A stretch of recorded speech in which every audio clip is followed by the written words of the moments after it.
sin because I'm bringing you to sin and I will forgive you. So he does allow sin. Okay, do me a favor. Something is echoing on your side. Can you fix that really quick? What's going on with my I don't know. It's echoing. uh, Maybe your phone is on the floor or it's on the table to where it's echoing itself. But please fix the echo. Sharif, I see you. I see you down there. If you're a Muslim, I'll bring you up in a second on YouTube. Let me just deal with a couple of guys on TikTok first. All right.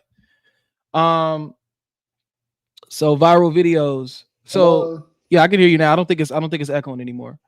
So the the point of the conversation is not that, like, does he allow sin, for example, like as far as like free will. That's a whole nother subject. The point is does he allow sin in the way of, is he allowing you to sin? For example, like, it wouldn't even be considered a sin because he says it's okay for you to do that. Is Allah doing that? For example, is lying a sin? Viral videos. Lying, there are some circumstances that can be not a lie. It can be not a lie. Yeah, not a lie. But generally, lying is a sin. So you said generally. But there are circumstances that can be justified. Mhm. But not always that a lie is permissible. It's always a sin. But there are just there are circumstances and conditions that can allow you to sin. Okay, but would it be considered a sin? So if you were caught lying, right, and it was with under the guidelines of what Allah allows as a sin or not, would it well, excuse me, under the guidelines of what Allah allows you to do in regards to lying, would that now be considered a sin, or is it you're just free to lie because Allah said it's not a I'm sin? not afraid of lie because lying is betraying. But as I Well, said, let's say someone. Allah says you're allowed to betray your wife. Nah, Allah didn't say that. Yeah, Allah, he does. He doesn't say that. No. Yeah, he says it in the hadith. He says you can lie to your wife to please her. Yeah, that's just if women has feelings and they live off feelings, so Allah does not want your wife to be sad. So sometimes you have to lie to her to please her. That's permissible. They are just But that's deceiving. So you're deceiving her. So you said no, you said no, no. you said you can lie to her to please her, but you're deceiving her. So why would I'm you not do that? deceiving her. You just said it's deceiving, and Allah's allowing you to do that. He said you can deceive your wife just to make her happy. Yeah, I can say to her sometimes there are some I don't have right now a scenario to put up, but when I remember a scenario I'll put it up, and it's always it happens in the works. Also, it's very good for women. What do you mean it's very good for women? It's very good for women that men are allowed to lie to them? Sometimes there are scenarios that are very good for you to lie for your wife, so or your wife may, let's say we are not like you, we are Muslims, we can marry for wives. There are a lot of circumstances that can lead to something like that, but generally lying is not permissible. You cannot lie to someone, you cannot lie to take something, and that's the general word for that. But there are Well, here's the circumstances if you here's the problem. Here's the problem, right? So here's the problem with that. So Allah is allowing you. Here's the issue with this, right? So say your wife says, I know you like that. Let's just say I know you like that game system in that store, but we don't have enough money to buy it. And I know you used to steal a lot, so don't go stealing. Don't go steal that game system, right? And you actually went to go steal the game system, and next thing you know, the game system is in your house. You're playing the game, and your wife comes and says, "Did you steal that? Because we don't have enough money to pay for it." And you say, "No, I didn't. I didn't steal it. My friend bought it for me." first of all you pull up an undoable scenario for Muslims. We cannot do that. Yeah, you First of can. all, Yeah, we you cannot can steal. because yeah, you can We because if cannot yeah, steal. one No, second. no. No, no, no. First of Wait, wait. all, Listen to what I'm we saying. cannot Listen. No, steal. listen to the point that I'm saying first. Get it. Get the point really quick. If you But steal, the scenario. I understand the stealing will be a sin, but is lying about stealing to your wife a sin? because you lied about that sin to please her, because you know she was going to be mad if you told her But you if you lie. told her you stole it. If you told her you stole it, she's going to be mad. So if you can lie to please her, you can lie Those about that scenarios are sin you not just allowed. You committed. cannot. So for one, you sinned because you stole, but you didn't sin because you lied about stealing. Do you see how crazy this position is Islamically, when he's allowing you to lie to your wife to No, please there her? are a lot of things that you cannot say to lie to you when wife asks you. So there is no obedience. There is a saying in the Islamic tradition. There is no obedience in the disobedience of God. You cannot disobey God in order to Yeah, but if obey you someone. disobey God, it's considered a sin, right? Yeah, so you cannot go to steal Yeah, I and know. Yeah, I then. know you can't go steal, but people still go do it, So right? you cannot give me a scenario with something that is unpermissible in our tradition. That doesn't okay. Just That's there are fallacy. plenty things that are unpermissible in my religion that people still do, and I also do, because we're all No, sinners. so Are you that would be a perfect? false. Wait. Are you perfect? I'm not perfect, Okay. but Do you you cannot. sin? Do you sin? I do, but Okay. Thank you. I So you're repent. doing things that you're not supposed to do, right? But a lot of things that are sin No. that Just cannot be answer the still question. steal, Just answer the question. So you're doing things that you're not supposed to do, right? but not stealing. I don't steal. I, I've that, never that, that steal in my life. doesn't matter. Doesn't matter. So you're doing things that you're not supposed to do, right? There are major sins and there are little sins. There are Are you just okay, some bro? sins. You got about 2 more minutes, bro, to kind of act like you hear me, or else you got to go. So you're doing things that you're not supposed to do, right? Because you're not perfect, just like everybody. Yeah, I I'm just not admitted perfect. that I Yeah, sin at times as absolutely. well, too, right? So it's not hard to Yeah, admit that we sin. That means that we're doing something that we're not supposed to do in the eyes of the Lord, right?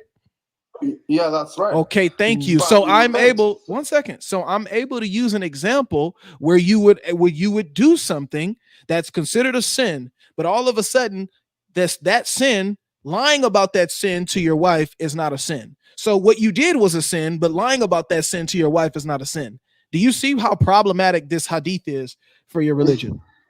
No, no. So first of all, the things that goes against our religion cannot be conducted to please your wife.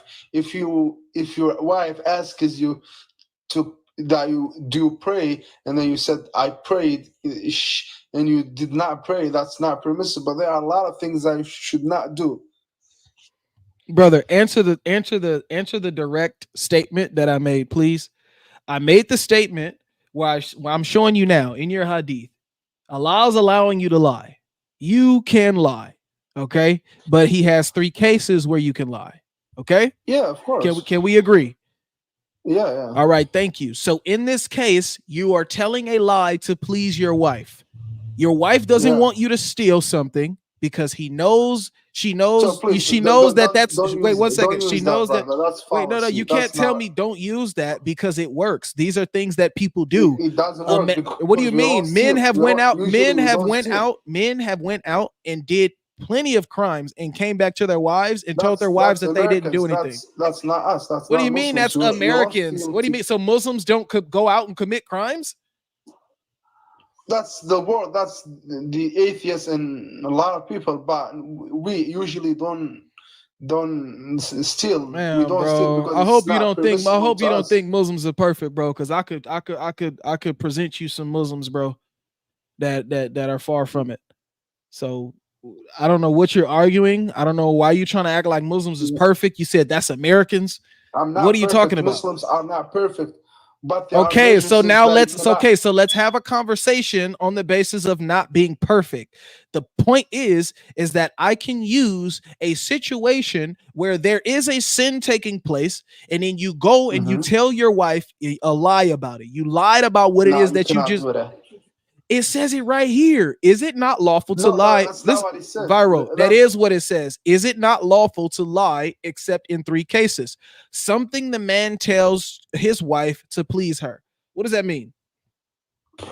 but there is no to please her. That's in the sense of feelings. It says that if there are scenarios that I don't have in type of my mind, but doesn't involve the disobedience of God. You do not evolve something that goes against God. how can you function something that goes against God? That's not true. That's just cannot be true. So that's not. But if there is like, I don't know how, I don't have scenarios Brother, like that. do you have cognitive dissonance? I don't have cognitive dissonance, but Okay, so a please problem try to with understand what misinterpretation. I'm saying. Okay, fine. Let me give you an example that doesn't add sin into it. All right, fine. Let me just No help problem. you out so you can understand what's happening here. All No right. problem. So Thank you, brother. your wife has a distaste for a specific ex, right? But you guys are best friends. There's nothing happening. You guys don't deal with each other like that anymore, but she's a good friend. Your wife tells you to stop hanging out with her, right? But your ex calls you. You still wife? You still a husband? You still in a marriage?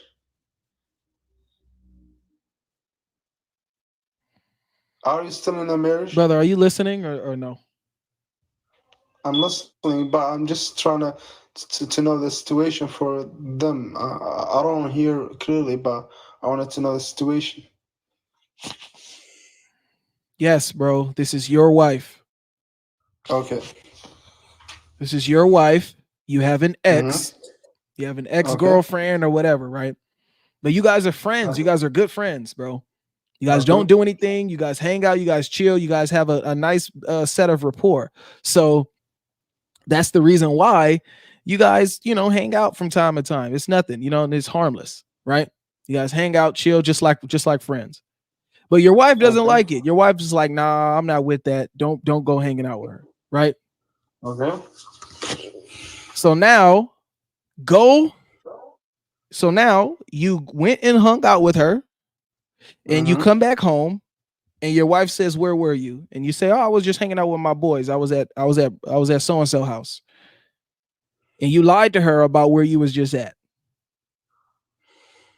Are you able to do that? First of all, you still involving disobedience with God. I Where does cannot God hang say out you with my can't hang ex. out with your ex? No, no, we cannot do that. Where We does don't God have say you can't hang out girlfriends. with your ex? That's not your girlfriend. Ex-wife. That's not your If it's girlfriend. ex-wife, if it's I ex-wife, didn't say it yeah. was your ex-wife. I said ex-girlfriend.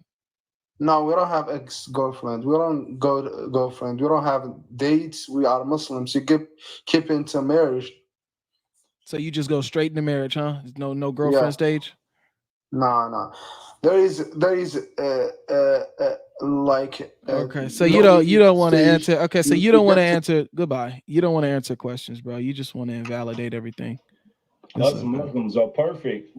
Ex-Muslims perfect, y'all. Ex-Muslims don't have girlfriends. Ex-Muslims don't sin.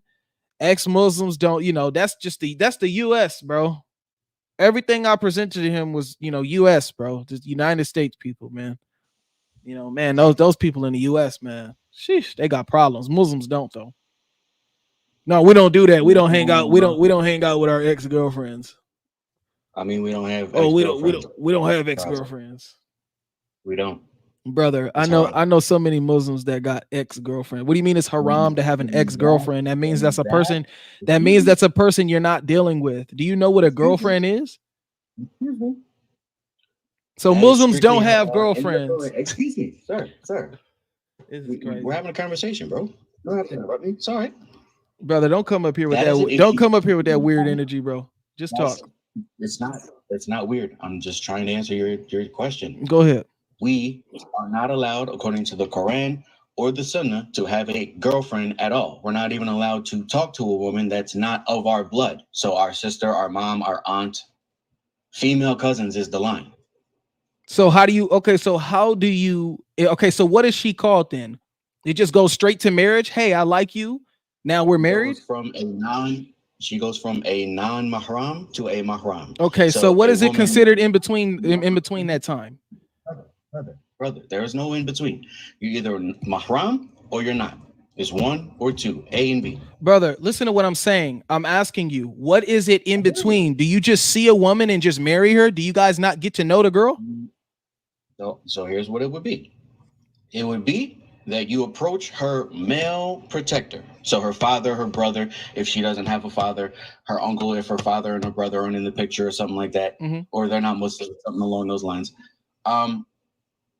Then you would go and talk to them about her.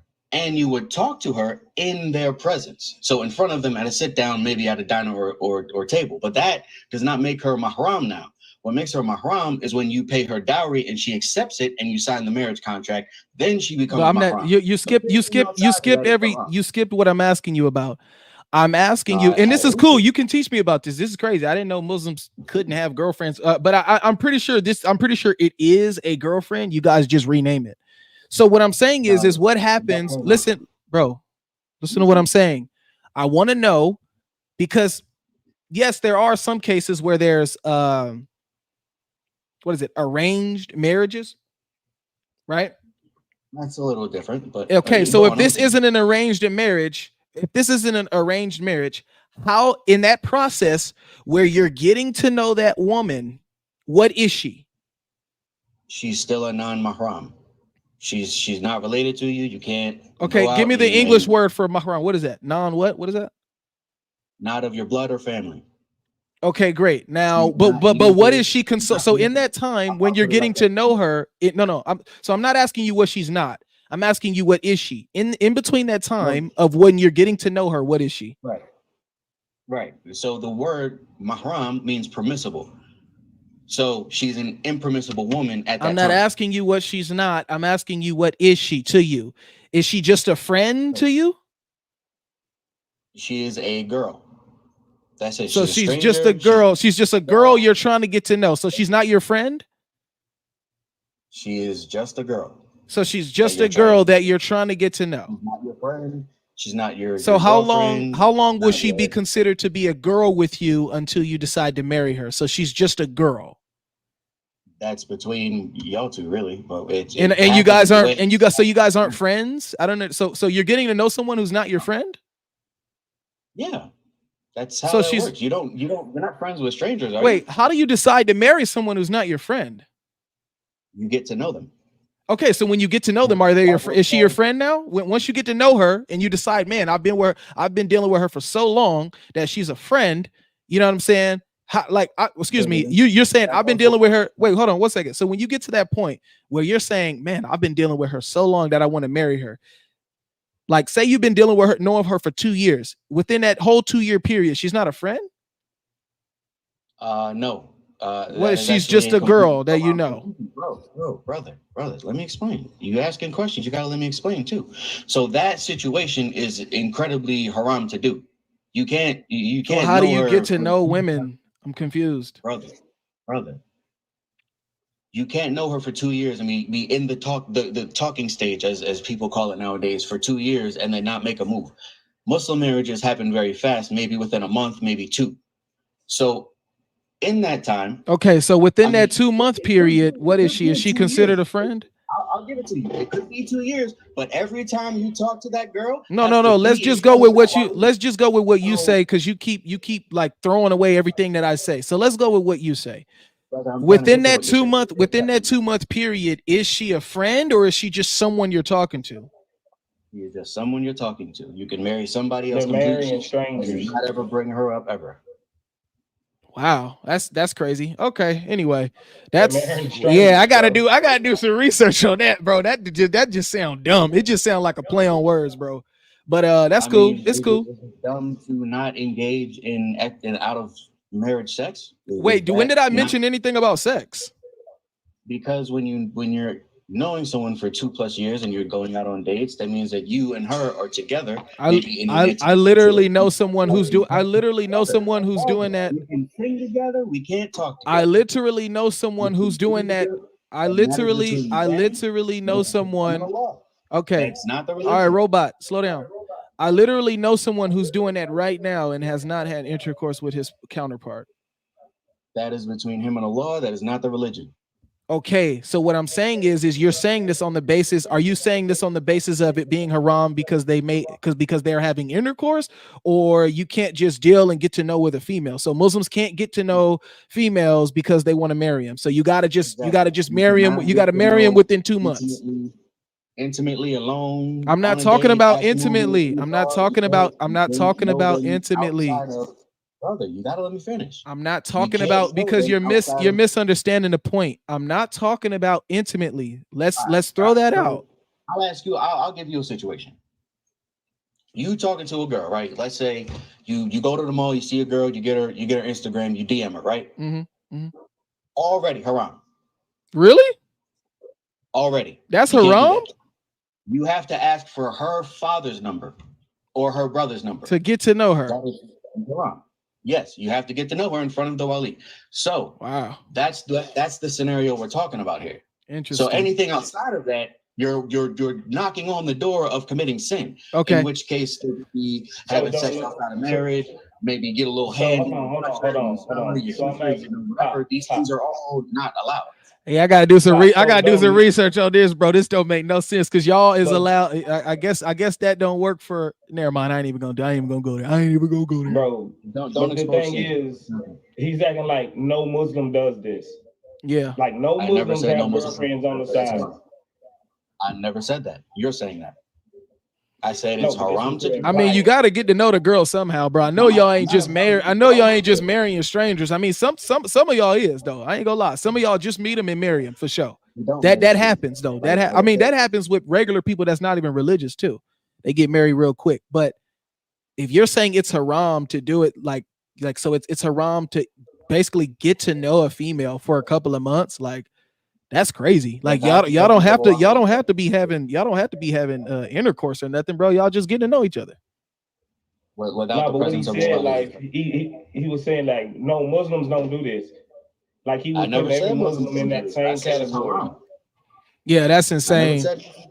But there's things that Muslims do that, I mean, Shias are Muslims and they do all kinds of weird stuff with I don't consider them Muslims, but they claim to be. They pray to the dead. They X, Y, Z, 1, 2, 3. There's a bunch of things that they're not supposed to do, but they claim to be Muslims.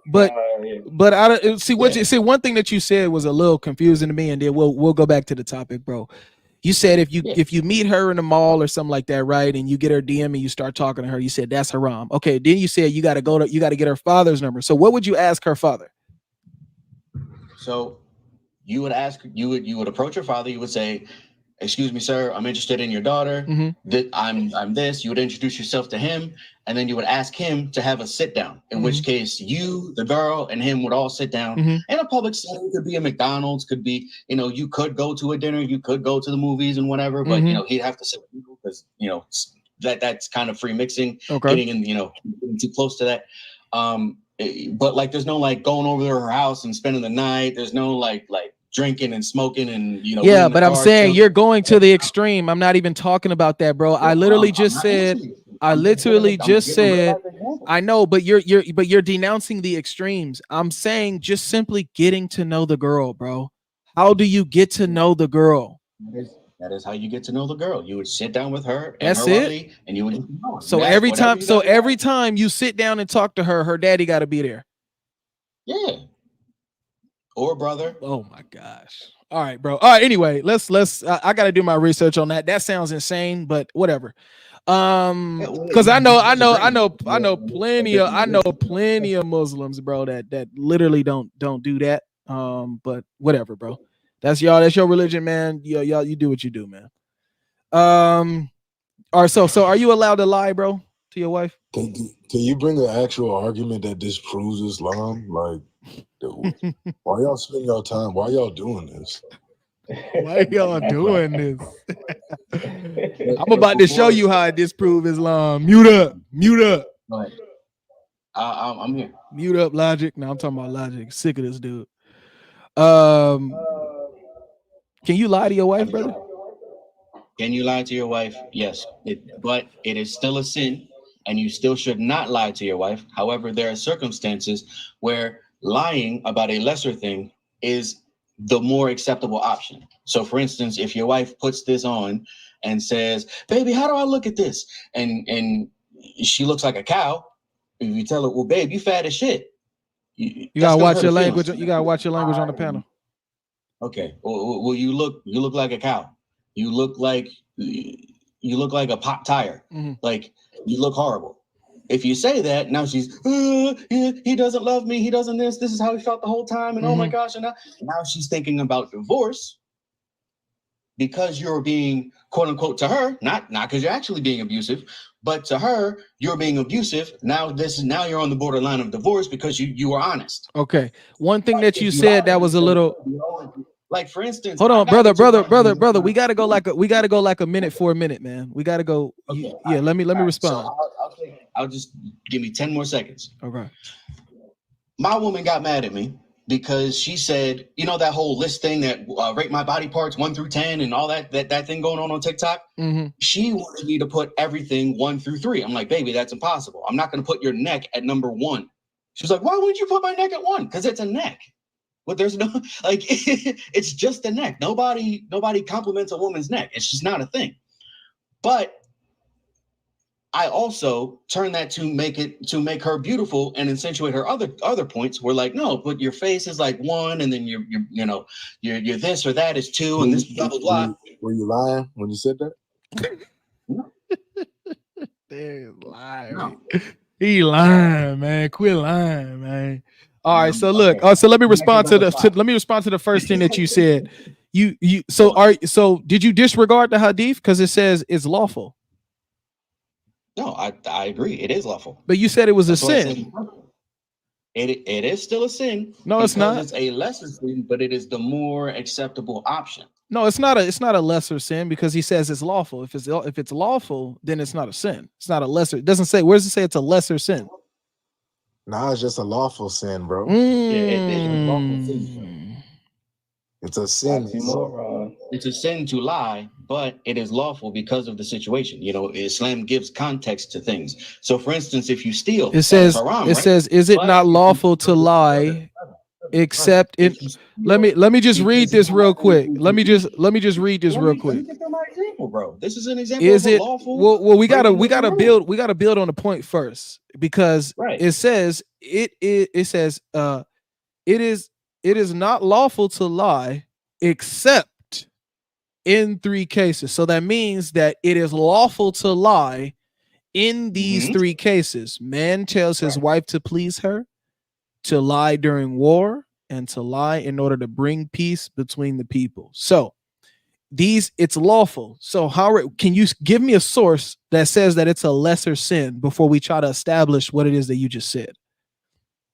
Because lying was deemed as a lesser sin than, say, shirk. Except in these 3 cases, which would make it a non-sin. Right. It would make it a lawful sin. It wouldn't make it a non-sin because you're still lying. So is it a sin though? No. Is lying to your wife to please her a sin? Yes, it's a lawful sin. Brother, please stop playing word games. It's either a sin or it's not a sin. It's simple as that. Okay, let me put it like this. Okay, let me put it like this. Let me put it like this. Let me try to put it one more way.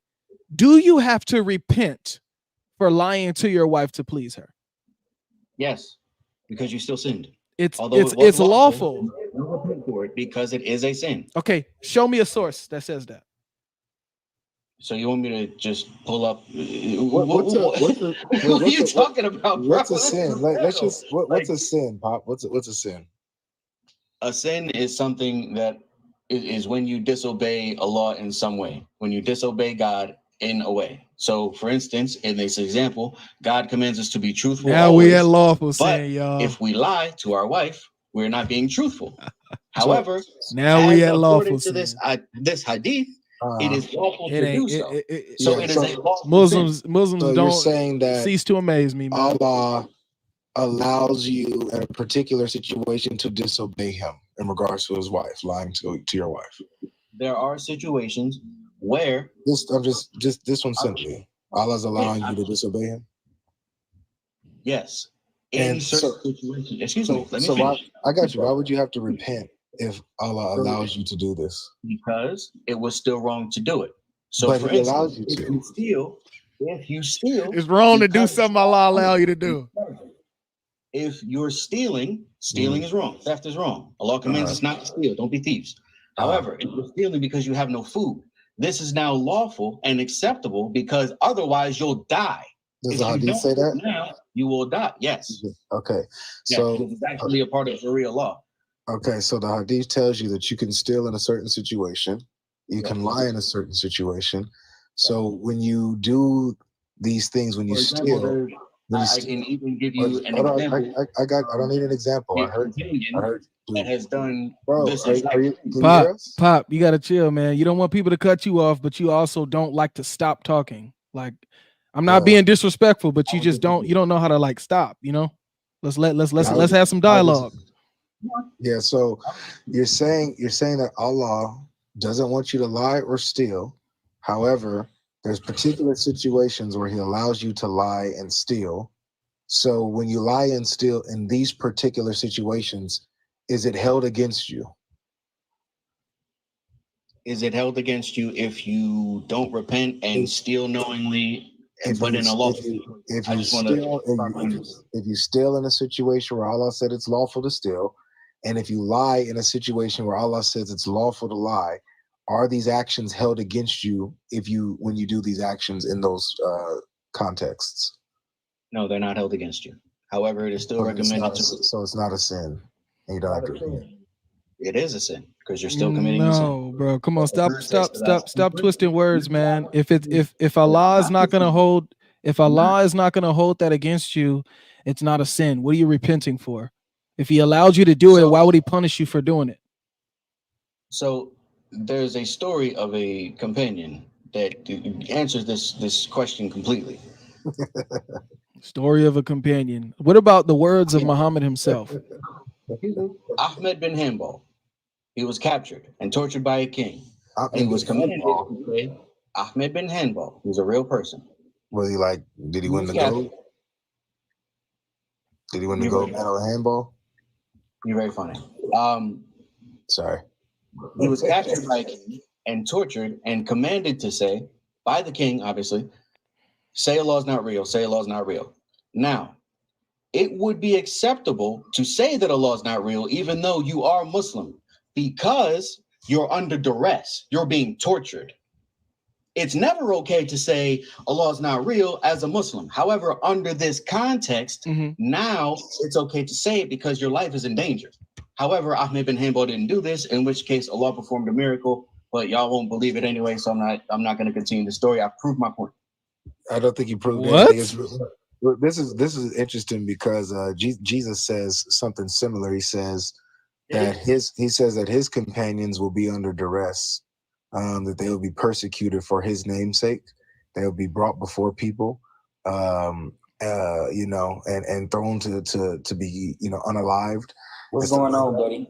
And what he says is he says this will be your opportunity to bear witness of my name before these people. And whoever denies me before men, I will deny before my Father. But whoever proclaims me, I'll proclaim them before my Father. GL, you ready? So Jesus doesn't allow you to, even under duress, to already cook. Now, come on, man, chill, man. You hear somebody talking, man. You gotta chill, though. And Allah, wouldn't that mean that? And also, where does it say that? Where does it say what? What you just quoted. Oh, that's in Matthew, I think 16. What did you quote? Matthew 16? Yeah, that's Matthew 16. But that was just a little sidebar. I just wanted to compare and contrast. Like, Can you repeat the verse? You can deny Allah under duress. But can you repeat the verse? But the people, stop interrupting me, dude. You can deny Allah and under duress, but Christians don't deny Christ under duress. That's interesting, though. They do. It's called jail. But also, who wrote Matthew? Here we go. So you're able to. Here we go. He knows he has no answer. I want to know if Dawah according says to Dr. Bart Ehrman, if he holds this same view. According to Dr. Bart Ehrman, the crucifixion happened. Hey, let's ask Dawah real quick. Hey Dawah, is it a sin to lie to your wife in order to please her? If you're lying to your wife for nothing, then yes. If you're doing it for a reason, then no. So what is Pop talking about? Yeah, I don't know what Pop's talking about. Oh yeah, yeah. If you're lying for a good cause and not trying to, humiliate her because the words that you're saying could hurt her, and you want to tell her something good. I mean, that's cool. But if you just lying to somebody for no reason, then that's haram. It's almost like I said exactly that. No, you said. No, you said it was a sin. sin. You said it's a sin. I said it's a lawful sin. Yeah, you said it's a that's a lawful sin. That's crazy. A lawful sin is crazy. Hey, Dawah, is there such thing as a lawful sin in Islam, Dawah? Is there such thing as a lawful sin? Yeah, a lawful sin. I haven't searched that up yet. A sin that's permissible, a permissible sin. Yeah, I mean, but if you want to go by that, right? It would be hypocrisy. You know why? Because in your book, Romans 3:4, it said it's written that all men are liars. So therefore, you guys are liars, according to Paul. Nice, good job. So, right. So you're saying that according to Islam, when Pop says that, there's certain sins that are lawful, do you agree that a sin can be lawful in Islam in certain situations? There's a condition. There's a condition to the lying. Are you lying for a good cause or a bad cause? If Allah allows you to lie for a good cause, is it a sin to lie for a good cause? No, it's not a sin. All right, Pop says there that's go. a sin. He said it's a sin. Yeah, it's not a sin, bro. As you can see right here, it's definitely not a sin to lie for a good cause. But if you're just lying in general, like that's haram, bro. Just lying in general. Right. Okay, somebody try to come to you, okay, lie. You causing shubha, Pop. We agree with each other. What are you talking No, you don't. Pop, check this out. No, you don't. Pop, you said it. You Pop said it was a sin. He said it wasn't, man. I said it's a lawful sin. You're not using the word. He don't agree. He don't agree with that. Pop, check this out. I'm pretty sure. I don't know when you came in. I'm not trying to interrupt you or be rude, bro, but just so you know, like you can hear from the horse's mouth. I said it won't be held against you because you lied in the context that you lied. However, lying is a sin. So it is a sin. At first you said it would be held against you if you don't repent. That's what you said. I was listening. Yeah, he said it will be held against you if you don't repent. So even if you lie for a good cause, and Allah allows you to lie for a good cause, Pop says if you don't repent of that lie that Allah allows you to lie, he'll hold it against you. Wow. That's what Pop said. Wow. Now let me show you a difference, right? Now he just said that's not what he said. That's deep. That's deep. Let me show you the difference, right? It says, and to lie in order to bring peace between the people. Alhamdulillah. Alhamdulillah. We want to keep it peaceful. I got you. So let's give an example. So let's say you saw your wife. I'm not your wife. You saw your friend's wife cheating on him with another man. And you saw this, and the friend comes to you like, with some suspicion, like he ain't. This is a scenario of war. You know that, right? Why does it say scenario of war? Go back on Jami al-Tamari. Start from 1937. Don't it already address war right here to lie during war? Alhamdulillah. So this is in scenario of a war, not your wife or. It already addressed war. It says. No, it's not war in totality. It says you're allowed to lie to please your wife. You're allowed to lie during war, and you're allowed to lie in order to keep peace between people. So let's say for instance, when King Saladin, let's say you got King Saladin armies and you got the Crusaders. Who? King Saladin. No, I already brought up an example. No, but your example doesn't fit the scenario. It does, bringing peace between the people. Yeah. So this is in a war context. So say if we got Christians and logic. Say if we got Christians and we got Muslim finna fight on the battlefield. They finna go ham on each other, go crazy. And I come and say a lie to bring peace between both of us, and we live in the same community. Is that lying during war? I've stopped it. I stopped the war. Now it's peace between the amongst each so other. Is that lying during war? That would be lying. Am I lying? War. Yes, I'm lying. I'm war? lying in a good cause. Yes, I got you. I understand you. Just please. Is that lying during war? Yes. Okay. The Hadith already addresses that. It already says lying during war. Then now, it says, wait, okay. Please just follow along, bro. It already addresses lying during war, so it already covers what you just gave. Then it says, and to lie in order to bring peace between the people. Mm-hmm. That's not just the war is already addressed.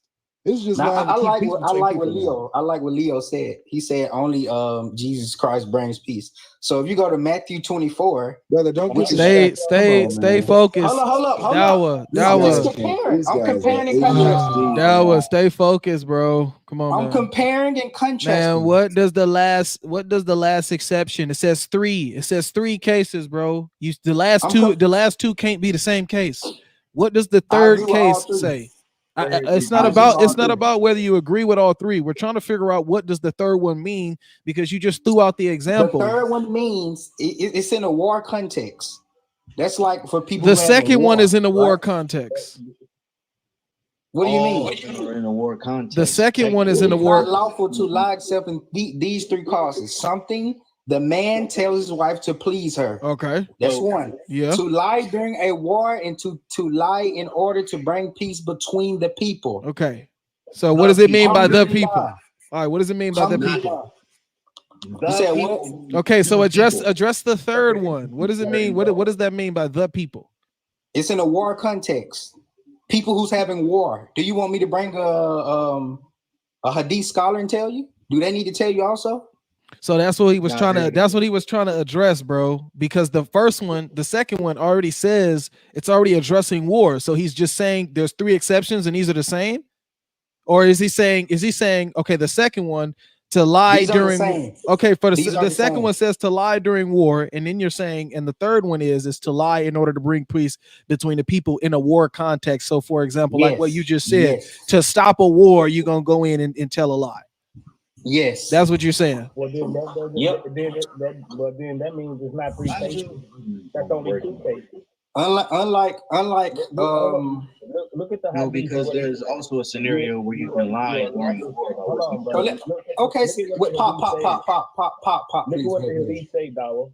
It says except in 3 cases. So let me look up some information on that one, because I ain't never heard that response yet. Give me big screen.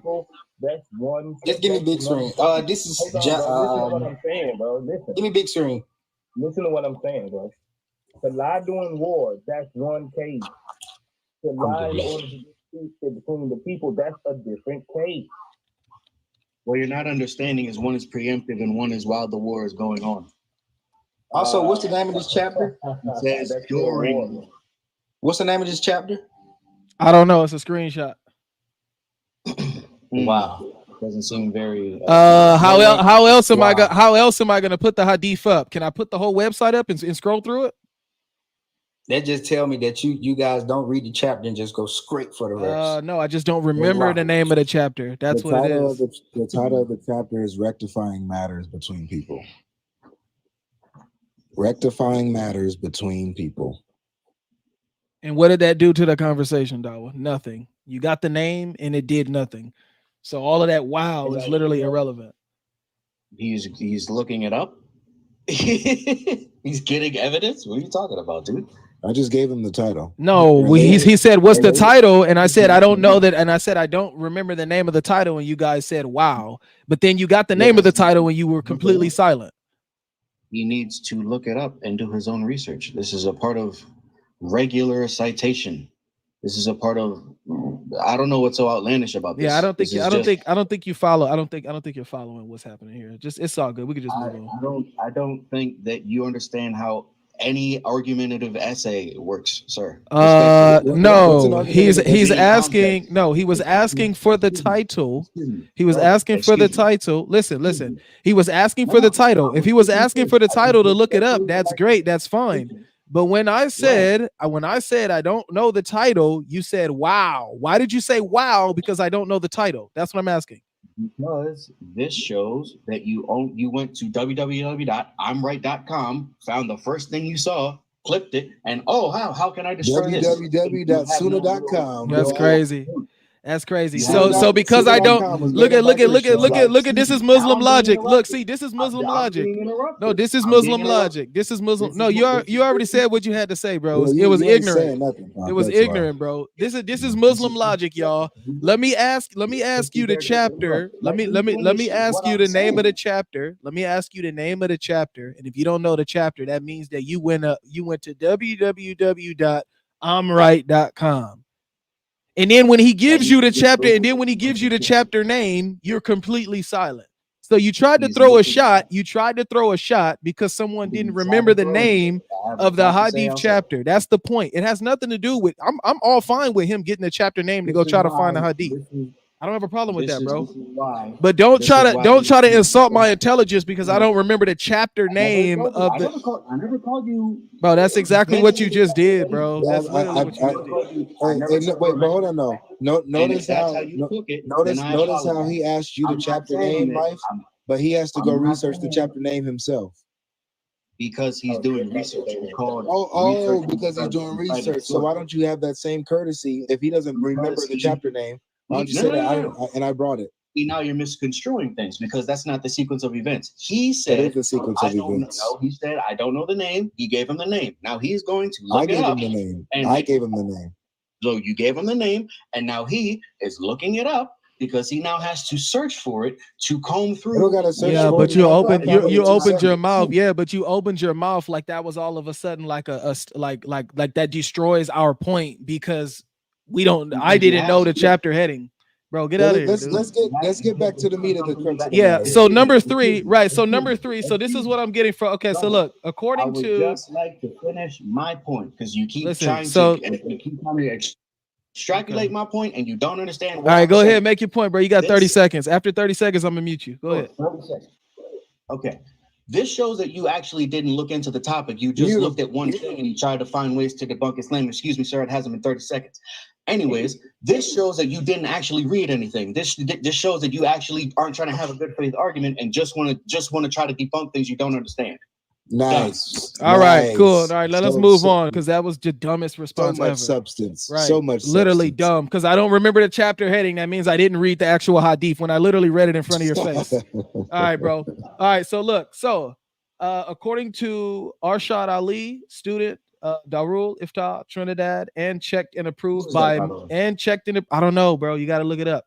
And checked and approved by Mufti Ibrahim Desai. You can look that guy up too, see if he's valid for you. He says the third example here says when a person is intermediating in order to bring about reconciliation between two disputing parties. Example, to tell one party that the other said such a good thing about him, even though he did not hear such from him. So he's not saying nothing about war. And then he says, number 2, the second one, which we said was about war, is clear as day. He says, at times of war, as a tactic or to demoralize the enemy and win the war. MashaAllah. Alhamdulillah. And then, all right. And then number 1, when a man speaks to his wife or a wife to her husband concerning matters that will increase the love between them. Example, to show to his wife more love for her than he actually possesses in his heart, or to say, what the heck? That just kind of threw me off, bro. But anyway, pretend you love her, man. You good? Pretend you love her. Man. What does it say? Pretend. That's what he said. Bro, he literally says, example, to show his wife more love for her than he actually possesses in his heart. So you added the word pretend, which changes the context. All right.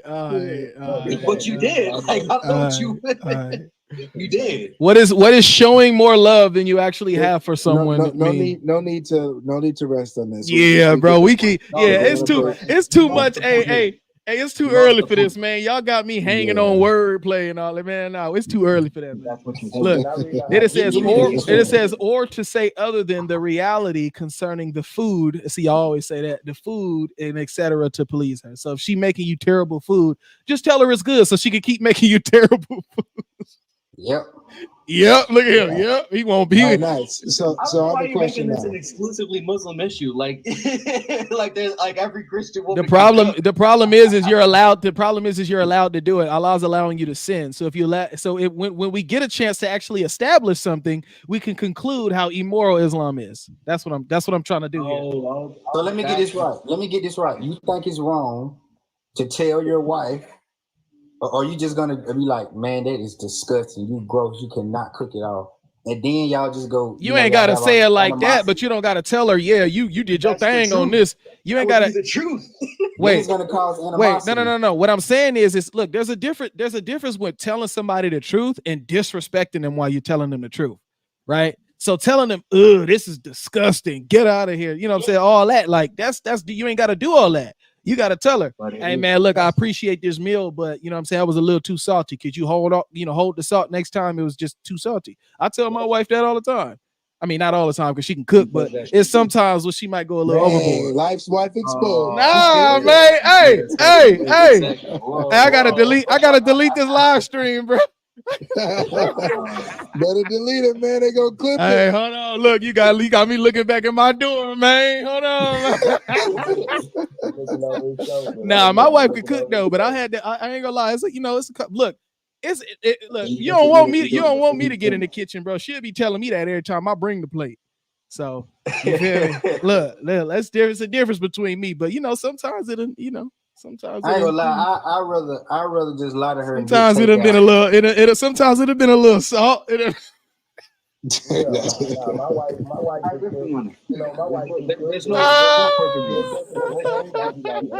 My wife could cook though, man. Y'all better stop playing with me, man. Stop playing with me, bro. So what I'm saying is, if you were to lie and say that she's good at something she's deficient at, there's no problem in that. I ain't gonna lie, bro. I'd rather just lie and get takeout or Chick-fil-A. Exactly. You just said you ain't gonna lie. You told me you gonna lie. Sometimes it just be like that. Sometimes you have a hard day at work. You come home from work, your wife messed up dinner, and either A, you're honest, and B, maybe you're a little emotional. I want to talk about this. Just try to keep the peace and just be like, "Hey, baby, it was good."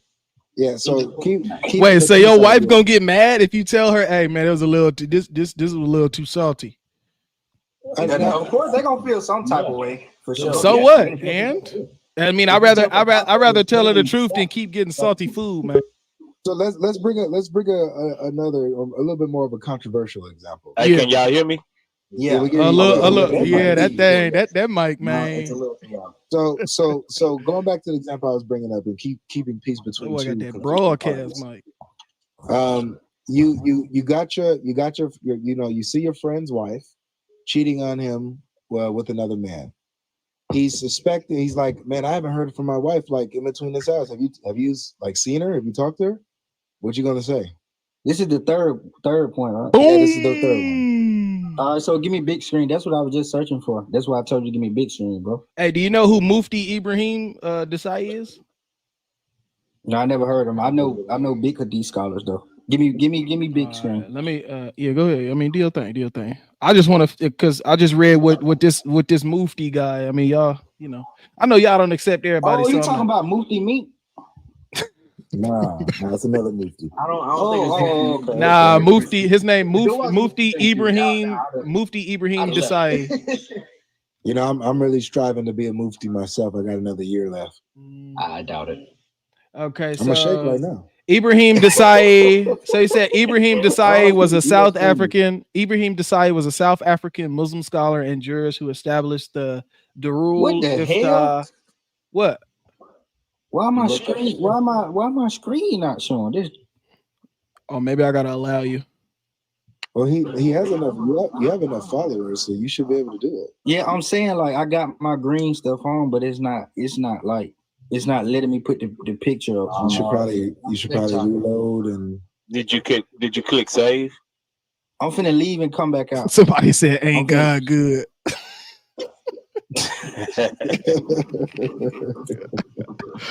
That is wild. It says so. He was a South African Muslim scholar and jurist who established the Darul Ifta. Hey, let me back up. Let me back up. Yeah, I got Let you. me back Yeah, up. I got you. Mahmudia, the Askim mom. Well, I can't read all these, but it says he's a senior professor of hadith. He was about to show this. That doesn't really mean much, bro. Bruh, who made that? That's Rebecca, bro. That's Rebecca. That's Bruh, get Rebecca, out of man. here with that, bruh. He was about to show this, man. Show proof Rebecca was 3. That's crazy.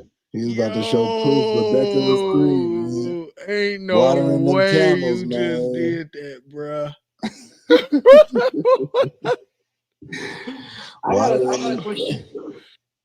Why do y'all find it funny to disrespect the wives of prophets? What are you talking Bro, about? what are you talking about? That's not a wife of the Rebecca, prophet. bro. Give me big screen. Married Isaac. Give me big screen.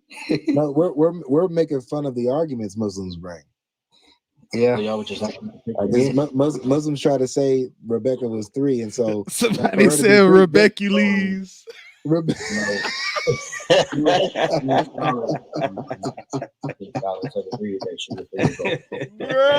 going to let? Alright, man. Come on, man. Rebecca Lee's. I don't know why. Y'all Lying is is bad, but making insane. fun of a prophet's wife is totally fine. You don't find that a little different? We're making We ain't making fun of Rebecca, bro. We're making. Oh, Isaac is a prophet. Married But Isaac. we're making fun of the Muslim argument that says she was 3 when he married her. I guess you know more than Rabbi Mikes. Yeah, we He knows more than definitely Rashi too. Rabbi we definitely Mink do. we know more. And than Dr. Barton. I know more than Rabbi Enrique too, and more than Rabbi Velasquez. Give me big screen. Who you naming? Rabbi. Bro, give him a big screen. Rabbi. Rabbi Emilio. Rabbi Morales. Rabbi Hector. I guess you know more than the Saint Hedron too. Also, yeah. The Sanhedrin said she was 3. All right, so this is the third point, as the brother Life G had on screen. What is that, man? That look like it's in your notes. It's all like Yeah. I copied it. And put nah, it don't notes. do that. Nah, screenshot the site, bro. You got time. Do your thing, man. I got you. Nah, we'll holler at you in a minute, man. Go ahead on, man. That boy on we his don't do iPhone that. notes. We don't do that, bro. Look at my notes. This is what I wrote. He took all that time and said, "This my yeah." So this is what it said. That's what it said. Trust me, bro. Ain't no way in the world, man. Trust me, bro. This is what it said, though. All right, I thought I saw it say Bart Ehrman say gospel corrupt. I thought I saw a little dash in there that said that. All right, so popping friends. Yes, sir. All right. So, do you believe that Allah confirmed the previous scriptures?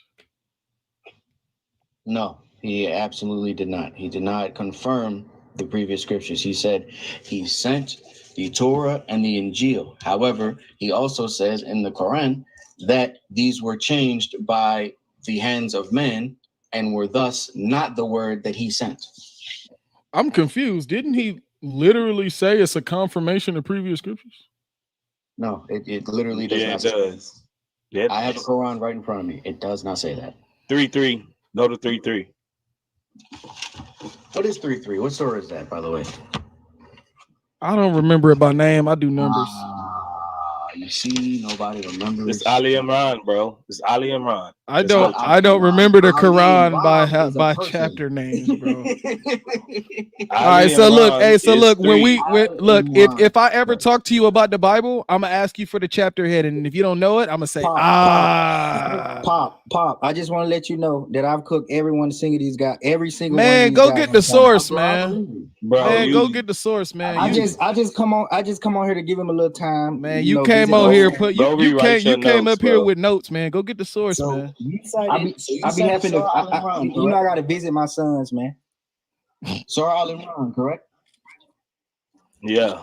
Logic, no, it is he who has sent down the book, the Quran, to you, Muhammad sallallahu alaihi wasallam, with truth, confirming what came before it and what he sent down, the Torah and the Injil. So ain't it a confirmation of the previous scripture? I'm not done. Aforetime as a guidance to mankind, and he sent down the criterion of judgment between the truth, the right, and the wrong.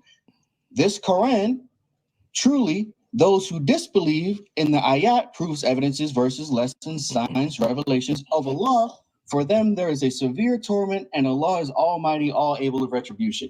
You can't take the three without the four. What are you talking about? It's talking about the same. It's still, and it's still saying that it confirms it. No, it says those who disbelieve in Allah's books. So you. And what books are those? What books are those? What books are those, Pop? The book is the Quran, according to the exact hadith. What else? And what else?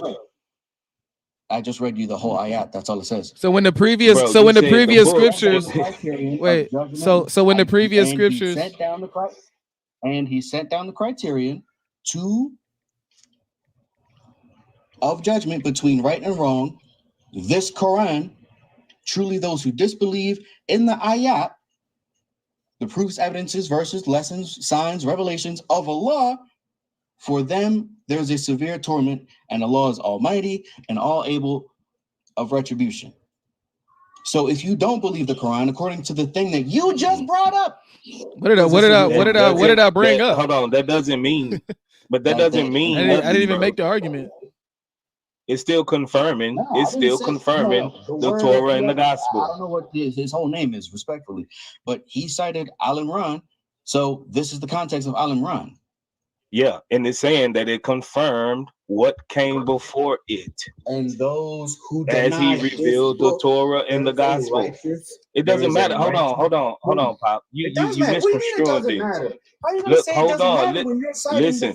Just listen. One thing and cherry pick Pop, take things out of context, bro. Listen. This is bad faith argument. Bro, no, just listen. Just listen. You had no idea what you were talking about, bro. Just listen, bro. I'm listening. Listen. It said that it's confirmed. It confirms what came before it, as he revealed the Torah and the Gospel. Just because some people don't confirm it, that doesn't mean that Allah don't confirm it. Give me big screen, bro. Hold on, man. Hold on. So I'm going to respond to that. What came before it, and he sent down the Torah and the Injil. That's the part that you're confused about, correct? I'm not confused. You are. Let me just show you the hypocrisy, right? In Matthew 10:34, bro, we talking about something. It says their God came to bring. Bro, is you gonna bring your source or not? Your God came to bring division instead of peace. Is you gonna bring the source or not, bro? If you're not gonna bring the source, bro, then you gotta go. I got the source. Give me big screen. I've been told. All right, turn it on. Turn it on before I give you big screen, because now you're doing something else. Why would you accept one word and deny the word that came after it? What is the word that came after it? I'm confused. Aforetime as a guidance to mankind, and he sent down the criterion of judgment between right and wrong. This Quran, truly, those who disbelieve in the ayat, proofs, evidences, verses, lessons, signs, revelations of Allah, for them is a severe torment. Why is it you'll accept the fact? Okay. He set down the books before it, but he's not. You won't accept the fact that just after it, because he tells us to judge. Yeah, in this Quran, because there's a severe torment. Got you. Because he tells us in that same Quran. Because he tells us in that same Quran to judge by what Allah has revealed. So if the people were to use the gospel back then to judge, in the Torah back then to judge by what Allah has revealed, we would see that it contradicts what it is that Muhammad is revealing. So if we're to judge now by you're arguing something completely different, because no, you're asking this me. was You're the asking book me of why their do time. you're asking me why do I reject the I'm not rest? asking Because you the contra respectfully. because it I'm not corrupt asking you because anything, well, you're bro. asking a question and I'm answering. I'm asking the word specifically. I'm asking him why he would Yeah, take what's up? the word that came. Why would he accept Al Imran and not accept Al Imran 3 and not Al Imran 4? This is bad faith. This is hypocrisy. I didn't negate 3-4. You did. You did. No, I didn't. Tell me when I negated it. Where did I negate it? Because you're saying that he confirmed what came before it, meaning that is what you judge by. That's not what you judge by. This is what you judge by, as is the ayat. No. Then I misunderstood your point. You making the leap. You're making the leap that I didn't even bring an argument for. I said, hold on. We can get back to I that, said, bro. bro, Pop. You asked me a question. Let me talk. Wait, real quick. Word. Hold on. Wait, real quick. Word. Did he get it or what? Or is this still notes? Do y'all see it or not? Bro got some more notes. Bro, that's still the notes, bro. What are you doing? Man, you wasting my time, bro.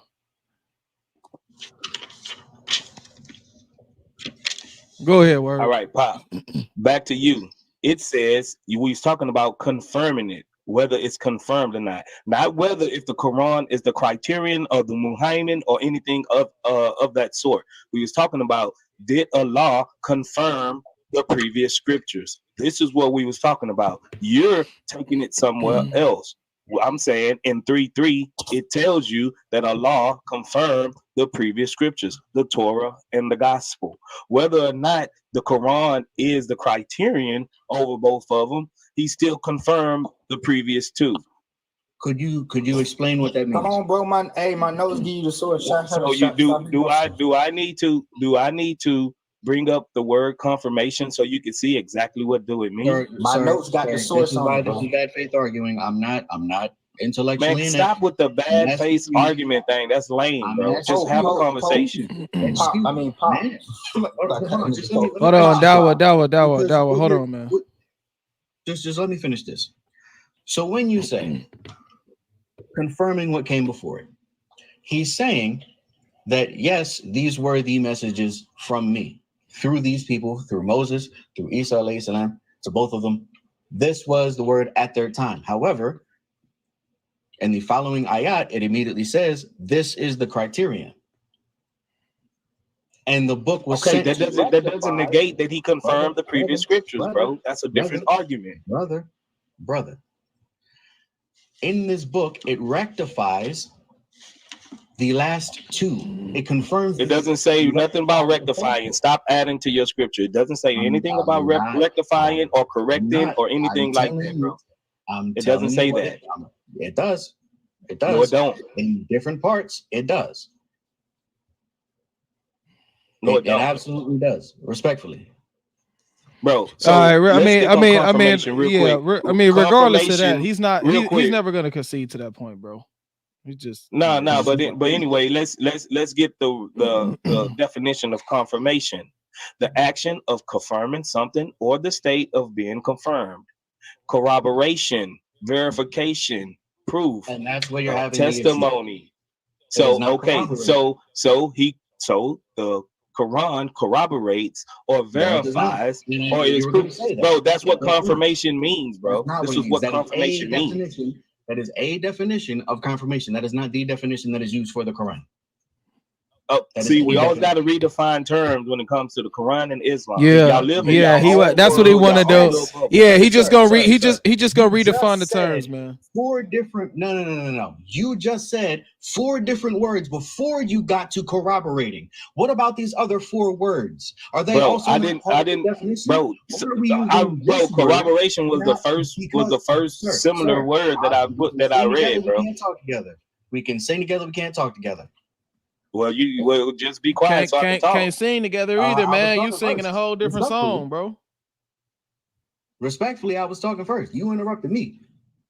This is not a corroboration of everything that came in the Bible and the Torah, because it also says that the words of the Torah and the word of the Injil are with me. Meaning the Torah of today and the Bible of today are not the Injil or the Torah that Moses was sent with. That's not true. No, 7157 that's not what says you, it. bro. 7157 says it's with them. 7157 says it's with them. Respectfully, I'm not done talking. Wait, listen. Hold on, bro. Stop doing the. Hold on, wait. No. You be quiet, because the problem is that you want to make a point and then you just want to keep going and not hear interjections on that point. So it can, I don't know if this is just, I don't know if you don't understand how conversations work, but people need to interject, bro, so we don't lose the point. You just said that it's with Allah, but in 7157 it also says that it's with them.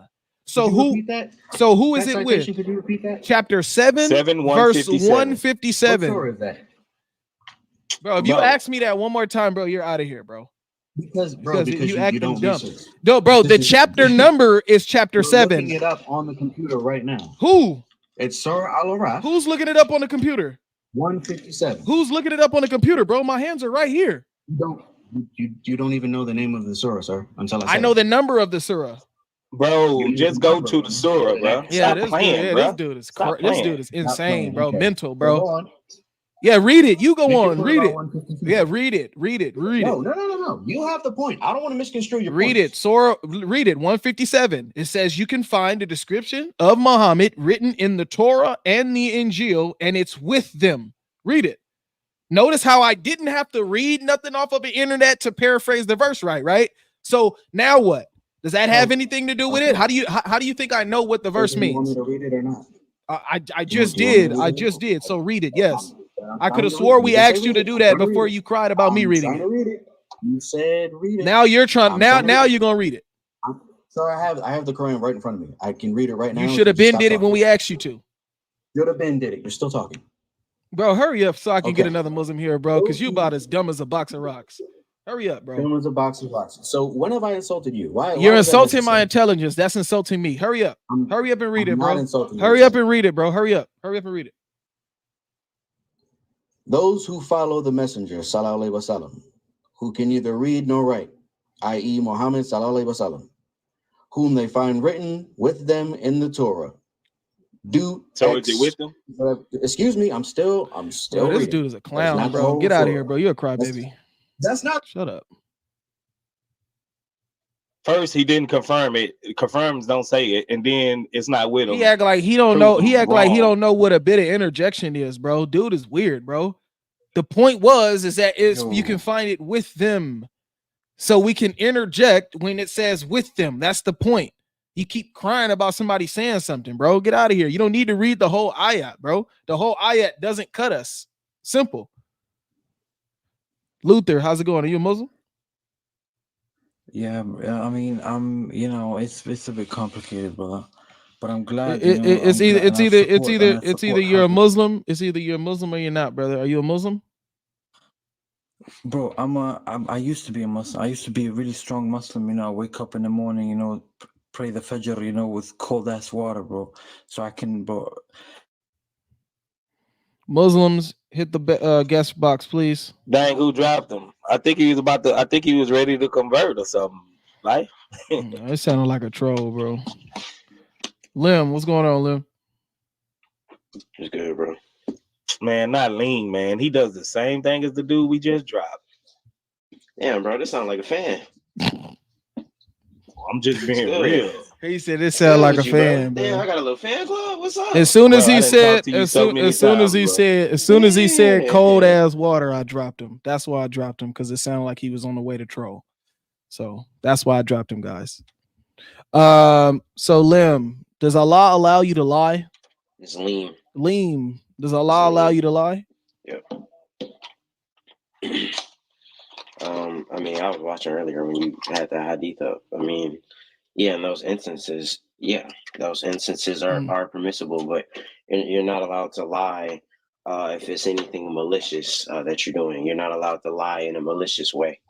Only if it's to keep the peace in times of war, if you're protecting your life, or if you are just pleasing your wife, like kind of like almost like a white lie. But you're not allowed to actually cause any deceit or harm with any lies. Well, lying is causing deceit. So you would essentially do that when you're trying to please your wife. So you saw the hadith, it says you can lie to your wife to please her.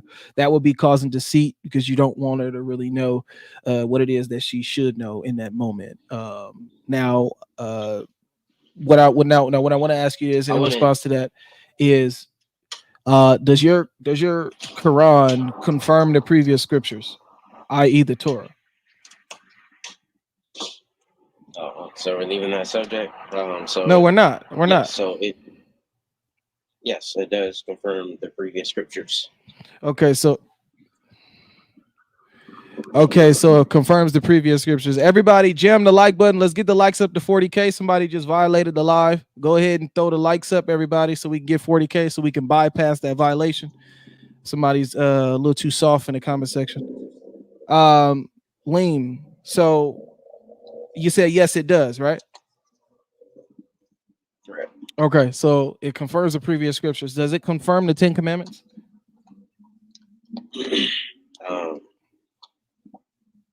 Does it confirm the 10 Commandments? Yes. It confirms everything that was within the actual previous scriptures. Right. What is that? Is that the 10 Commandments? Happen. If the 10 Commandments happen to be within the previous scriptures, then yes. Okay. What's the 9th commandment?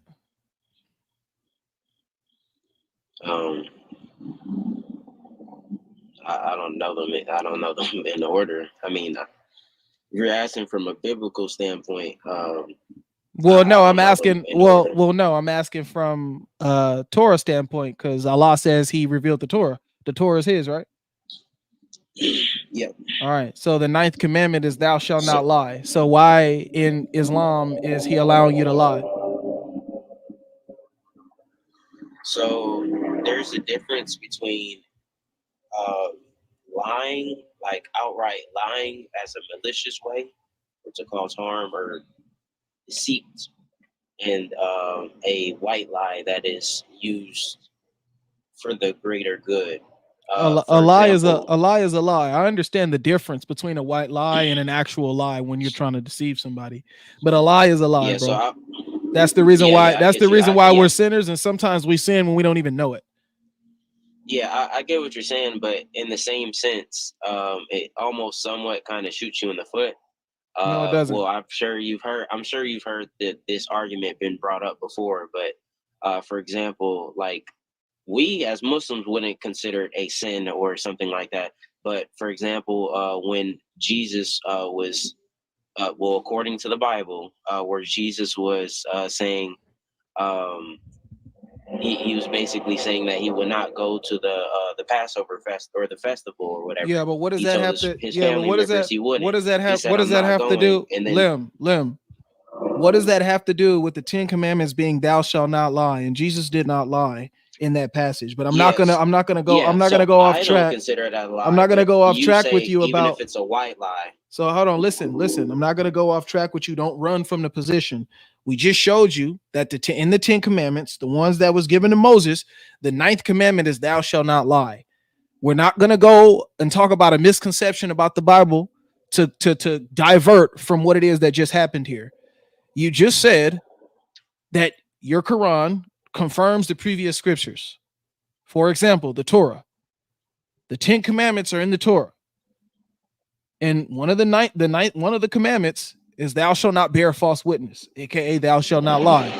How do you reconcile that? So why is he saying don't lie, and then why is he saying go ahead and lie in Islam? What happened here? Does he want you to lie or does he not want you to lie? Yeah. So whenever you were taking it as far as the Torah perspective, I mean, even you guys as Christians say that those laws that were given to Moses were for that specific people. The 10 Commandments or the 10 Commandments or the Mosaic Law? I'm confused. We're talking about the 10 Commandments, bro. Yeah, which is the 10 Commandments are set and standard. Yeah, we're still under the 10. We're still under the 10 Commandments. Show me somewhere where we're not under. Wait. Show me somewhere where we're not under the 10 Commandments. You accept the Ten I Commandments? accept the Ten There's lots of Commandments. Christians who don't. We're still bound by the Ten Commandments. I don't know one Christian that says they're not bound by the Ten Commandments. Name me one. Oh no, what? All the Christians not what? You guys say that you're not bound by Are the you law. slow, bro? Name me one by Christian. no Are you means. slow? Name me one Christian that says they're not bound by the Ten Commandments. Bible guy. Bible guy never told you that. Somebody get Bible guy up here, bro. Somebody share the I live. bet you. Share the live to Bible guy. Okay. So you guys don't say, oh, all the 10 Commandments Jesus simplified in, what was it, 4 commandments? Thou shalt love your neighbor. Brother, it's no brother, longer this, brother, that, and third. brother, You should love your neighbor. I'm not here to hash out your misconceptions. What I'm here to do is to show you that in the 10 Commandments it says thou shalt not lie. All over the Bible it condemns lying. All over the Bible it condemns lying. Nowhere in the Bible does it say you can now lie. So why, when Muhammad comes, he's now saying that you can lie? Okay, so I'll give you an example. So it says, thou shalt not kill, right? Or unalive. But God commands people to unalive people in lots of instances. So is that all of a sudden now immoral? Is it thou shalt not unalive or thou shalt not murder? Thou shalt not, even if you take it as that. People have been murdered. God has commanded. I don't know if I feel like things that I don't know if I feel like I don't know if I feel like teaching you the difference between unaliving and murder. Okay, so teach me the difference. So there are situations where we may be put in situations where we have to unalive somebody. But then if you just unjustly go out and murder somebody, that is you committing the sin. That is you transgressing against the law. So if there's a situation that I'm put in to defend myself, that wouldn't be considered a sin. Okay, now what if it is a instance where you are not defending yourself, but it's God murder. is simply telling you to go take a soul? Bro, what are you talking about, bro? What are you talking about? So Okay, you think God is telling you to go to bring up 1 Samuel? Right. This is what I'm saying, bro. This dude, limb. I appreciate that. Limb. God's judgment is just, right? He's judging because he's just, right? He's not going to tell you to go do something for no reason, right? I agree with that. Okay, thank you. So whatever you're about to bring up to me is not even a point and is irrelevant. So now let's go back to the point of how your Quran contradicts what it says it confirms. Why is your religion saying it's okay to lie when the Torah simply says thou shalt not lie, the 9th commandment? Why is God contradicting himself in Islam? I thought he revealed the Torah and the 10 commandments. All right, so for one, this is a hadith that you're talking about. So is the hadith true? Because it's Sahih. Yeah, so for one, you're conflating the two. One is the words of the prophet, the other is the words of Allah. Did Muhammad receive wahi? Is everything he spoke wahi? Yes, no, I agree. Okay, so he can't tell you. So he can't tell you what's lawful and unlawful without God, right? So, like for example, answer the question. He can't tell you what's lawful and unlawful without God, right? No, he can't. Okay, thank you. So he says, okay, thank you. Okay, thank you. So he says, lying is unlawful except these 3 cases. So that has to have had came from God.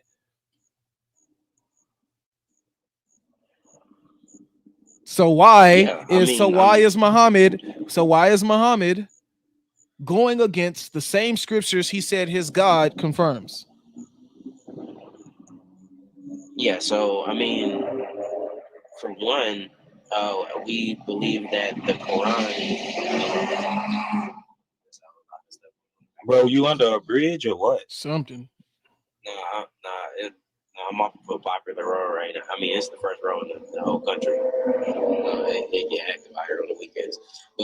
So, for example, what you're asking me is this? You're basically asking me, is this contradicting if he's getting revelation from God? No. So I'm saying, no. I'm not asking that. I'm not asking that. I'm not asking that. You believe that Muhammad is a prophet of God. You believe he's not a solo prophet. You believe he's in a line of prophets, right? You believe that the Quran is part of a collection of scriptures.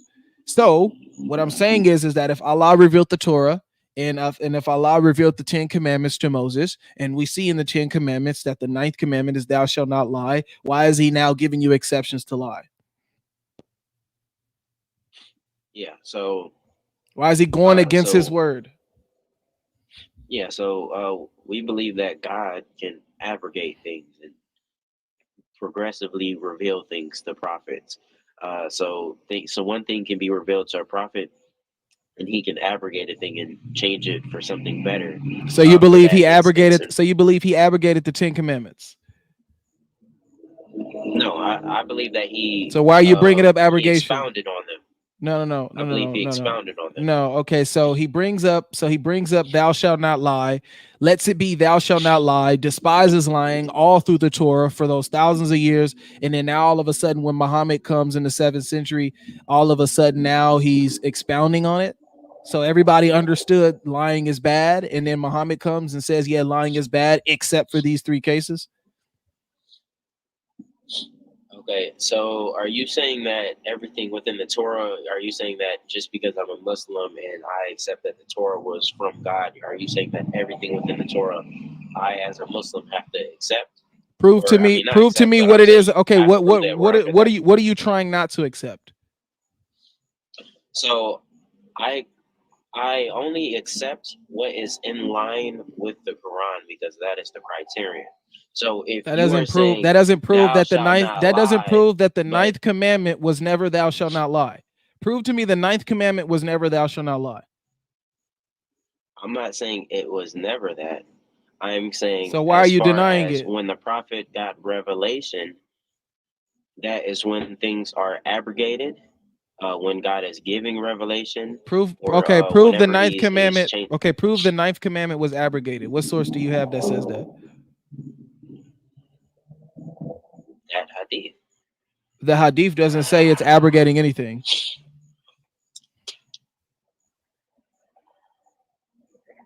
I mean, the prophet is literally just giving us, he's expounding on. Do you actually know? Do you actually know if he abrogated the 9th commandment, or are you assuming because you just know that it's contradicting? So you just came up with this in your head? You don't know? You don't have any sources? Does any of your scholars say that he contradicted the 9th commandment? I mean, excuse me, abrogated the 9th commandment? Where are any of the 10 commandments abrogated?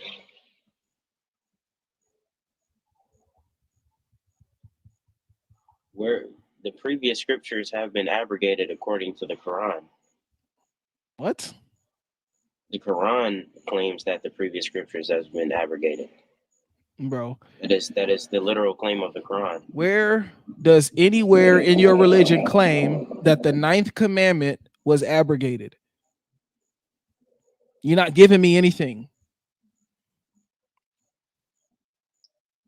I mean, does that when your Quran talks about the only verse that I know about abrogation is when it's talking about how Muhammad forgot a verse and he now he started talking about how, well, if we cause you to forget a verse is because we bring something better. That verse right there is in regards to Muhammad receiving revelation. That's what I know about abrogation as far as the Quran. I don't know if I heard of anything in your Quran where it says that the Quran is abrogating verses in the previous scriptures. What verse does it say that at?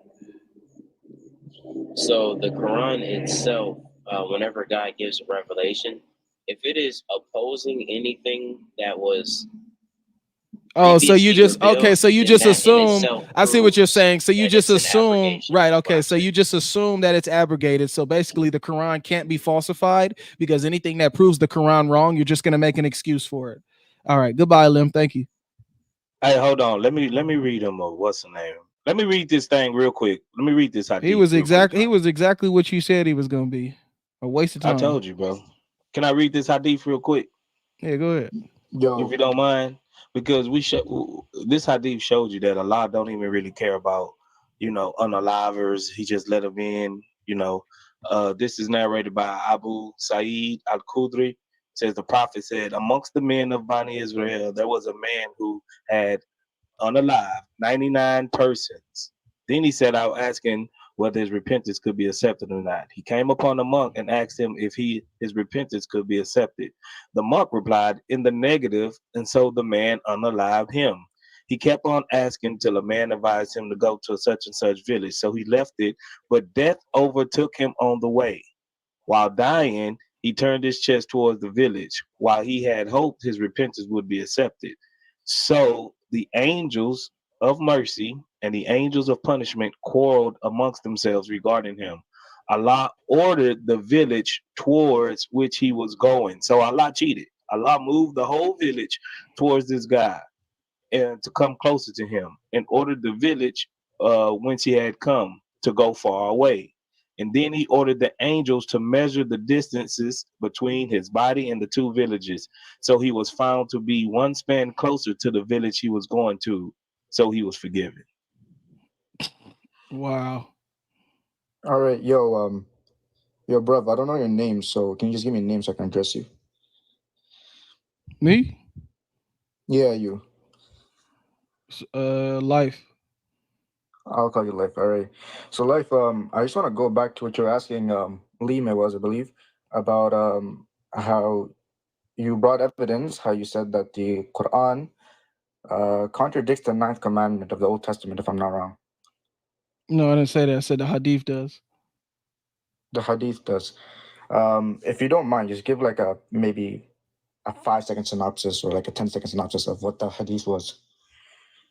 The Hadith? No, I'll just bring it up to you. I'll just show you. No, you don't need to quote it word for word. I'll trust you on this because, all right, that's nice. Go ahead, read it. No, I know this Hadith. Don't worry. So that's what I was talking about. All right, perfect. So you're basically saying that because the 9th commandment say that thou shalt not lie, this Hadith over here is basically saying that, look, they're showing that there can be exceptions in lying. So does that mean then, hold up, I just lost my train of thought. Does that mean that the Quran is contradicting the Old Testament? Is God contradicting God? Am I right? Say that again, Hello? bro. Yeah, so I was just saying that you're basically using this Hadith because it contradicts the 9th commandment of thou shalt not lie, right? Yeah. So, I want to ask you something. When I give you a statement or when I give like a general statement, can there be exceptions to the statement? You gotta expound on that. So, for example, I tell you that you're not allowed to go to school, right? But then there comes a scenario where you have some important files that you need to go retrieve from the school. In that scenario, are you still not allowed to go to school? Well, you have to define what you mean by go to school. It's just a very, general statement, similar to thou shalt not lie, right? Thou shalt not lie is a very broad statement. No, thou shalt not lie is a very clear statement. It's a very broad statement. Thou shalt not lie. Thou shalt not bear false witness. It's lying. Lying is not telling the truth. It's simple. And what do you? It's a very broad statement, just like thou shalt not go to school. Yeah, it's a very clear statement. Thou shalt not lie.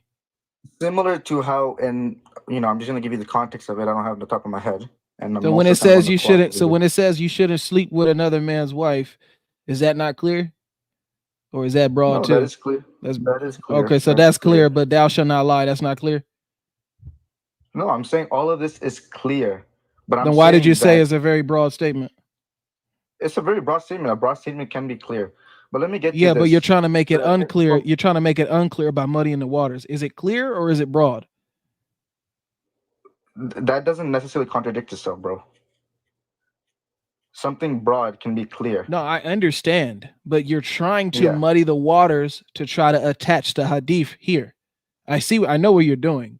So what I'm asking you is first we need to establish no, because look, I already know what you guys do, right? We're not gonna muddy the waters.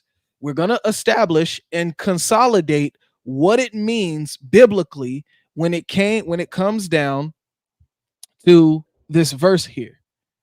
The verse Mm-hmm. clearly says in the 10 Commandments, thou shalt not bear false witness, thou shalt not lie. Mm-hmm. You have other passages in the Bible as well too that condemn lying. Very clear. Mm-hmm. Very clear. Mm-hmm.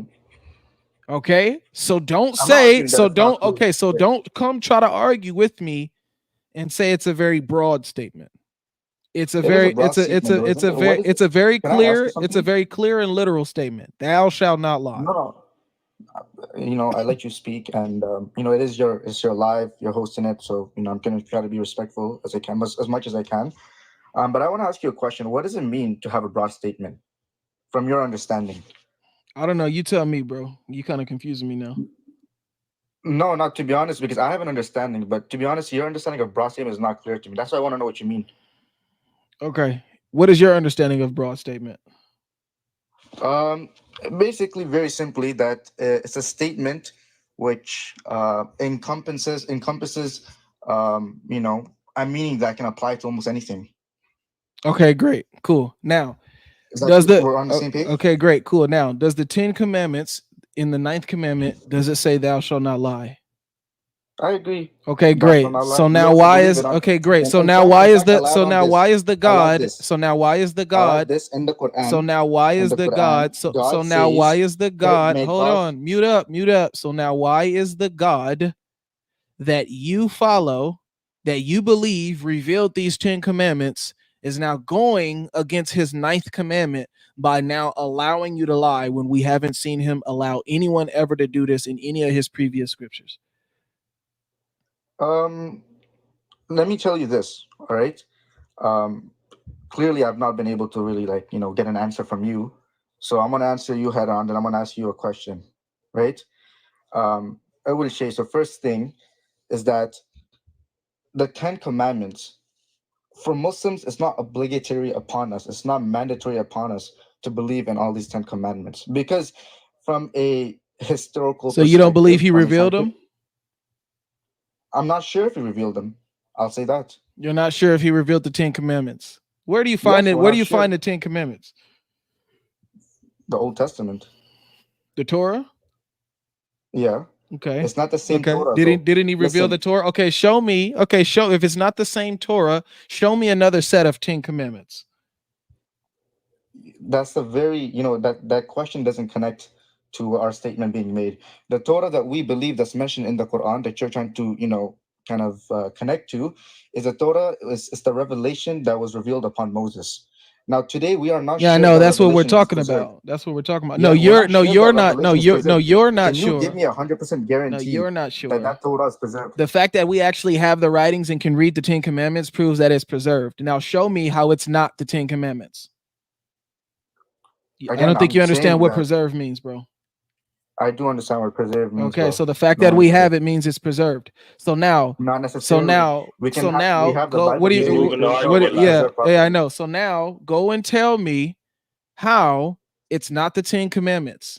If you can't prove that it's not the original 10 commandments, the question is not the statement stands. Or not. The question is not about whether it's the 10 commandments. Or okay, not. So what's the question about then?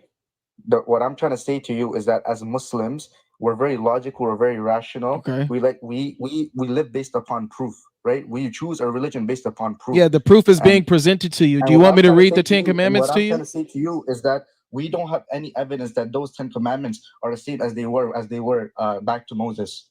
What are you talking about? You don't have any evidence that Moses said anything that your Quran tells you he said. Yeah, okay, that's a fair game. But then the question becomes, is that the one who's narrating Moses, or the one who is basically talking about what Moses is saying, is what he has said so far been preserved? Is what he has been is he trustworthy himself? That's a whole different topic then if we go into it. Bro, what are you talking about, bro? You just established that. Come on, man. Stop wasting my time here. So do you not okay. So do you have an answer for why your God is contradicting his own revelation? It's not contradictory. It is. He says lie. He says thou shalt not lie, and all of a sudden he's saying you can lie. There can be exceptions. So it's either you can't lie or you can. Isma, I'm gonna give you an example from your No, I don't Bible. need you to give We me an all know example that from Jesus something. I has don't need you to declared give all me. food. I don't need you to give me. Jesus, I don't need you to give me an example from something you don't If you go to the understand. Bible, we're gonna cook you on the I don't Bible. need you to give I me. think I should give you an I don't example. need you to give me an example from something you don't believe in and believe is actually sound. So No, but so here's the I don't thing. need to I'm believe talking in about the something to 10. use the I'm talking about the 10 commandments. Do you have any evidence of the 10 commandments? Do you have the 10 commandments?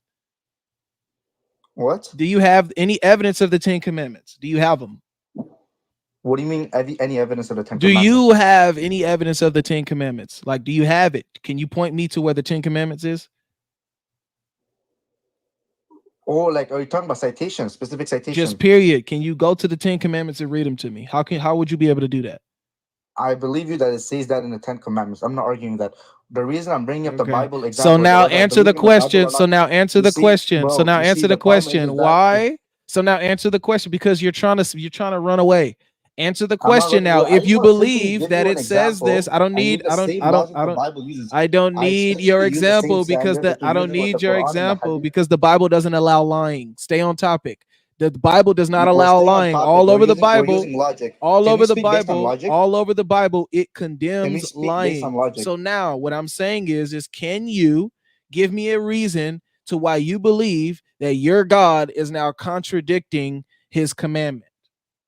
If I give you the same logic that I'm going to use for this example, from the Bible, are you going to... I'm gonna give you 1 more minute, bro, to answer directly. You can do whatever you want after, bro. I'm asking you to answer my question. I don't need you to give me examples. I don't need you to go to the scriptures that you don't even believe. Make sure you respond to me first, because you're trying to be slick and take me off topic. Stay directly onto the topic that we're talking about, bro. Why is your God contradicting his own revelation? He tells you to not lie. Now, why is he telling you to lie or allowing you to lie? Simple as that, bro. Answer that question. And you probably talk so much that you don't even know you're muted, bro. Yo, my bad. What I'm trying to say is that just like how Jesus mentions in Mark 7, verse 18 to 19, that how all foods are clean, right? That does not mean that every single thing you consume is going to be clean, it's going to be healthy for your body, it's going to be good for your body, right? That wasn't a moral law. Sorry? I heard law. That's all I heard was law. The dietary laws wasn't a moral law. We're talking about a moral law. A moral law means that is moral.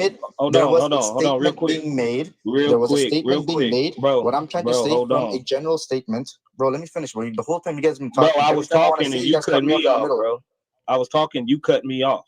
Bro, just tell him, bro, we're going to show you the difference between what you're talking about in regards to food and the difference between food and a moral law. So you want to specify? So mute up because you went to the Bible, so now it's time for you to learn about the Bible. So go ahead, word. Right. The dietary laws are different from the moral law. The moral law never changes. Just like you shouldn't unalive, you shouldn't bear false witness, you shouldn't take more than one God. These are moral laws, no matter what time, no matter to what people. The dietary laws was for strictly Israel. You're making a equivocation fallacy, a categorical error. So what you're saying doesn't apply to this situation. And if you want to really know what Jesus says in John 8:44, I can tell you what Jesus says. If you want to quote Jesus, it says, you belong to your father, the devil, and you want to carry out your father's desires. He was an unaliver from the beginning, not holding to the truth, for the truth is not in him. When he lies, he speaks his native language, for he is a liar and the father of lies. So tell me you don't believe that Jesus said that either, though, I bet. You see, the whole time that, and you guys, it looks like everybody wants to get me booted off. I don't know why. But this whole time, all I was trying to say was that both of these statements are broad. The logic over here is broad. What we're trying to say is that from these statements, from this logic, there can be exceptions made. If I tell you don't go to school, right? If there can be exceptions made to that statement. I say don't go to the office. There can be exceptions made. If I tell you don't go to this place, there are exceptions that are always going to be made. But the original of the statement is that, you know, without the exception, you're not going to do this act. So you're saying that the He did not Quran, address anything. right? He didn't address anything I just brought to him. Nothing. I'm trying to stick to it because you just threw like a whole new topic. I'm trying to stick to the same topic. No, Does God's morals, does Allah's morals change? It doesn't. Okay, thank you. You just cooked yourself, bro. No, I didn't, bro. Yeah, you did. Morals yeah, you did, because in the Torah, you did. Yeah, you did. Because in the Torah, for one, the law says you shall not lie. Two, it also says you shall not commit adultery. Okay, so these are two things that your God allows. Your God allows adultery and your God allows lying. So his morals are changing. There are exceptions that can be made to a Oh, his morals doesn't change except when he wants to change them. That doesn't make any sense. His morals is the same. We all know lying is bad. But if is adultery bad? Wait, is adultery bad? Adultery is bad. Let's stick to lying over here. No. Let's go to adultery really quick. Is adultery and let's do both. Let's do both. Is adultery and lying bad? Yes, both are bad. Morally. Okay, so if you just said his morals don't change, why is he allowing that in your religion? Can I speak? You're speaking. Why? What? So I don't want to be cut off because every time I'm speaking, someone cuts me off in the middle. Brother, we was just having a back and forth. What are you talking about? Yeah, but then I don't get to finish what I say. You know, that's why are you acting like you haven't been able to speak now, bro? I'm literally confused. I've been speaking, but I'm not been. So why would you say that? Just talk. All right, I'm hoping I don't get cut off so I can finish my sentences. If by lying there is something else that can be done, which is good, if there's something else which can be achieved, which is better for society, because the betterment of society is what God wants. Betterment of society was God. Is that true? We agree, right? God wants the betterment for society. So by lying, that like it says in the hadith, right? In the narration of the Prophet, that to please his wife so the household is calm, so that, you know, during war, so that there can be peace achieved, so that, you know, peace achieved between people. These are literally good. These are betterment for society. So if you're able to do that, then yes, his morals are the same. His ultimate moral is betterment. You know, it is betterment for the society. That's what we're trying to say. This is why there can be exceptions made within a broad statement. Just like how Jesus declared all food is clean, there's exceptions to that statement. Not that I believe in it, but there can be exceptions because it is a broad statement. Well, don't quote Jesus if you don't believe in it. Don't quote Jesus if you don't believe. You just said Allah's morals. You just said Allah's morals don't change, so there is no except. Yes. So would you like to recant that statement or what? Because it doesn't make sense. His morals don't change except when he wants to change them. You're not making sense. You need to make sense of that. No, we literally just told you that. What is the main moral of God? Betterment for society, yes or no? It doesn't matter, bro. Does his morals change? What? Does his morals change? That's the point. Stay there. Stop jumping. Okay, so if his morals don't change, one second. So if his morals don't change, and if it's immoral to commit adultery and it's immoral to lie, why are you now trying to justify how he's allowing you to do those two things? Is the betterment for society the ultimate moral? Yes or no? I'm gonna ask you one more time, and then you gotta go. You see, bro, this is not fair. I asked you a fair question. Life isn't fair, brother. Life isn't fair, bro. I'm sorry. I'm gonna ask you one more time. If God's morals don't change, and adultery is immoral, and lying is immoral, why is he allowing you to commit adultery and lie in Islam? You can kick me out after this 1 minute after I speak. Is that fair? If you're not on topic, you're out of here. Give me 1 minute. Are you gonna respond to my question? I'm gonna respond to it. I'm gonna bring your question. Okay, respond to it now. Respond to it now. No, the first thing you need to say is about what I asked you. God's morals do not change. Okay, so now why are they changing according to Islam? Sorry? So now why are they changing according to Islam? You see, when I make a statement, you need to let me finish my statement, okay? So that's why I That's said the give me 30 point. That's seconds. the so I can- point. That's the point. I didn't ask you to say if God's morals change or not. You already answered the question. You said no. So Yeah. now why it does his morals change in Islam? His morals do not change in Islam. In Islam, the moral is that God wants betterment for society. All right, you said that like 4 times, brother. Goodbye. Thank you for coming up. Thank you for coming up. Yeah, and as Muslims in the chat talking about adultery, where do Allah allows adultery? Surah 424. Bible guy, man. They up here, Muslims up here lying on you, man. Lying on they you, up bro. here saying you reject the 10 commandments, bro. What we doing here, Bible guy, man? What we doing, bro? Yo, what's happening, family? What's up, man? They up here saying Bible guy up here rejecting the 10 commandments, bro. Praises to the Most High. Allahu Akbar. Listen, brother. Why are you guys Islamophobes? What is this? Why are you guys? Shut up, bro. Get out of here. I'm tired of hearing that, bro. I'm tired of hearing that. Bro. Why you doing this, word? Why y'all be doing this, man? Yeah, so before y'all hop down my throat, so it depends on what you mean by reject the 10 commandments. Okay. So and everything I'll say I'll back up with scripture. So I don't believe that we're able to simply go around unaliving folks and lying. Obviously not. Okay. I believe actually, so check this out. John chapter 13, verse 34. Jesus says, a new law I give to you. Love one another as I have loved you. Mm-hmm. Right? Okay. Now, in the law of Moses says, love your neighbor the way you love yourself. Right? So here's like a good way to think about it. What's a higher standard? To love my neighbor the way I love myself, or to love my neighbor the way Jesus loves my neighbor? Yeah, the way Jesus loves you. The way Jesus, right? Yeah. And so if I say that the law has been abolished according to Ephesians 2:15. Let me know when I can speak. Are you Muslim? Yeah. Just chill, big brother, chill. Yeah. You know. So if I say that the law has been abolished according to Ephesians 2:15, right? That doesn't mean that we can just go doing everything that the law tells us not to do. If anything, it's the opposite.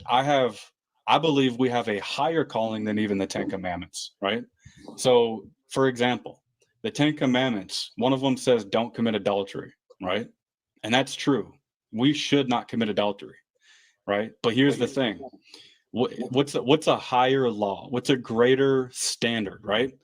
Where the law says don't commit adultery, or where the new covenant, the law of Christ, says love your wife the way Jesus Christ loved her.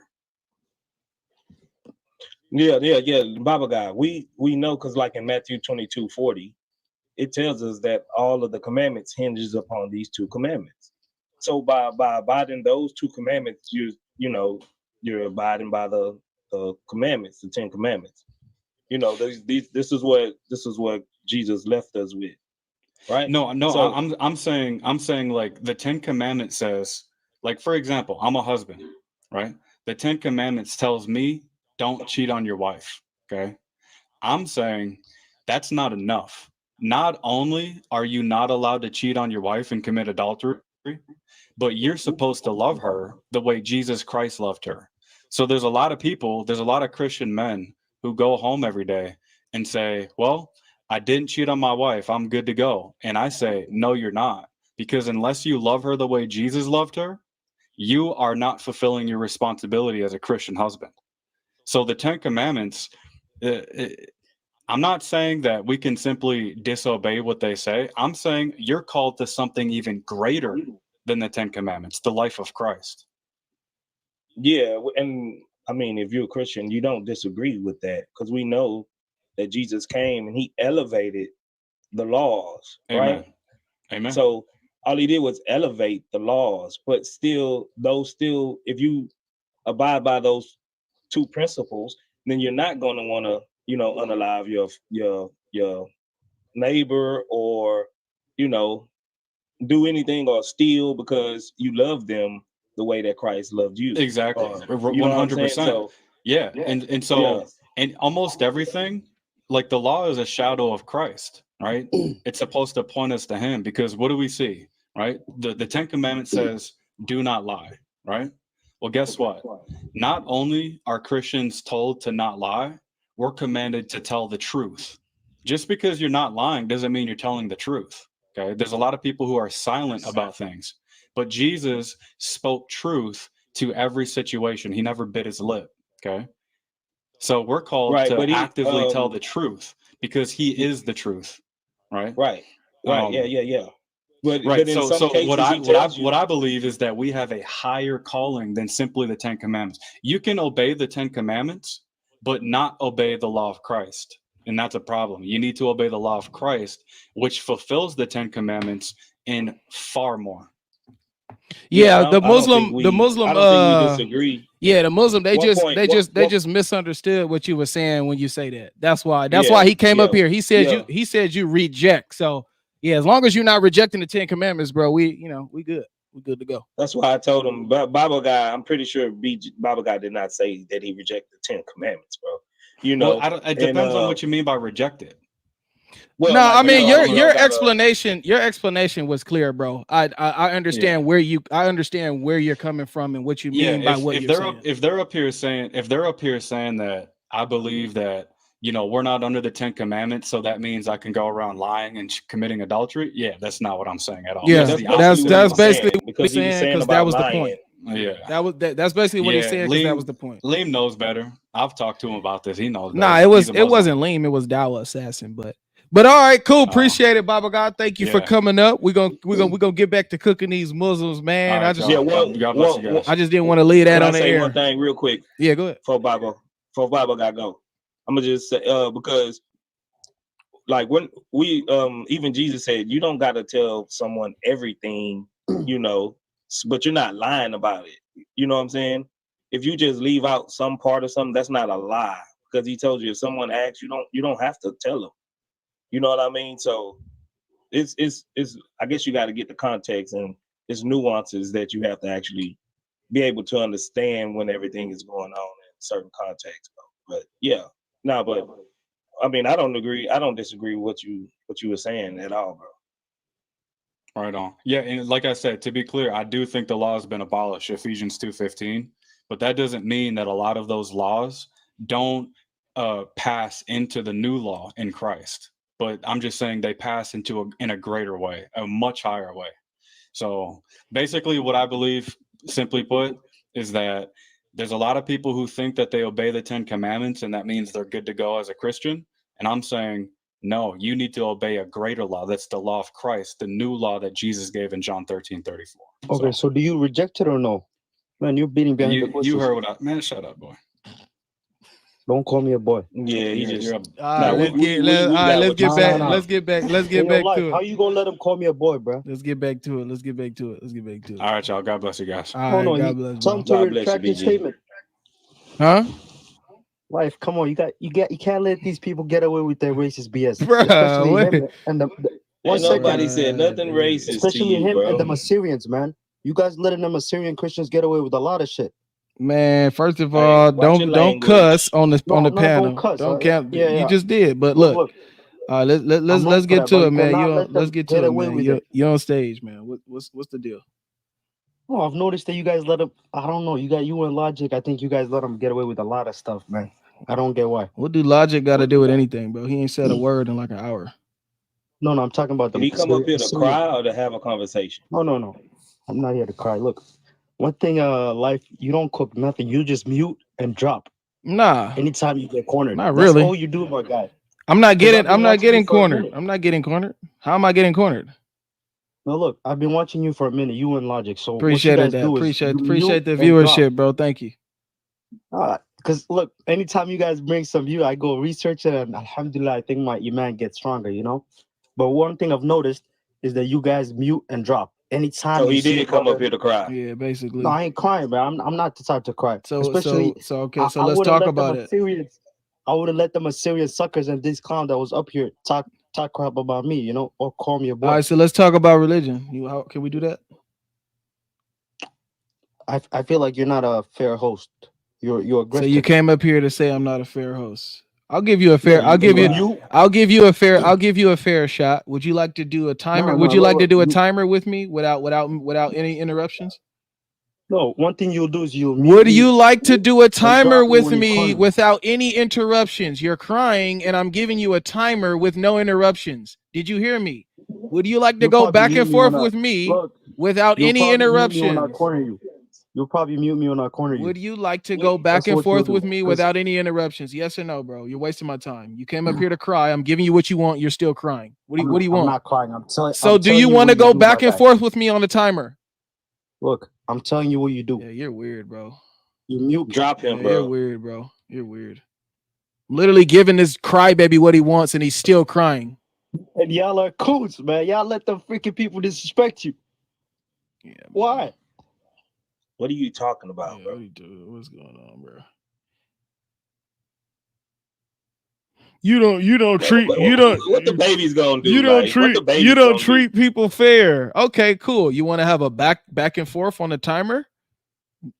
No, you don't treat people fair. Bro, what are you talking about, bro? They take the baby's job away from them, bro. Let the babies cry, man. It's just simple as that, bro. I just want to know why Allah is contradicting his own 10 commandments. It's as simple as that. So you're saying Allah sins?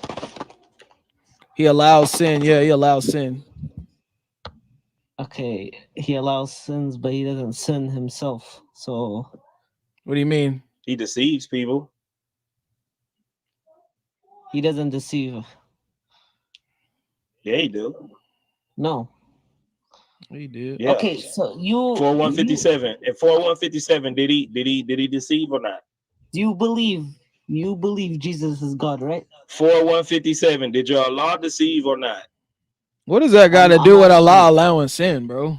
Why do y'all do that? Okay, tell me why. Tell me why. How did he sin? How does Allah? No. Let me ask you a question, because I'm sick and tired of y'all. Y'all got like you guys have one connected mainframe and you don't even know it. What does Jesus being God have to do with my topic? No, after we're done with this topic, just answer the question. What does Jesus being God have to do with the topic? It's after we're done talking, then we can.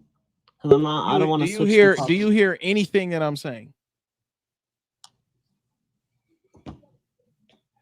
Do you hear anything that I'm saying? Okay, I'll answer your question. Let's go. So answer it. What does Jesus being God have to do with my topic? It has nothing to do All with right. it. Okay. Thank you. Go on. Thank you, bro. So the next time you see a topic and it has nothing to do with what you want to talk about, don't speak unless it's on the topic. Okay. Thank you. Now, does Allah allow sin? No. Okay. Is adultery a sin? Yes. Is lying a sin? Are you saying God sin? Is adultery? What? Does Allah allow sin? Does Allah allow? Can you read, bro? Does Allah allow sin? No. Okay. Is adultery a sin? You can repent. Can I build my argument, bro, or do I gotta drop you and go to somebody else? You just said let's debate in the comment section, and you. Why did you say that? You just want to be up here. You a fan? You want to just be up here with God Logic or something? Why would I be a fan on a Christian? Let's go. I don't know. Maybe Logic is here, bro. You guys get antsy when you see him. Debate, bro. It's debate. All right, cool. So, I'm a sheikh too. Is adultery a sin? Yes. Is lying a sin? Yeah. Okay. Why does Allah allow adultery and lying? He doesn't allow it. In the Quran, it's prohibited. No, in the Quran, adultery is allowed. It's not allowed. Yeah, verse 424. Give me the verse. All married women are unlawful except give me the verse and read it. 424. Read it. All married women are unlawful except those whom your right hand possess. I don't understand. You should. That's what I'll. Can you hear me? 424 is saying that all married women are unlawful except the ones that your right hand possesses, which means the ones that you captured in war. And if you go to the hadith about it, it literally tells you that these women that were married because the people, the fighters, under the Muhammad, they did not hold on. They did not want to engage and sleep with these. Bro, it quotes the Quran. Captives. It quotes the Quran here. And all married women are forbidden unto you, save those captain women your right hand possess. This hadith is quoting your Quran. This is why it was revealed. So these people can commit adultery. It's probably Quran only. Are you a Shia? Who, me? Yeah. No. Okay, so this hadith is authoritative to you. I am a Salafi. But you still Sunni. So this hadith is authoritative. Yes, but the hadith, it's not a Quran. You said it's quoting the Quran. The Quran is quoting Quran, bro. Hadith. It's quoting, yes, it doesn't matter if it's hadith, it's quoting Quran. It's telling you why this verse was revealed. So these men can commit adultery.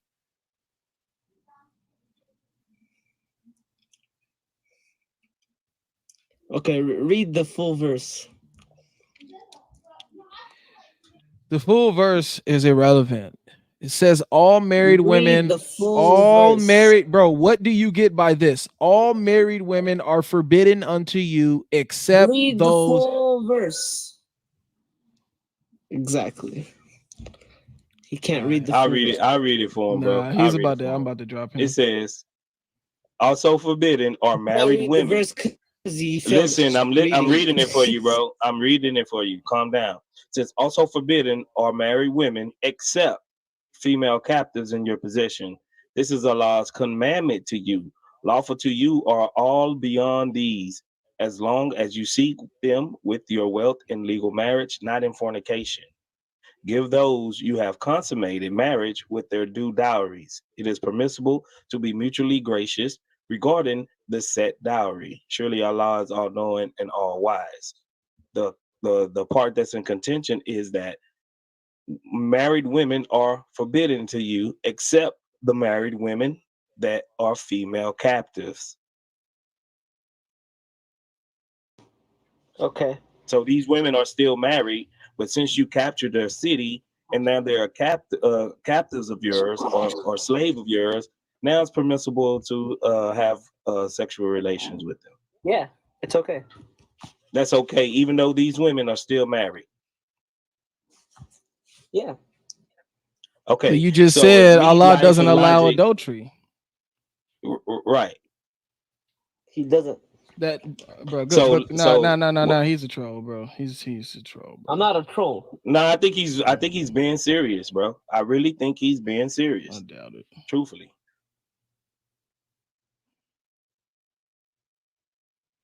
I doubt it. He said he doesn't.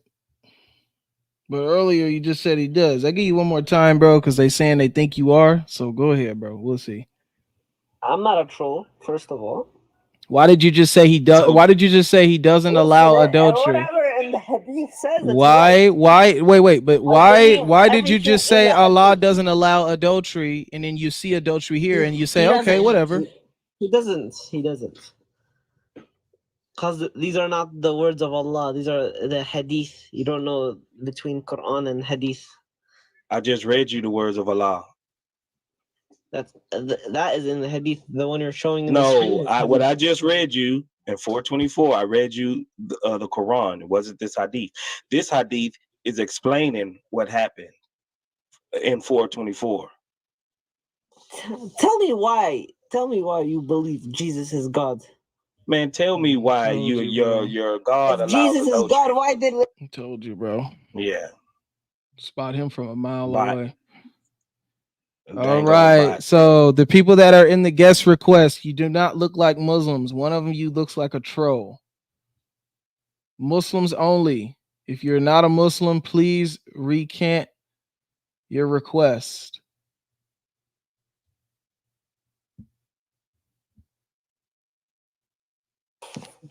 Hello. Yo. What's up, bro? What's good? What's good? So, like, somebody said, bro, replace the words. What? I didn't replace nothing. What's up, man? How's it going? I'm good. I'm good. Does your God allow sin? Does he allow sin? Mm-hmm. He tells us to repent if we sin. Yeah, I know, but does he allow it? Like, for example, does he allow you to sin? No, I don't think so, no. Okay. Are you familiar with adultery and lying? Are those sins? Yeah. Okay. Can you explain to me what's taking place here? Why is Muhammad allowing men to commit adultery?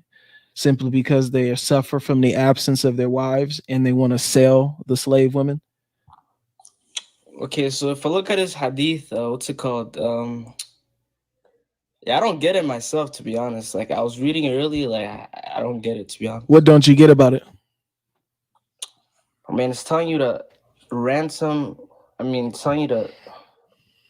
It's telling you that these men went out on an expedition, won, conquered the women, took them captive, and they wanted to have intercourse with them because they suffered from the absence of their wives. And then they wanted ransom. So, of course, they didn't want to get them pregnant. So what they were doing were pulling out. So they went and asked Muhammad, was it okay for them to pull out? And he says, it does not matter if you do not do it, for every soul that is to be born up to the day of resurrection will be born. So you're saying they had intercourse, right? Mm-hmm. Like, well, yeah, he's allowing them. Yeah, he's allowing them to do it. That's what he's saying. That's what the hadith where does is. say he allows them to do it? Well, they're asking him, can they pull out? So that means he's allowing them to have intercourse with these. It does not matter if you do not do it, for every soul that is to be born up to the day of resurrection. Yeah, be born. Yeah, they're asking him about pulling out. So read the first part of the hadith. Look at the first 3 sentences, bro. Yeah, I read it. It said, I sat with him and asked him about withdrawing the peen or having intercourse. You know what pulling out is? I think can you explain it? I don't get it. Nah, I ain't going. I'm not. Let me try to explain it in the most PG way. The tafsir of Ibn Kathir it explains it. Wait, is this a weak hadith? It's like when you don't. It's like look, this, look, little bro. It's like when you linking up with a girl, and you don't have a latex. You know what a latex is? Yeah, exactly. And then you don't want to have a baby, so you jump out of there before that moment. Oh, I get it now. So yeah, I mean, it's not telling us we can do adultery. Like there's many hadith that says like if you do adultery, like this is gonna happen. But like Muhammad Sallallahu Alaihi Wasallam said here, it does not matter if you do not do it, for every soul that is. So after the people asked him, can you do that while intercourse? He said, it does not matter if you do it, for every soul that is to be born up to their resurrection will be born. Yeah, that's adultery. It tells you right there. They're suffering from the absence of their wives. If they're married and they're trying to have intercourse with these slave women and they don't want to get them pregnant, so they could sell them. What's happening here? Adultery is intercourse outside of your marriage. I mean, wait, can you get another guy in here to explain it better? There has to be an explanation. But is this a weak hadith or is no? It's not a weak hadith, bro. It's an Ibn Kathir, the tafsir of Ibn Kathir. You know who Ibn Kathir is, right? Nah. You don't know who Sunan Ibn Abi Dawud. Kathir is? You don't know who Ibn Kathir is? Yeah. If you off the screen, then we can't hear you, bro. Lucy, what's up? Why you calling me Lucy for? Well, I said Lucy because I'm not gonna say your whole name. Why you scared? Luce. What's up, Luce? Hey, He's a troll. Why is your weak mod for? I didn't understand What? the words you said. Why is your mods muting me? Did you want to address the topic or you cry about the mods? Yeah, but the guy don't understand that you're just basically talking shit in it. You probably ignoramus. That's why. All right. All right, little bro, you here? Black Yeah. flag. So I just searched it up. It said like some of Sunan Abi Dawud. It's like If there's any knowledgeable Muslim that wants to come help him and reconcile this with him, feel free to come up. yeah, that's what I'm trying to say. Like Yeah. Any Muslims here that want to come help your brother out, come up. You can explain it to him. You see your brother, man. He having doubts. Don't let him sit I'm up. not Don't let him doubting sit up here with us, man. No, I'm just playing with you. brother, I'm not doubting. Especially with logic. should be Especially doubting. with logic up here, man. That's the last one you want to be up here with having doubts. It doesn't like he can talk right now. I know you guys. Bro. Nah, you good, bro. I'm just playing with you. But yeah, no, I mean, you're struggling with it because okay. So let me ask you this: what are you struggling with? What to understand the hadith? Okay, what is it that you're not understanding? Like after Rasulullah sallallahu alaihi wasallam, like what he said after, like that's what I'm not getting. What? It does not matter It if does you not do not matter. do it. Yeah. So they're asking him, is it okay for them to pull out? It does not matter if you do not do it for every soul. I'm trying to understand, like for every soul that is to be born, like how does that? Yeah, he's saying it doesn't matter if you do not do it. So basically, he's saying it doesn't. Every soul that is to He's be saying born. if you get them pregnant, bro. He's saying if you Yeah. leave it in and get it and get them pregnant. Yeah, he's saying it don't matter. You leave it in, get them pregnant, it don't matter, bro. Because everybody who's supposed to be born is supposed to be born. All right. I get it now. Yeah. So the lady that's in the comment section, you said read the Arabic and explain it to him. Okay, cool. So how about you come read the Arabic and explain it to him? I would love for you to come up. I can't read Arabic to be honest. So you have to get someone. Yo, bro. Yeah. Hold on, yeah. Alright, bro. Basically, bro. So, like, what do you mean? Like, what are you trying to say about this? Like, is it like what Man, are you this trying dude is 12, man. Now let him talk. Let him talk. Does Allah allow? 12 Does years Allah old. allow adultery? Huh? Does Allah allow adultery? No. Okay, then what is going on here? Yeah. So the thing is, bro. When did he say that this is allowed? When did he Right say here. that adultery is allowed? Right here in the Hadith. Well, what line did the prophet say it's allowed? The last one when he allows them to actually leave it in. He never said it. Like he said, it does He never not said you matter. could leave it in. Okay, so it said first of all, I'm not gonna talk about this with kids. I'm not even gonna lie. I can't Bro, discuss I this think shit. he too young, bro. Yeah. Bro, he. Nobody he talk came up to about you guys, let him, like, nah, why'd you guys nah, I'm kick not him? gonna talk about intercourse He's a with a little with a child, bro. kid, He don't bro. even need to be. Bro, He need to be talking. Nah, whatever. Yeah, he need to be studying his ABCs, not the birds and the bees. You better cook, bro. Thousand Sunny, are you a Muslim? Why do you have Avery's profile picture on you? You got to change that before you come up. Why do you think that he was going to cook when he never probably even experienced his first I was kiss like, yet? bro, like it does not matter if you're young, like you can be Bro, he mature. probably he don't bro. Kids Bro, need to stay in kids' places. most kids know But this means. but bro, listen, chill. listen, Black Flag. He needs to stay in the kid's place. Alright, I get it. All right. You would talk about intercourse with a little kid That you don't know? That you don't know? I mean, he sounded like he know he was talking about. So yeah. Nah, bro, that dude don't have no life experience, bro. He said I'm 19. He's saying he's 19. I highly that doubt dude that. was not 19. I highly doubt that he was 19, bro. The dude was 9. I'm 19. Wait, I have a question real quick about like the Trinity. Hold on. We gotta stay on topic. Are you okay? Hold on. Are you okay with your God allowing and your prophet allowing adultery?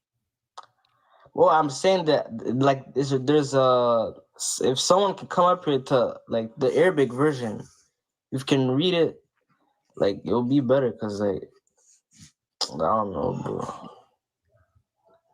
So you don't someone came up here to explain to us in Arabic. Like it's probably Black Flag. Black Flag. How old are you, bro? I'm 17. What? Okay, you 71. Just put it because 17, you almost 17. at that age. No, don't say that because you're supposed to be older to be on this platform. On I'm 19, but I was just what? What? All right. Bro, I don't know what's going on right now, bro. It's crazy. You're Toby. What's up, Toby? Hey guys, how's it going? How's it going, man? Does Allah allow Toby, you say adultery? you don't be like, you always come up liking to talk to us though, bro. You be getting mad at us, but you like having these conversations. I see with us. I do. Okay, Toby. You cool with me, bro. I like Toby though, because when the Muslim be having doubts, Toby come up and confirm exactly what they having doubts about. Toby on our team. They be like, yeah, that's food. what it say. Yeah, for sure. Toby, does Allah allow adultery? Well, it's a sin.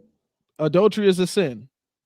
Yeah, it's a major sin. All right, cool. So what's going on here? Is this not adultery? Well, let's see. So, to withdraw the penis. What's funny, bro? Can we draw the penis when the apostle? Okay. Withdraw, not draw. It's withdraw. So take it out. Yeah, I see that. I see. Okay, so I think. Oh, did they marry those women? No, these are captives. You see, women captives, and they want to sell them. So if you're gonna say that they're married, that's an even more immoral thing that's happening here. So I hope you don't want to make that claim.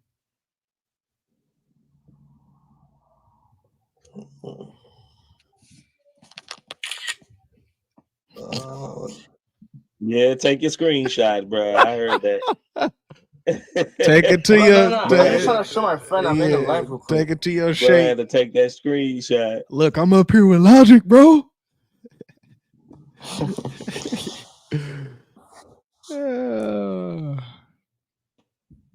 So Toby, from what you're reading right here, is this adultery?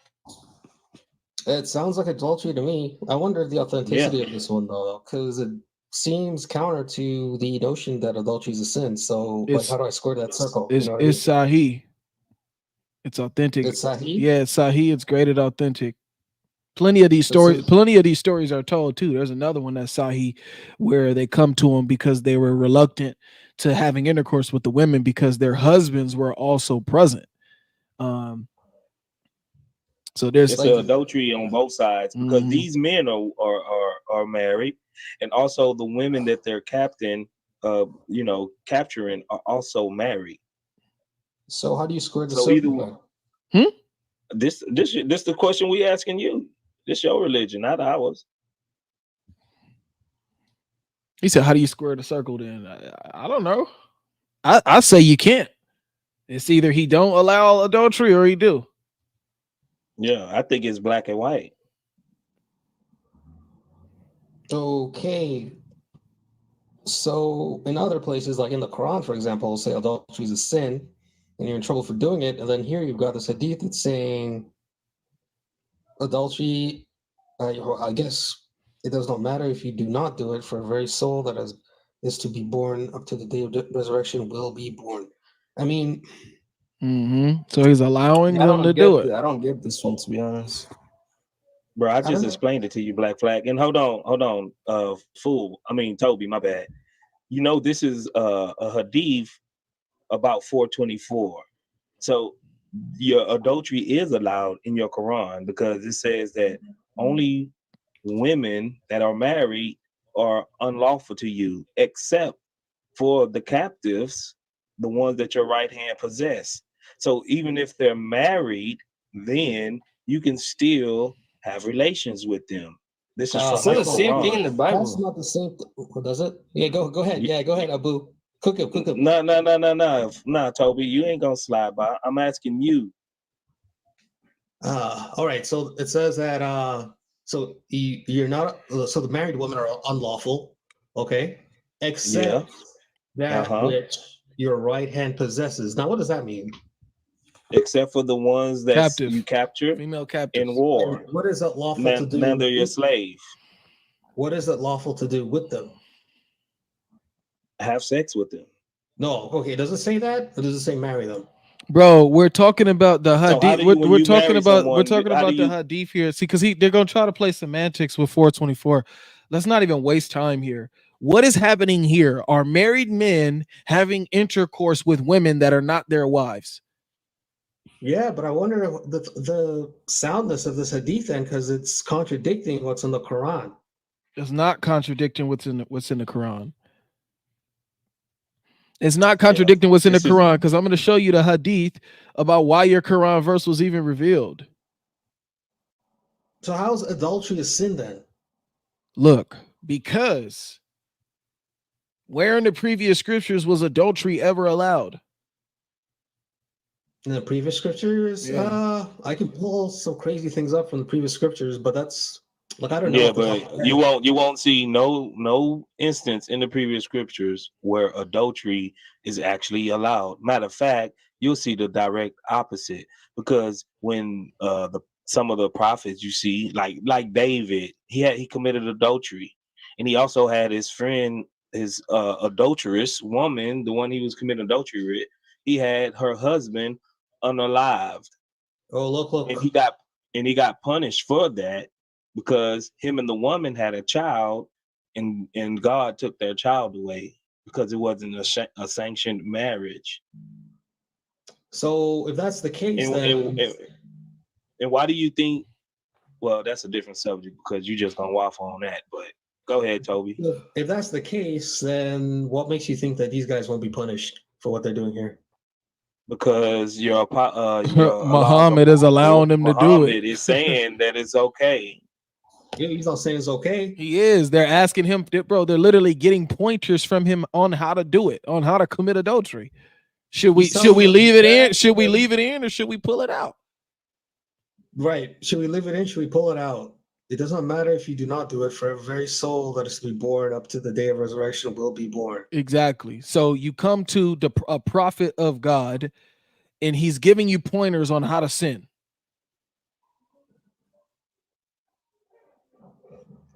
Man, this doesn't sound right. Look, someone in the comments saying Deuteronomy 21:10-14. Yeah, because they're trying to divert on how they don't understand the Bible. Stay focused here. No, but you guys keep act like it's bad, but it says the same thing in your scriptures. No, it doesn't. It does. No, it doesn't. Stop trying to divert. Well, there's way Stay worse things in the Bible. Stay focused. Stay focused here. What is happening here? Is this adultery? Is this okay? It's adultery. Yes, Thank you. It's adultery. So now, what do you do about it? I don't know. I have to go research and understand what the hell's going on, because I can't square the circle. Because if this is permissible, what I'm reading here, then how come adultery is also a sin? Like, how does it all make sense? Exactly, because adultery is having intercourse outside of your marriage, right? Right. Okay, thank you. Thank you. So Okay, go do your research. Someone's gonna come in. Who's gonna come in? I don't even think Logic is here. He's probably frozen. Logic, are you here? I'm gonna free up some space if you're not here. Yeah, he's not even here, bro. Bro. Who? Logic. And I said Logic is not even here. Because his account probably just frozen up here. Okay. Do you believe this is immoral? This is inherently immoral? Brother, answer the question.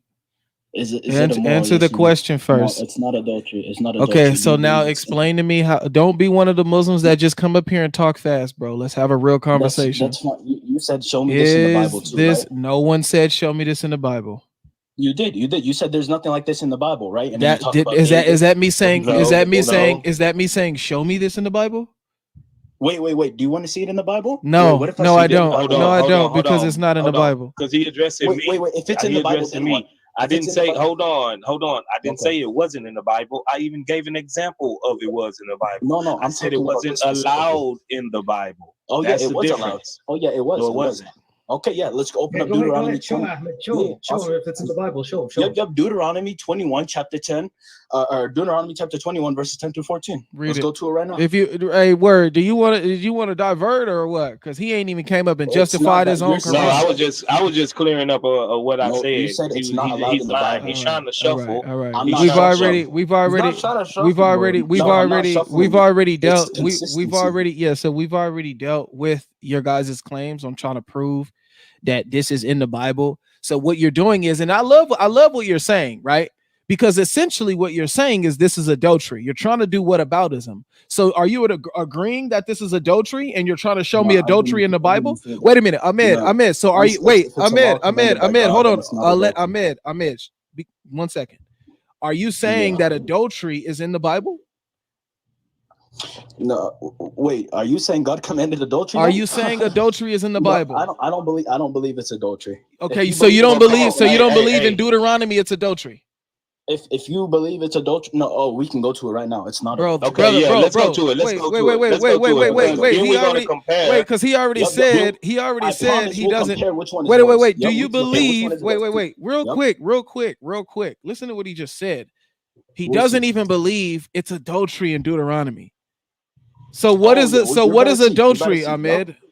No. You'll see. You'll open up God's law. Ahmad, what is adultery, Ahmad? You don't want to pull up the verse for a reason.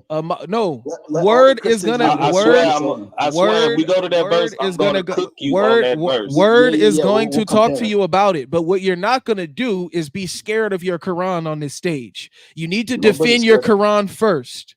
That's the point, bro. You do not own this stage here. We have a topic, and it's about the Quran and the Hadith right now. Defend this first instead of coming up trying to divert. No one's running from you. We've heard the Muslims say this all the time, bro. You're not the first one to bring up Deuteronomy. Yeah. So defend your Quran first. What is adultery? Are you done?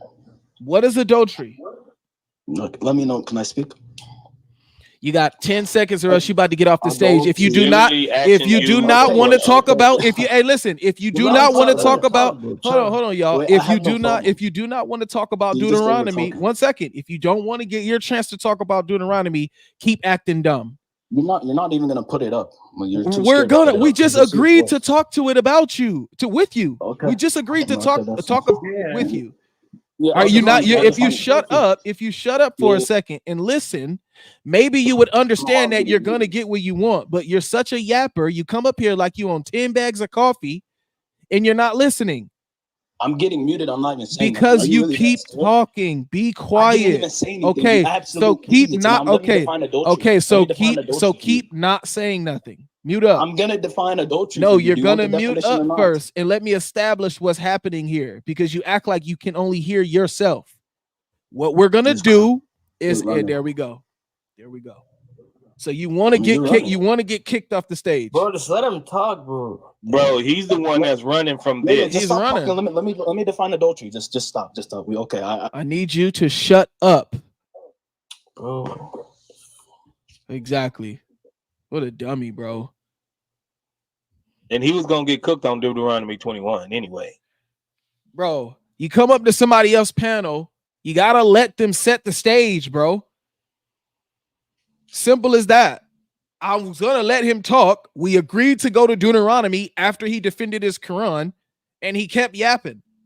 All I needed to do was defend. All I wanted to do was set the stage real quick, bro. That's it. So we'll bring him back up one more time, bro. Okay. So did you hear that, Ahmad? Yeah. So all I need to do is set the stage. So hold your mic. Go ahead. All right. So what we're gonna do is we're gonna talk about your religion first. We're going to establish what adultery is according to you and in accordance to what your Quran claims to be the previous scriptures. Okay?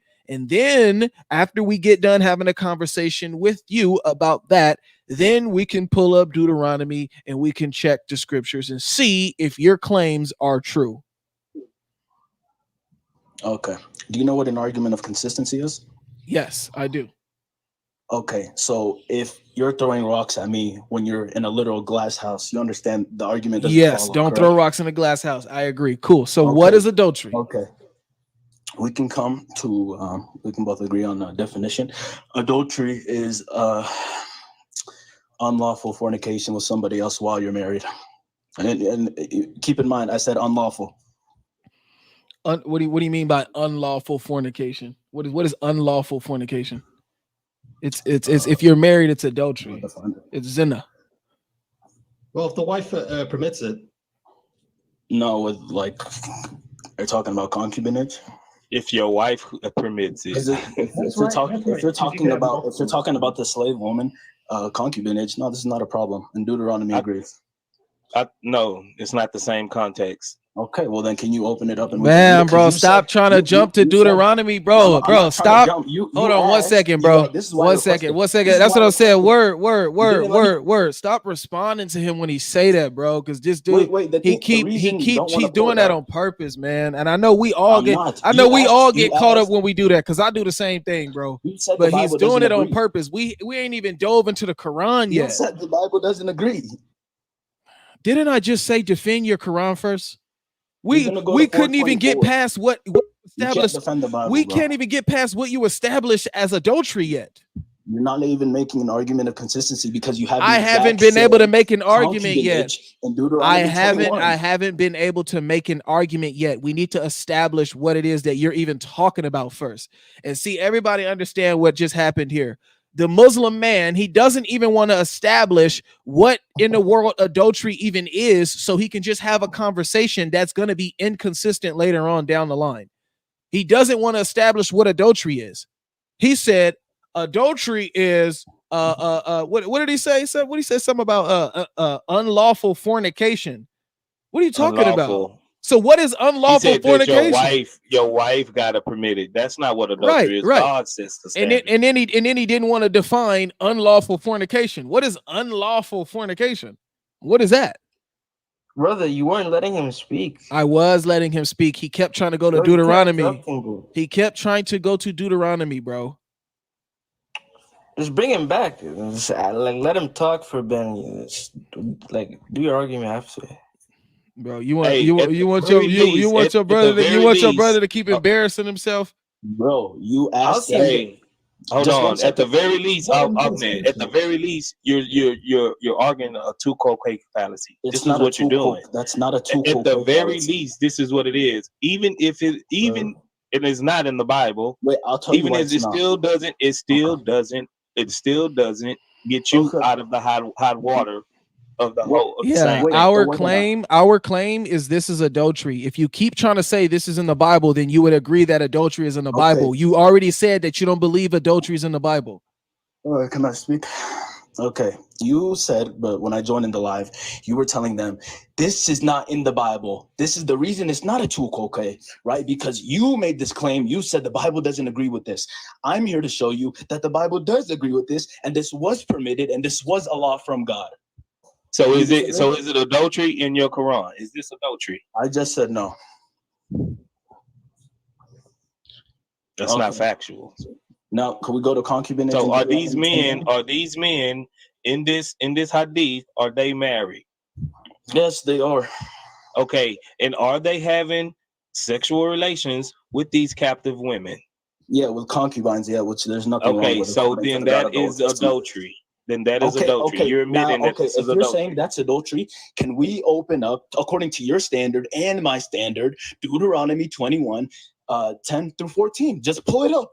You have to admit whether this is adultery first. I just said no. I just said no like 5 times. So 100 times. Okay. So if it's not adultery, explain how, because what you explain shows how it is adultery. Oh my God. I just said concubinage is not immoral. Do you believe concubinage is immoral? Intercourse outside of your marriage is adultery. Is concubinage immoral? Is intercourse outside of your marriage adultery? Yes, unless it's concubinage. Now, do you agree? Unless it's concubinage. Yep. All right, now prove it.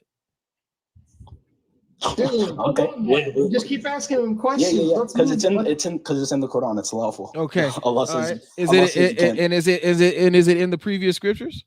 Yes, it is. Where? I just said Deuteronomy 21:10 through 14. All right, now we can do Deuteronomy. Go ahead, Word. That's how we do it, bro. Yeah, let's go ahead and smash him on this real quick. Go ahead, smash me. Give me the big screen.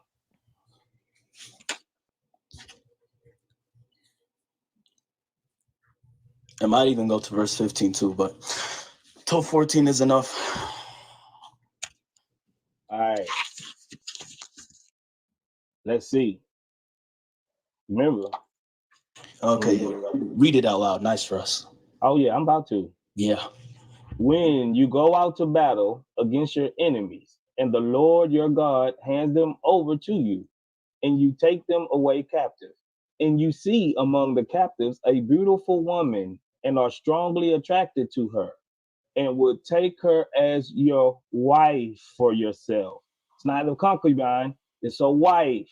Then you shall bring her into your home, and she shall shave her head and trim her nails. She also will remove the clothes of her captivity, and shall remain in her house, in your house, and weep for her father and mother a full month. So you don't just go and take them and then start having sexual relations with her. And after that, you may have relations with her and become what? Her husband, and she shall be your wife. But it shall be, if you're not pleased with her, then you shall let her go wherever she wishes, and you certainly shall not sell her for money, or shall not treat her as merchandise, since you have humiliated her. So now pause. Wait, word, real quick. I just want to say this. Wait a minute. Did it just say don't sell her for money? Don't sell her for money. Oh, wait now, a minute. Wait a minute. Well, I could have swore they was trying to hold him for ransom. That's beautiful. Can you put 424 on the screen now? I could have swore they wanted ransom. What was the hadith revealed? Because of 424. So Ahmed, right here. Do it say you have to take her as your wife? Yeah, the Quran says the same thing. Okay, so is your wife a concubine? There's primary. Is your wife a concubine? 1 second, I'm speaking. If you allow me to respond. Yeah, it's like a secondary type of marriage. Yeah. No. It doesn't say anything about a secondary type of marriage. You'll see in the Quran. Like if you open up in 4 chapters. If your wife a concubine? Yes, a concubine is a form of a concubine. Yes. No. You're talking about polygamy. Polygamy. No, I'm not talking about polygamy. I'm talking about 424. If you have more than one wife, that's polygamy. That is not concubinage. Is also a type of marriage. That is not concubinage. It's literally a type of marriage. You can. Oh, now hold on. So do you see? If you don't want an answer. If you open up 424. Hey, be quiet, bro. Be quiet. Do you see anything like this? Hold on, saying that you must marry the ones in 424. Ahmed, do they have to marry in 424? He's muted. Why I keep getting muted? Let me speak. You see my hand. All right, hold off. Wait. Okay, wait. Hold off on moderate. Wait, hold on. Hold off on muting him for a second. Let me be in control of muting him. Let him and Word go back to back real quick.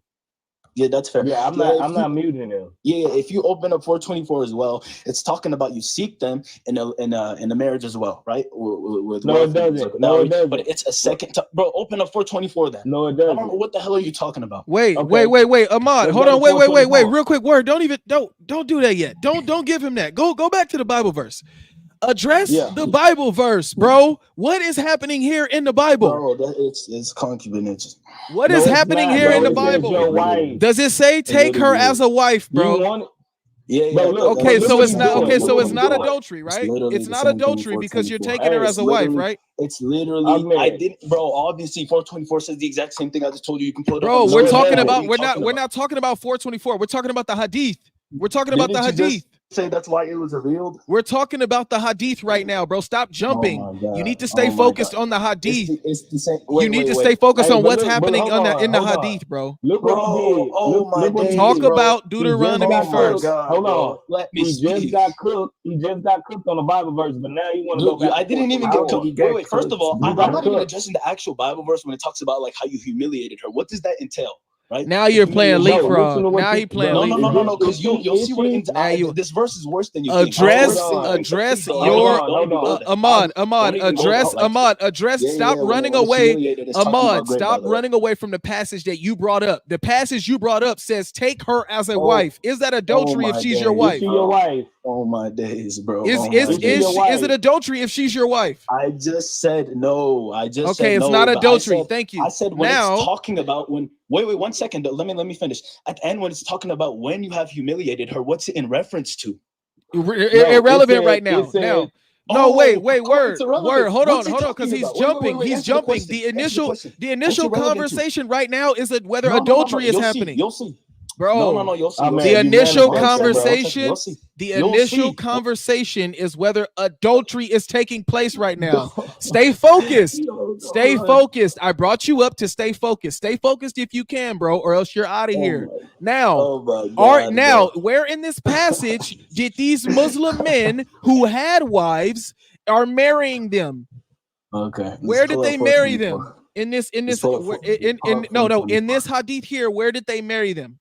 Who doesn't need to explicitly say it, bro? Okay, so watch this. If you're saying they married them, so Muhammad is saying, hey, Arab, take these Arab, it's all good. You could take these Arab captive women, you can be married, they're not married to you. You can have intercourse with them. Okay. Let me ask you this. Notice why. Hold on, Ahmad. Why did they want to pull out and not get them pregnant? Humiliated. Why did they want to pull out and not get them pregnant in this passage? They didn't want kids with their concubines. What's wrong with that? No, it says they wanted ransom, so they're selling them. So they married him. So they married him. Wait. So they married him. Wait a minute. So if you're saying that they married him, had sex with him, divorced him, and then sold him. Why are you still muting? Listen. Answer the question. So they married him, had intercourse with him, divorced him, and then sold him. That's what you're saying? They married him just to have intercourse with him, divorced him, and then sold him. Just like in Deuteronomy. Wow. Thank you for showing how immoral your God is. Goodbye. I mean, Deuteronomy 21. Yeah, goodbye. He just read you Deuteronomy, you fool. He just read it to you, you fool. Now, little bro, do you see the issue here? Do you see what just happened here, bro? He quoted the Bible, got cooked when a word read the Bible, the same passage that he literally read destroys him because it says take them as a wife.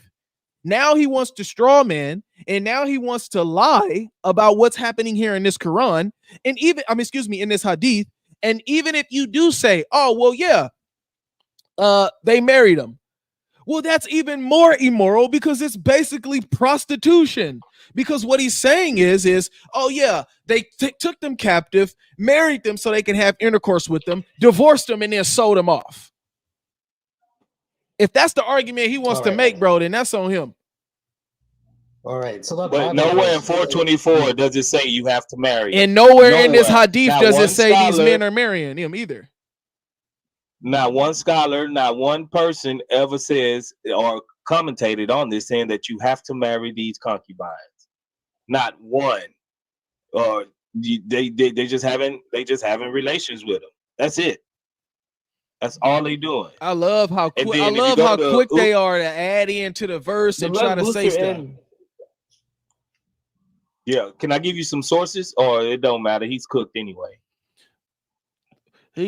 Go ahead, pull the sources up, bro, so we can add on to it a little bit more because he obviously just came up to lie real quick as possible and get booted, bro. Literally came up to lie real quick and get booted. Simple as that. Now, all of a sudden, he wants to add that, oh, well, in the hadith, they're also married. Notice how this entire time, he was not arguing for anyone being married. Notice how he was saying, yes, these men are married and they're having intercourse outside of their marriage. But then the moment we talked about the moment he saw Deuteronomy cooked him and it said, take them as their wife. Now, all of a sudden, he wants to add that into this hadith. That's crazy, bro. That's crazy. Yeah, Sahih Muslim 1406A. Yeah. Dude came up here with his chest out, got donkey kicked, and then he just started manifesting. Oh, you waiting on me? Oh, hold on. Yeah, you said you wanted to add some sources. Because, all right, hold on. Let me go to the sooner.com real quick. I'm going to put it on my big screen.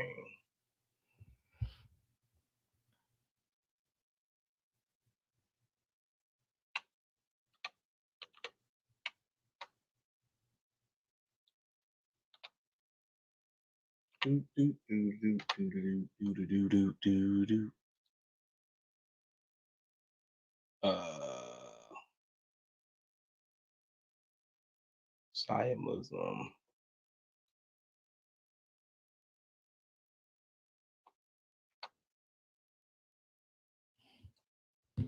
Dang, my computer tripping, bro. All right, hold on. The Book of Marriage.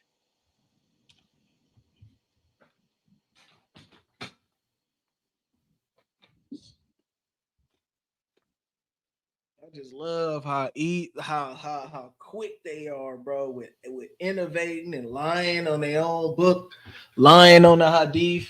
I just find that so funny, man. Dude didn't say a word about any of them men being married to them concubines in the hadith. Now all of a sudden you want to try to make that argument. Man, get out of here, bro. God bless you guys. What's up? What is God going bless, on? God bless you. NXT. Man, he wanted to go to 424 as well. Oh my gosh. He doesn't know that he was gonna get cooked so bad, because this guy, if he knew only what is the reason for this ayah, why was it revealed, he wasn't gonna tell you to go to 424. Trust me. Because it's bad. Yeah, I don't even know why he even tried. NXD, what's going on? Yeah, the hadith you showed, it should have you should have go to the. Do you have a button that says 2171? Click on it; it'll give you a better context, or even go to the one before it. Yeah, he mentions let me see, 2170. Wait, it says no, hang on. Trying to read it. Oh yeah, 2171. Right, you mentioned something about Jews. Where the Jews said the withdrawing of the Azul is burying the living girls in a small scale. The prophet said the Jews told Allah, if Allah intends to create it, you cannot turn it away. So basically, it's, if you look up the context, it's more to it than just this single hadith. Yeah, I know they have other hadith here. Yeah, just go to the ones before it because it's the same topic. Why don't you address the one that I have up here now? Because it's part of a bigger hadith. Yeah, so give us give us the insight. What happened? What's going on? What's different that we missed? You can read it. Just click on 217. There's a button, right? It'll tell you. No, that's a screen. That's a screenshot. Okay, that's a screenshot. Nah, hold on real quick. This is the Ababa Nazul. You know, this is the reason for revelation. Hey, and it says, in all married women, this is the reason for revelation. Hold on, NXT. Women are forbidden unto, save those captives whom your right hand possesses. This is about 424. Muhammad ibn al-Rahman al-Bunani informed us. Muhammad ibn Ahmad, and then it's a whole lot of people who said we had captured. Hold on, we had captured. Hold on, bro. Hold on. Let me finish. This is the reason for revelation. This is as Bible Nuzul. says, we had captured female prisoners of war on the day of Autos. And because they were already married, we disliked having any physical relationship with them.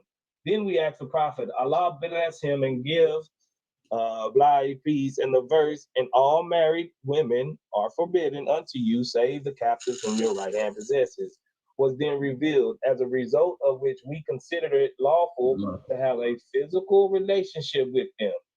Ahmad, Ibn, and all these people, when the messenger of Allah, Allah blessed with him and give him peace, captured the people of Autos as prisoners of war, we said, how can we possibly have physical relationships with these women whose lineage and husband we know very well? So they even knew these people. They knew the women and they knew the husbands. And so this verse was revealed. And then it goes about all of these people. Said this army met the enemy in a battle, defeated them, and captured many female prisoners from them. But some of the companions of the messenger, bless him and give him peace, were uncomfortable about having physical relations with these prisoners because they had husbands who were idolaters. And so Allah exalted is he revealed this about this, and Allah all married women are forbidden unto you, save those captains whom your right hand possess.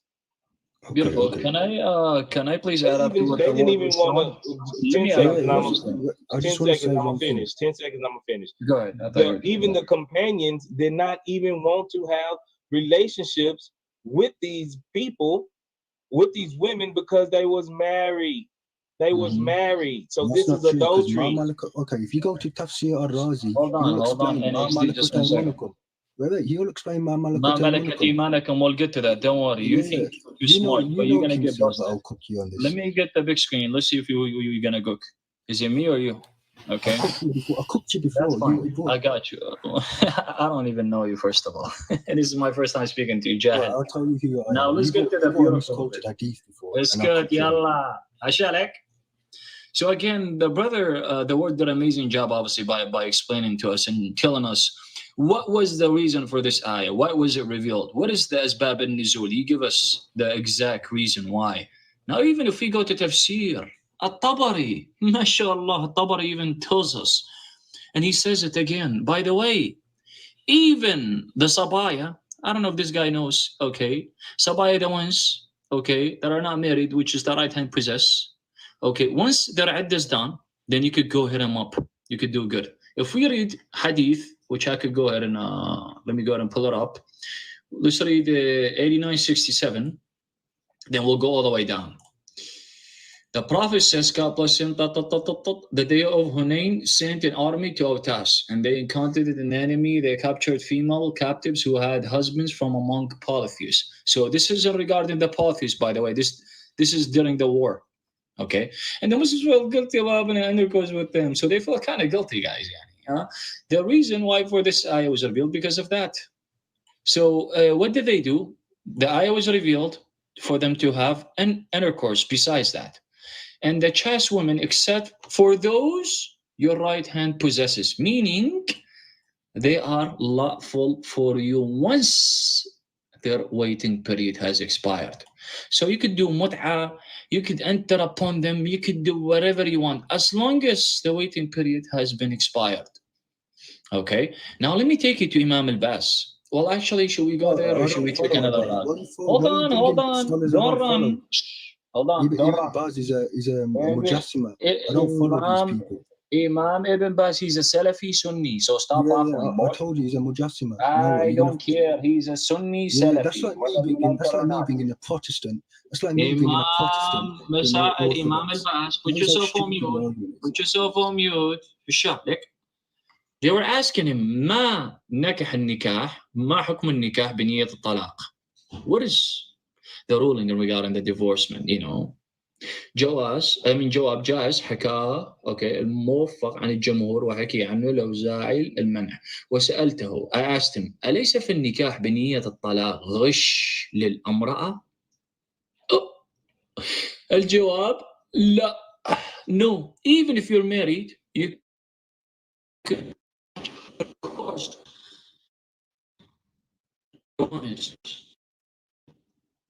So it's fine, guys. You could go do a sexual intercourse with someone else. That means, for example, let me bring a good example. If you are married, okay, and you want to go to the strip club or any of that, you could go ahead and do it. That's fine. Mut'a is totally fine. You know what I mean? Now, I would like to touch on 424, and I have a question for this Jahil. 424, right? You threw Thomas Aquinas under the bus. 424, Hasha.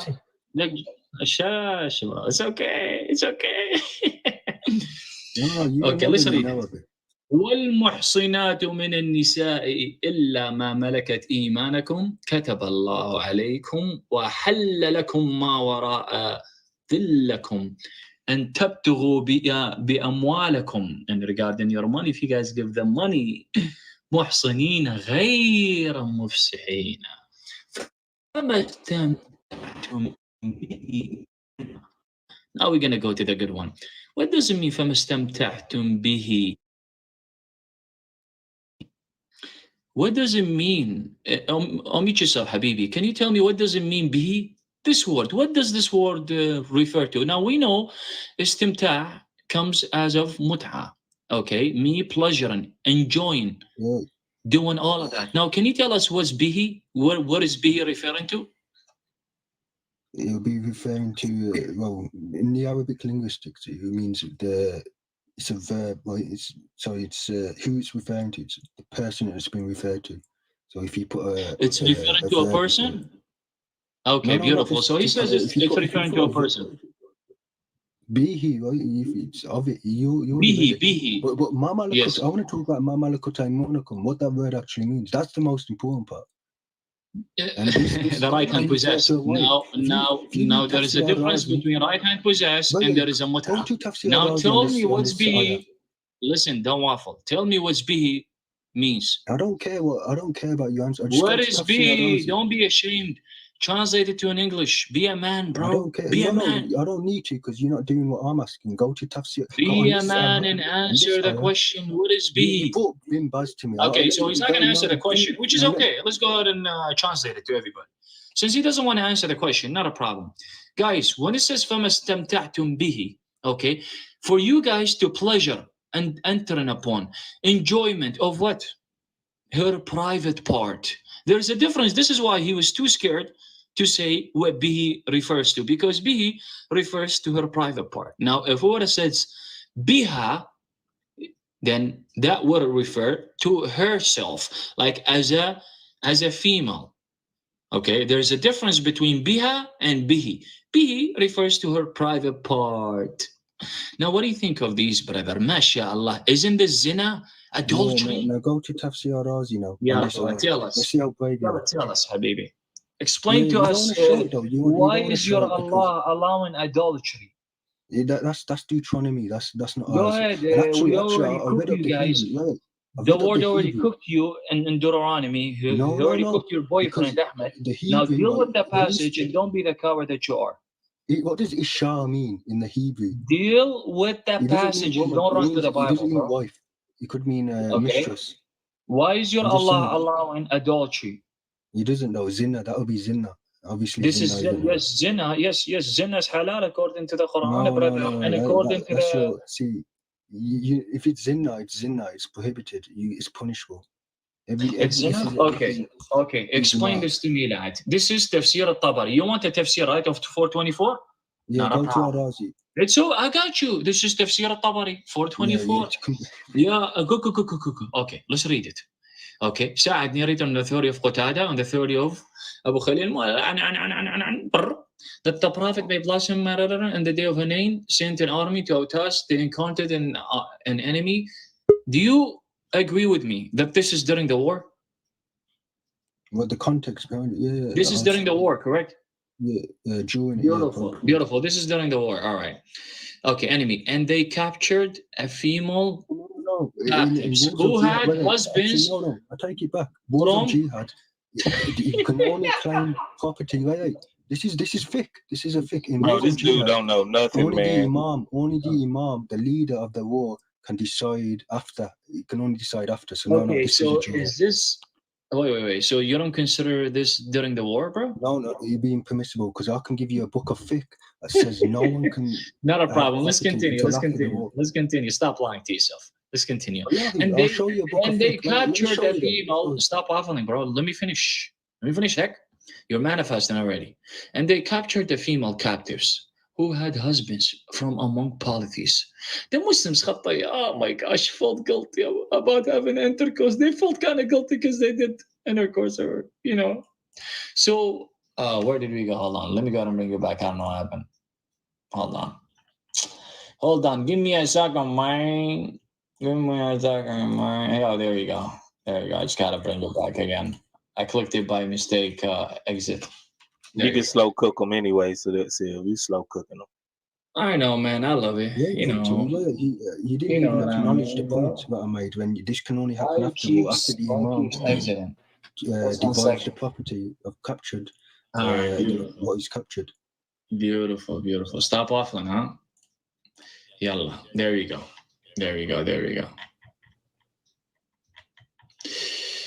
We were reading out of 20. There we go. This one. Okay. This is where we were reading. It's translated. Right?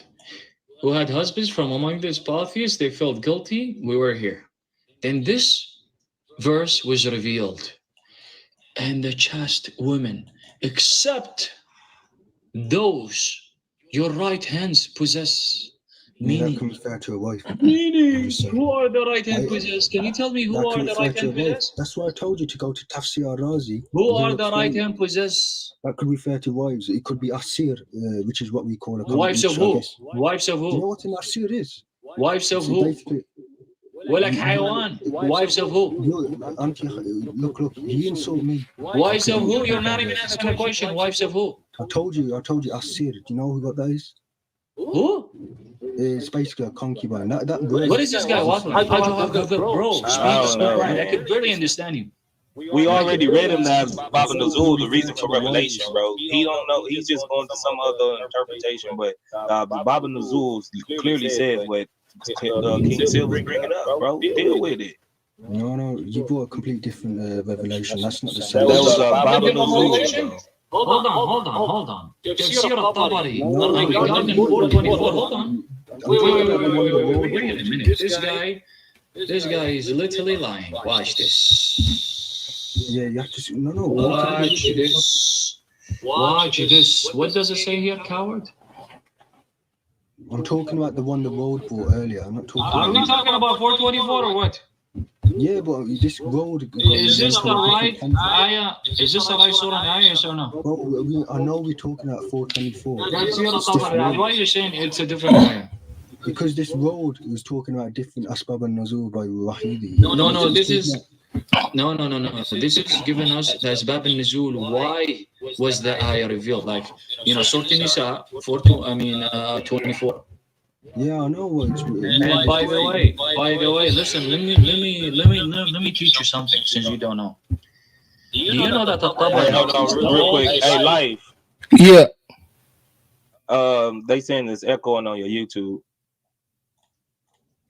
I explained it. Ma malakat aymanukum can Echo. refer to wives. Oh. No, it does not refer to wives. Yeah, I think you was picking it up. You're scared, bro. It does not refer to wives, you liar, you handicap. If you're brave, now listen. Let me ask you a question because I couldn't. Hold on. Who is the oldest mufassir? He's based on At-Tabari. Who is the oldest mufassir? Answer the question and don't run. Ar-Razi is based on At-Tabari. Who is the oldest mufassir, bro? Answer the damn question. At-Tabari says it as well. Actually, At-Tabari, thank you so much. So At-Tabari is the oldest mufassir. He's a giant. Okay. Now deal with it. Now you want me to bring another scholars? Not a problem. You got it, bro. You're gonna cook yourself, which is okay. It's either way. You're gonna cook yourself. But let's bring another Nisaburi. Hold on. Okay. Sabab nuzul al-ayah. What does it say here? An-Nisa, right? 24. قوله تعالى والمحصنات والمحصنات من النساء إلا ما ملكت إيمانكم. أوكي. أخبرنا محمد بن عبد الرحمن البناني قال أخبرنا عن أصبنا صبايا يوم أوطاس لهن أزواج فكرهنا أن نقع عليهن فسألنا النبي صلى الله عليه وسلم فنزلت. What does it mean فنزلت? That means the ayah was revealed because of that reason. والمحصنات من النساء إلا ما ملكت إيمانكم. What does this word mean, please? Read it to us and translate it. فاستحللناهن. What does it mean فاستحللناهن? Come back from Sheikh Google. It's not going to help you today. Trust me. I'll put you into a corner in every other way. Whatever scholar you're going to bring today, I'll bury you with. Come back. Come back from Sheikh Google. Trust me, it's not going to help you. What does it mean? What does this word mean? فاستحللناهن. You'll be referring to hers. What does it mean فاستحللناهن? Translate. I'm waiting for you. So you don't know the language of Allah? No, أتكلم عربية. I can speak it. تتكلم العربية? Okay, then tell me what does this word mean? No, أتتكلم العربية. your recitation. What does فاستحللناهن means? Go ahead. I'm still waiting. I told you it's about a female. What does فاستحللناهن means? For the last time, I'm going to ask you, bro. No, you haven't answered mine. I want you to go Tafsir Razi. You see what I'm saying, guys? This guy is a joke, bro. I literally own you guys. I bury you guys, okay? Bring your sheikh right now. Yalla, get out of handicap worshiper. Bring your sheikh next time and tell him to come over so I could bury him as well. I mean, what's the point of having a conversation with this jahil when you can't even answer questions? Yeah, we were wasting your time with him, bro. Exactly. This hadith literally sums it up right here. It is not lawful for a man who believes in God in the last day to water what another has sown with his water, meaning intercourse with women who are pregnant. It is not lawful for a man who believes in God in the last day to have intercourse with a captive woman that till she has had a menstrual period, and is not lawful for a man who believes in God in the last day to sell spoil till it is divided. So it don't say nothing about being married, bro. It just say wait. It says if she have her menstrual period, then she good to go. It don't say nothing about waiting, bro. It don't say nothing about marrying. And I dare him to show me وَمَا مَلَكَتْ إِيمَانَكُمْ is referring to the ones that are married. I dare him. He can't show it. That's what they keep trying to say. They married the captive women. They want to be like the Bible so bad. Like they want to be like us, bro, but it just don't work. They try to play games. Because it don't say they didn't marry him, don't mean that they didn't marry him. Yeah, because they had a false prophet. That's why. That's why they try to align with the Bible on this now, because he tried to make the case. He saw what happened in the Bible, and then he flipped the script right after he couldn't handle it. Exactly. So what is the waiting period? It literally says it right here. The hadith answers the question for you. The menstrual. So what is the waiting period for the woman that's pregnant and the woman who's on menses? What is the waiting period? The waiting period. Man, get Sabir out of here. This is not even the topic of the conversation, bro. This is not 434. This is not 65-4. This is not 65-4. Why are y'all scared? This is not 65-4. Why are y'all scared? This is 424. So wait a second. Oh wait, he's talking about divorce. We're not talking about divorce, bro. We're talking about captives, dude. Okay, excellent. So explains to him Muslim 1456. And see, does he talk about 424? If you think I'm lying. Read 1456 for us. Okay, excellent. Say him Muslim 1456.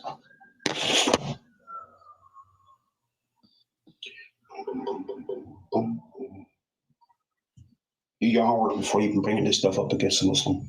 Wait, before you read that, are you saying? No. Are I'm you gonna read it. saying? No. No. I want to Let me read it. clarify. I Let me want to read it. clarify your position because you came up on a false position. So what I'm saying. So I want to clarify what it is that you're trying to prove. Are you trying to prove that Muslim men cannot have intercourse with concubines unless they marry them? Okay.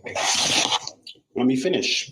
I'm going to give you an explanation. It's a yes or no. That's the point of the conversation. You cannot have intercourse with these women unless you marry them. Okay. That's my point. Okay. All right. Thank you. There we go. So let's read Sahih Muslim. First of all, I'm gonna need you to calm down, bro, because I'm not. Yeah, you gotta relax, bro. I'm not even tripping on you, bro. So you gotta chill. Okay. I don't know why you coming up here with a lot of energy like that, bro.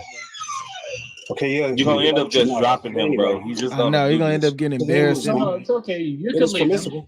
He's gonna get get humiliated. Yeah, I'm just saying. I don't know why he coming up here. He just coming up here all sporadic. Okay. I would love he just coming up a lot. He just coming up sporadic, man.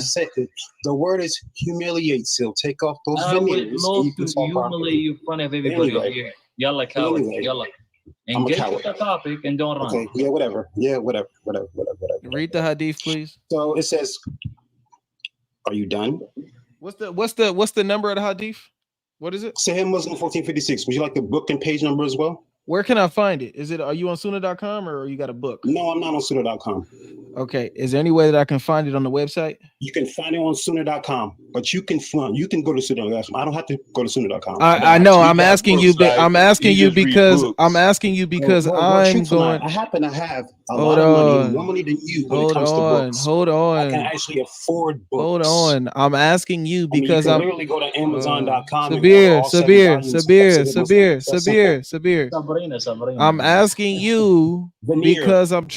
I'm asking you because I'm trying to find what you're reading. Muslim 1456A. Does that answer your question? Is it on the do I find it on the website using that same number? Go to sunnah.com. I'm gonna say this very slowly. You can go to sunnah.com or go to Google and type in Sahih Muslim 1456A. 1456. Is that the book of suckling? It's the hadith. Yeah, is it the book of suckling? That's what it's saying. Yes, it is. Read the hadith. All right, 145. Give me a second. 1456A. All right, go ahead and read it. Okay, so it says they encountered an enemy and fought them, and they were victorious and captured some female prisoners of war.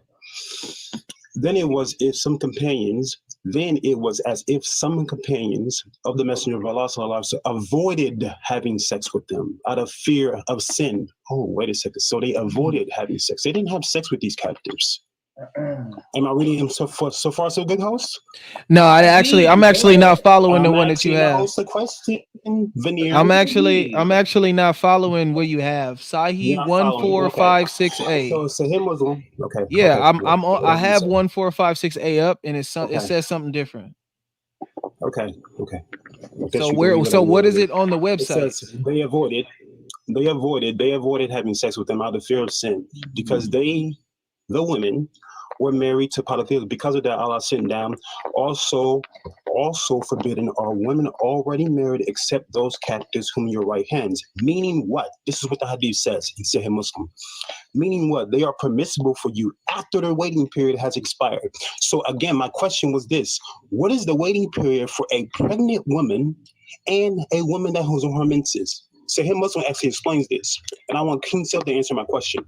The pregnant woman is when the baby comes. It's okay. Let him. No. The what? The pregnant woman is until the baby comes. The what now?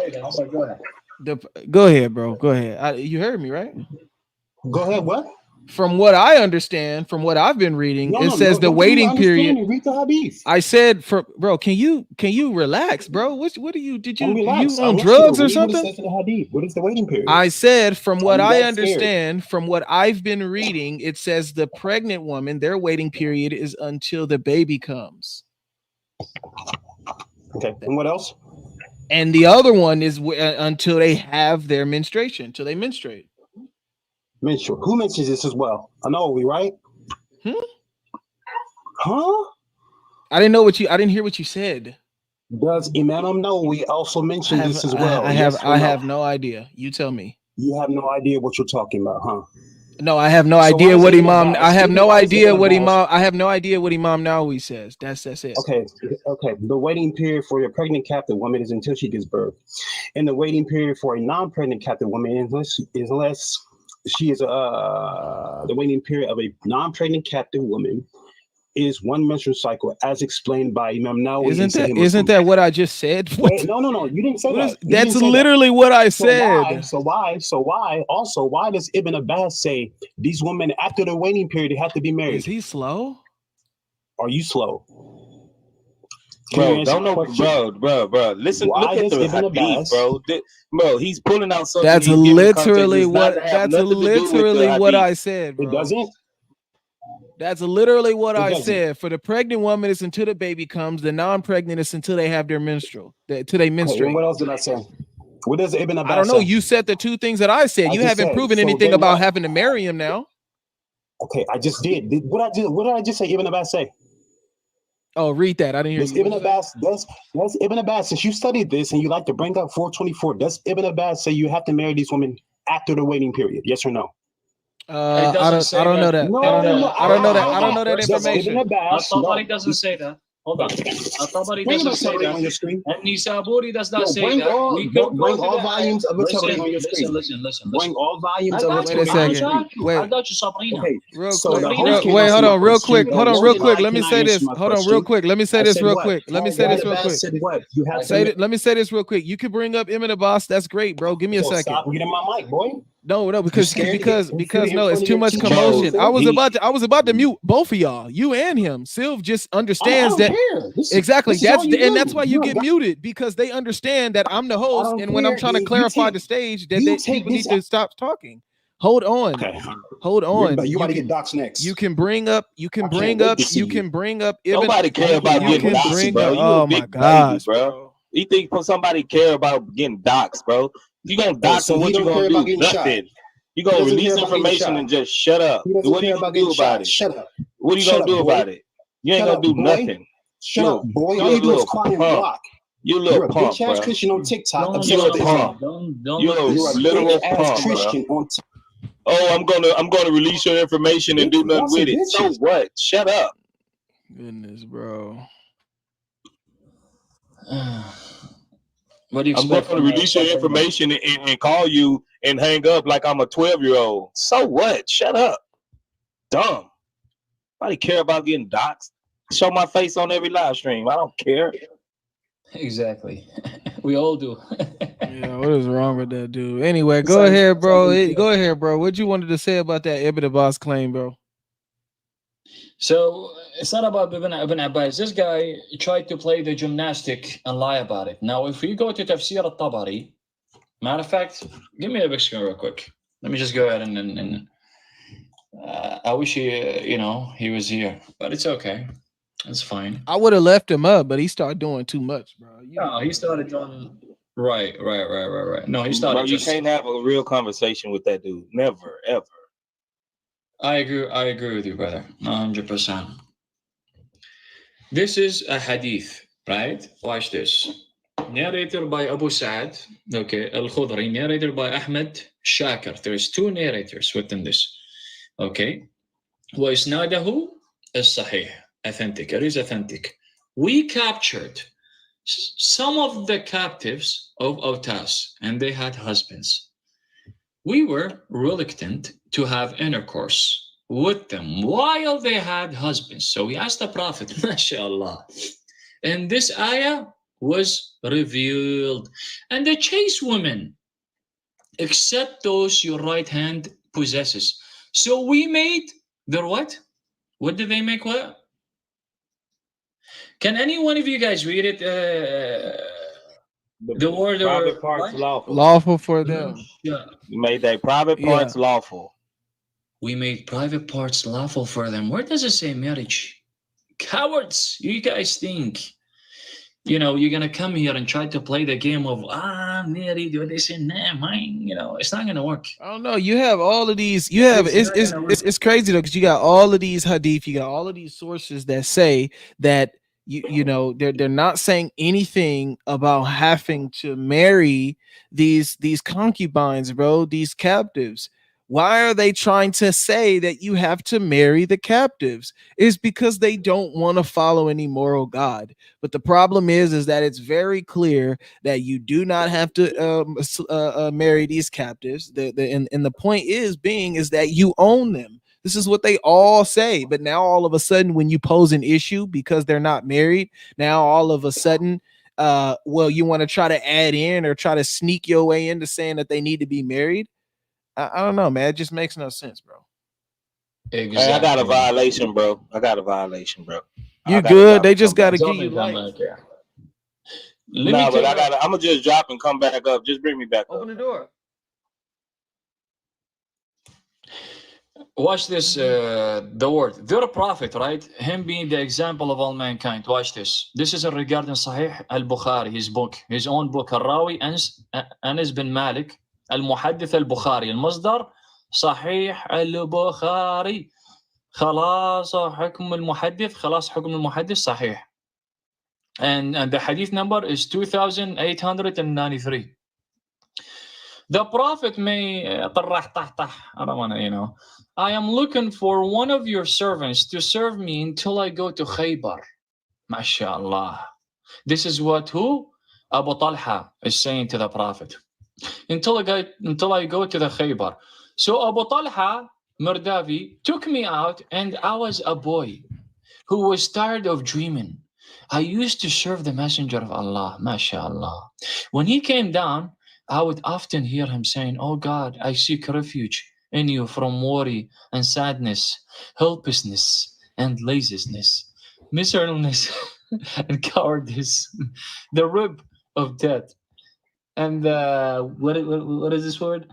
And the predominance of a man." Then we came to Khaybar, and when God conquered the fort, he mentioned him to the beauty of Safiya bint bin Akhtab. Do you guys know who's Safiya?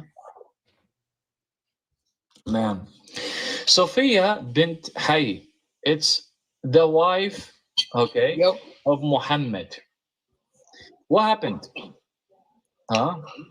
He analyzed, okay, before that, that's his wife. He analyzed the husband of Sabiya. Okay, the husband of Sabiya, he literally analyzed him and took Sabiya for him, for the Prophet Muhammad, and he entered upon her without marrying her, and she was not reached the puberty. This is what your Prophet did, though. وَلَمْ يَنْتَظُرْ أَنْ تُحِيض. Okay, he's going against the Quran, and this is what your Prophet is, man.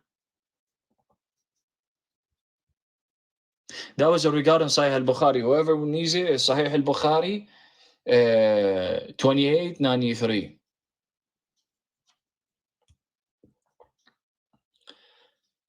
So Muslims, when you come over here, bring your sources into the table, you know, and don't be a hypocrite, okay? Come over here, engage with the topic, show some decorum, okay? And let's have a real conversation. We don't want you to come over here whining, waffling, you know what I mean, doing all of that kid stuff. We're not about that. If you're going to come here and do all of that, you're going to get dropped. We're going to send you to Mecca. You're going to hop on the Buraq, and you're going to be heading to the Mecca. Can you send? What was it? Can you send me to Mecca? You want me to send you to Mecca? Yeah, I want to go there. Okay. Do you want to hop on the Buraq? I don't know what that means. You don't know what Buraq means, brother? Do you? No. No, Arabic is a bit bad. You know the Nazi. You break Isra wal Mi'raj, when Muhammad took upon the Buraq and he won. Okay, hold on.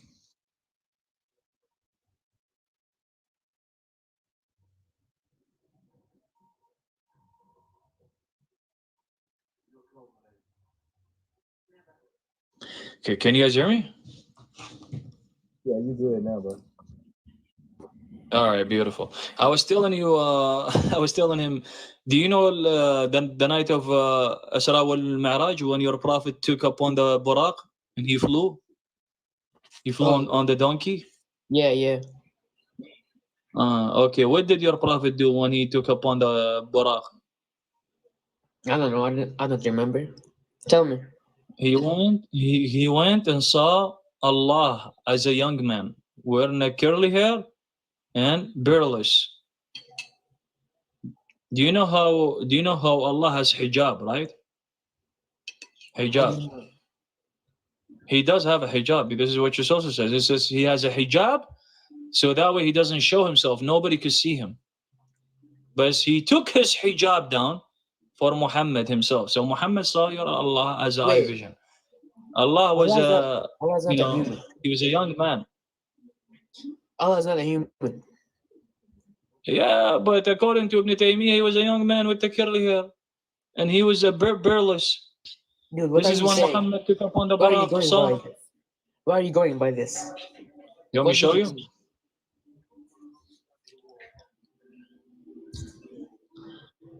Anyways, okay. Do you want to engage with the topic? So the topic is life. Do you want to get the big screen, brother, and show him the hadith?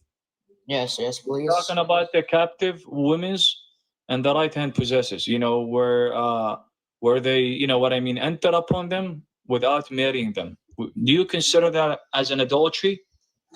Wait, can you repeat? Do you consider, like, for example, you entering upon a woman without marrying her? Do you consider that as an adultery? Like, if you're captive, you know? Yeah. Okay. Do you know that it's allowed within your own Quran and the hadith that we have on the screen right now? Do you want to read it? What surah?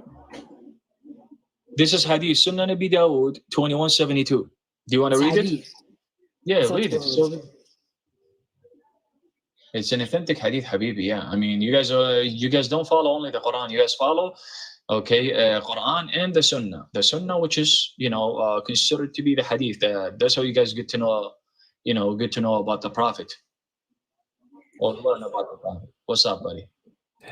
All right, so in Ibn Abbas, so I'm reading Ibn Abbas's tafsir.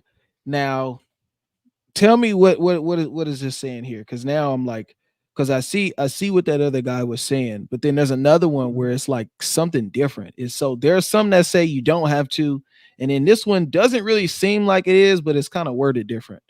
So it says, Tafsir Ibn Abbas says, all married women are forbidden unto you except captive women whom your right hands possess of captives, even if they have husbands in the abode of war, after ascertaining that they are not pregnant by waiting for the lapse of one period of menstruation.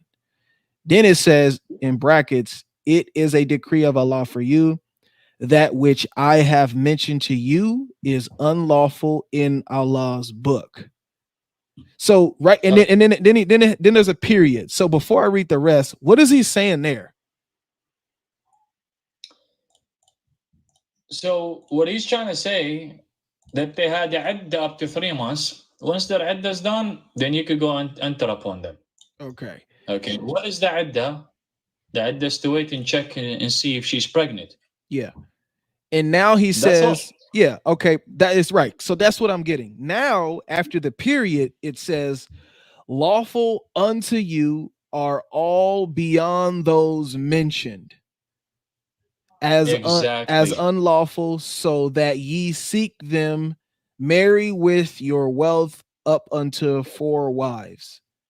So now what is he saying there? So did he misread that?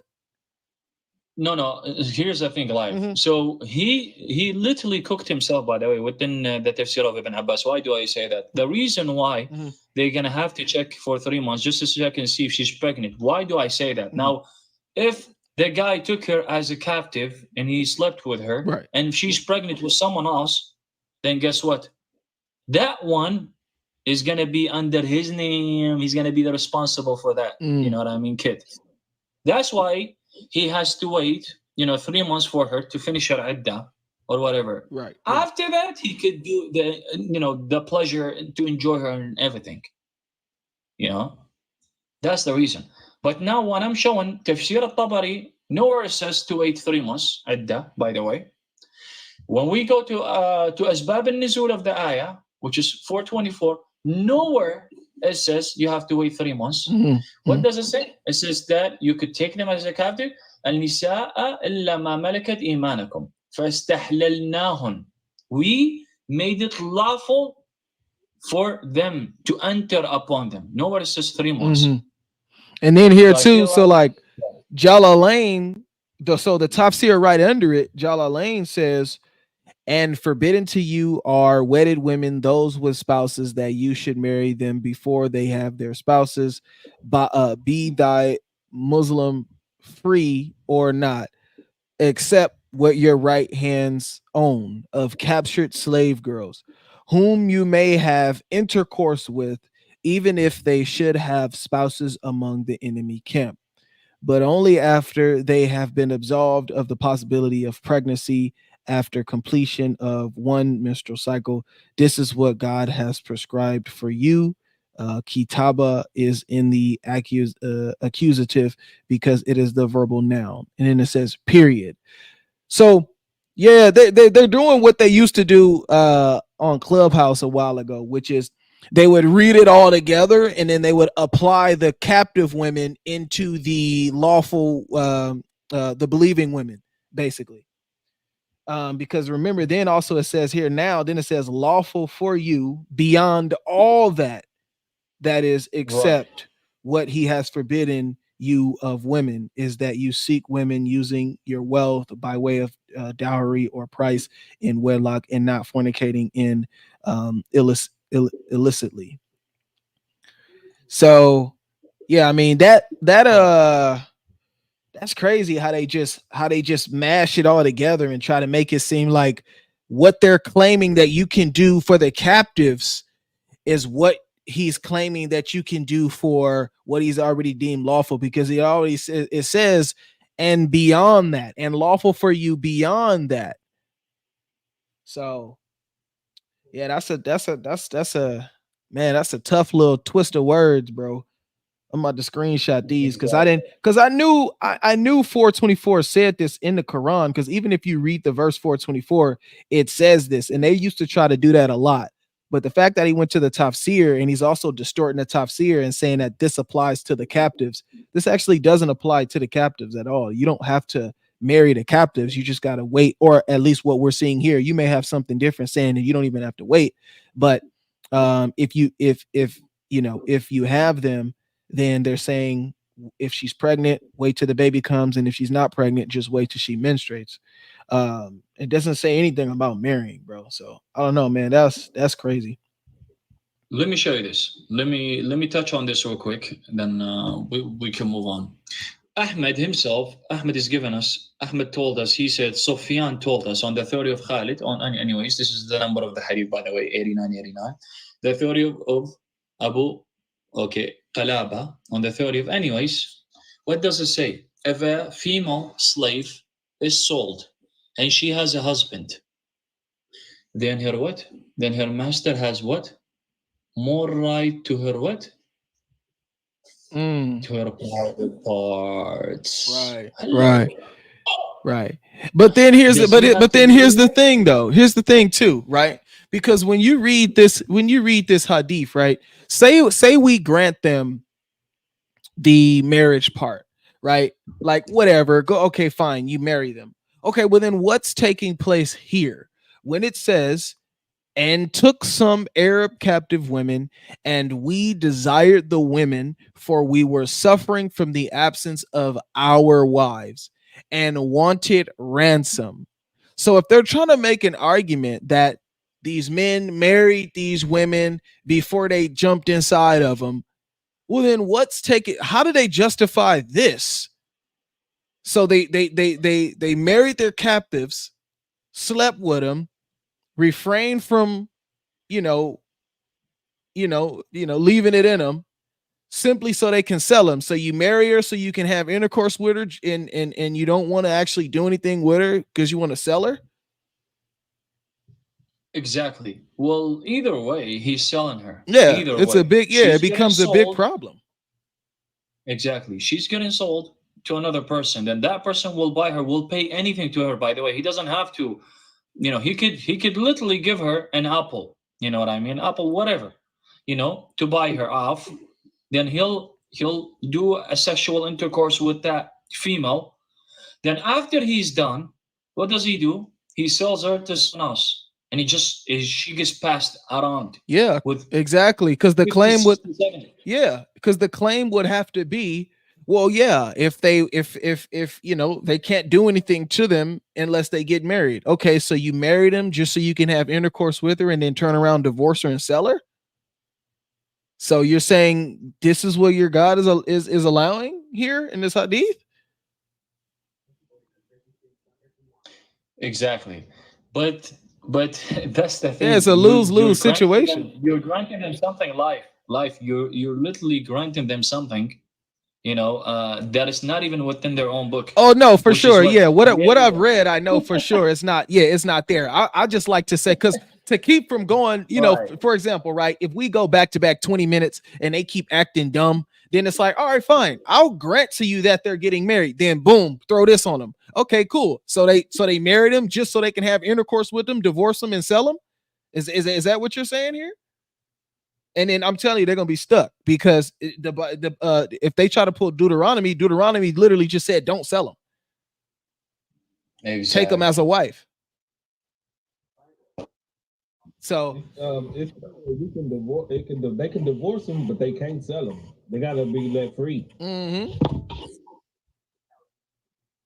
Don't get with them just to have intercourse with them, and then you not trying to do anything with them. You just really want to have intercourse, and then you don't leave it in them because you want to sell them. Because that's what it's saying here in this hadith. They're pulling out because they want to sell them. So if you're saying in this hadith here, these men married them, they only married them to have intercourse with them, and they refrain from leaving it in them because they want to sell them. Yep. So we got hopefully, I think we got two Muslims on the stage. What y'all think about that? That's haram and that's a sin. And also it's a hadith again, not from Quran. In the Quran it says it's haram. It's a sin. Would anybody like to take that? It's not. I mean, Were you it's muffled? allowed. My bad. Can you hear me now? Yeah. But it's being allowed. He's saying it's haram, but it's being allowed. But it's not being allowed in the Quran, the words of God. Yeah, that's where we get it from, the Quran 424. That's what we just read. I just read Ibn Abbas Tafsir, and then I just read Jalalain Tafsir, and it's giving you two different categories of what you can do to women. The captive slave women, it literally says you can have intercourse with them even if their husbands are still at the campsite, as long as she waits her period. As long if as he's going to say that it's haram from this hadith, but it's not in the Quran, then are you telling me that your prophet allowed something that goes directly against your own Quran? Because now you're just condemning your prophet. Okay, so that as long as you seek with them with your wealth in legal marriage, not in fornication, give those you have consummated marriage with their due dowries. Sorry, I have bad English. Yeah, dowry. It's all good. Yeah, but that's not the same. Those not the same group of people. Group of women. It's not the same group of women. You're trying to put that standard on the ones that the right hand possesses. But it says That's legal marriage. As long as you seek legal marriage. That's not about the right hand possesses.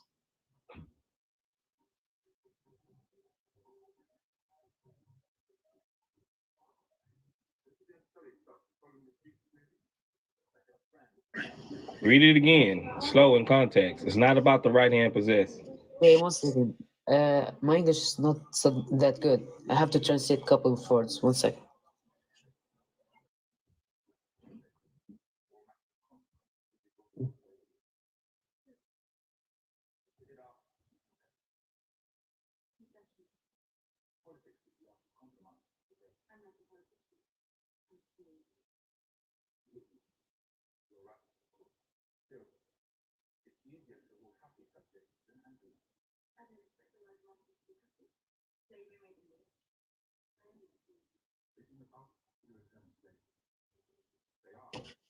Life, you still here? Yeah, what was he? You needed me to do something? Oh no. He reading 424 again. I was just wondering. Oh, yeah. Incognito 24. You a Muslim?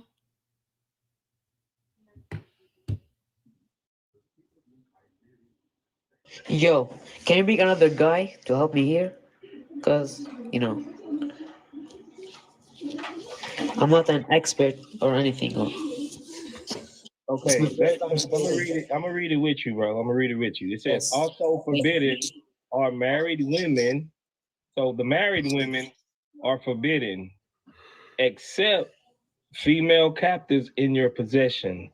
So if these female captives are married, then they are good for you. They're halal. Then it says, this is Allah's commandment to you. Now, this is something different. Lawful to you are all beyond these. So the married women are unlawful, and the female captives are lawful, and the rest of he to give you the rest of them that you can also lawfully marry or marry, as long as you seek them with your wealth in legal marriage, not in fornication. So this is talking about a total different group of women. The female captives is the ones that you can actually consummate with without, if they're married, and you don't have to marry them.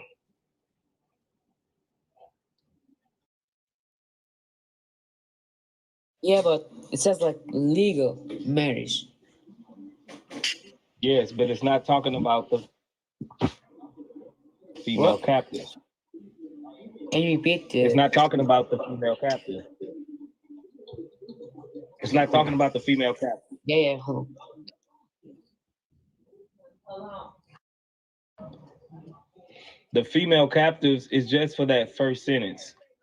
Because let's just say we leave the female captives part out. It says, also forbidden are married women. So married women are forbidden. Let's leave the female captives part out, all right? This is Allah's commandment to you.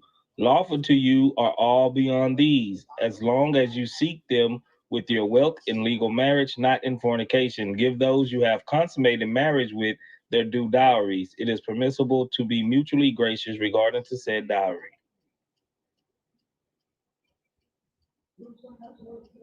So the female captives part only is in context with the married women. Then he goes along to tell you how you can go and marry these other women. But if they're female captives, you don't have to marry them. Even if if they're married, you can have them. I'm trying to understand more. Also, can you get someone with me? Can you set someone up with me? Yeah, well, I mean, one of the Muslims down there said, "Imagine lying." So, would he like to come up? Who's this guy? You see it right there. The comment says, "Imagine lying." Yeah, he got another black flag, Bob. Yeah, request up so I can bring him up. He said, "I just tried finding it for 10 minutes and I couldn't find it." What did you try to find? Also, are you able to go up, or do you not have enough followers or something?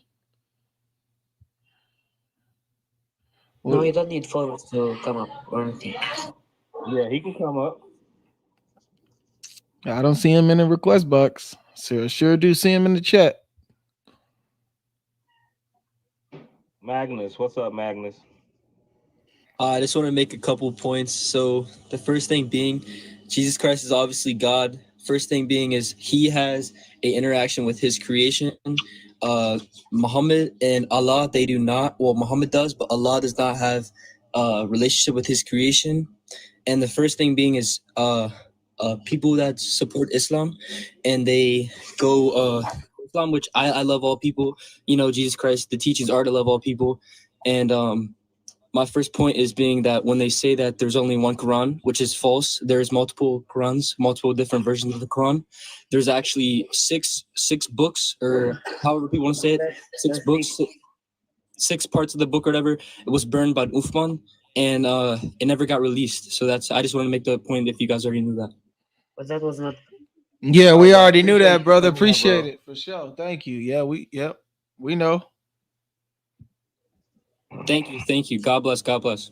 God bless, God brother. bless you, bro. We're gonna bring up another Muslim.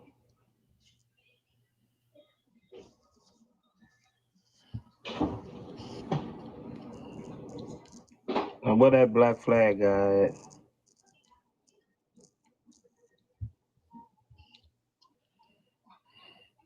All right, guys. Oh, you did? You found him? Oh, let me put it. This I told you.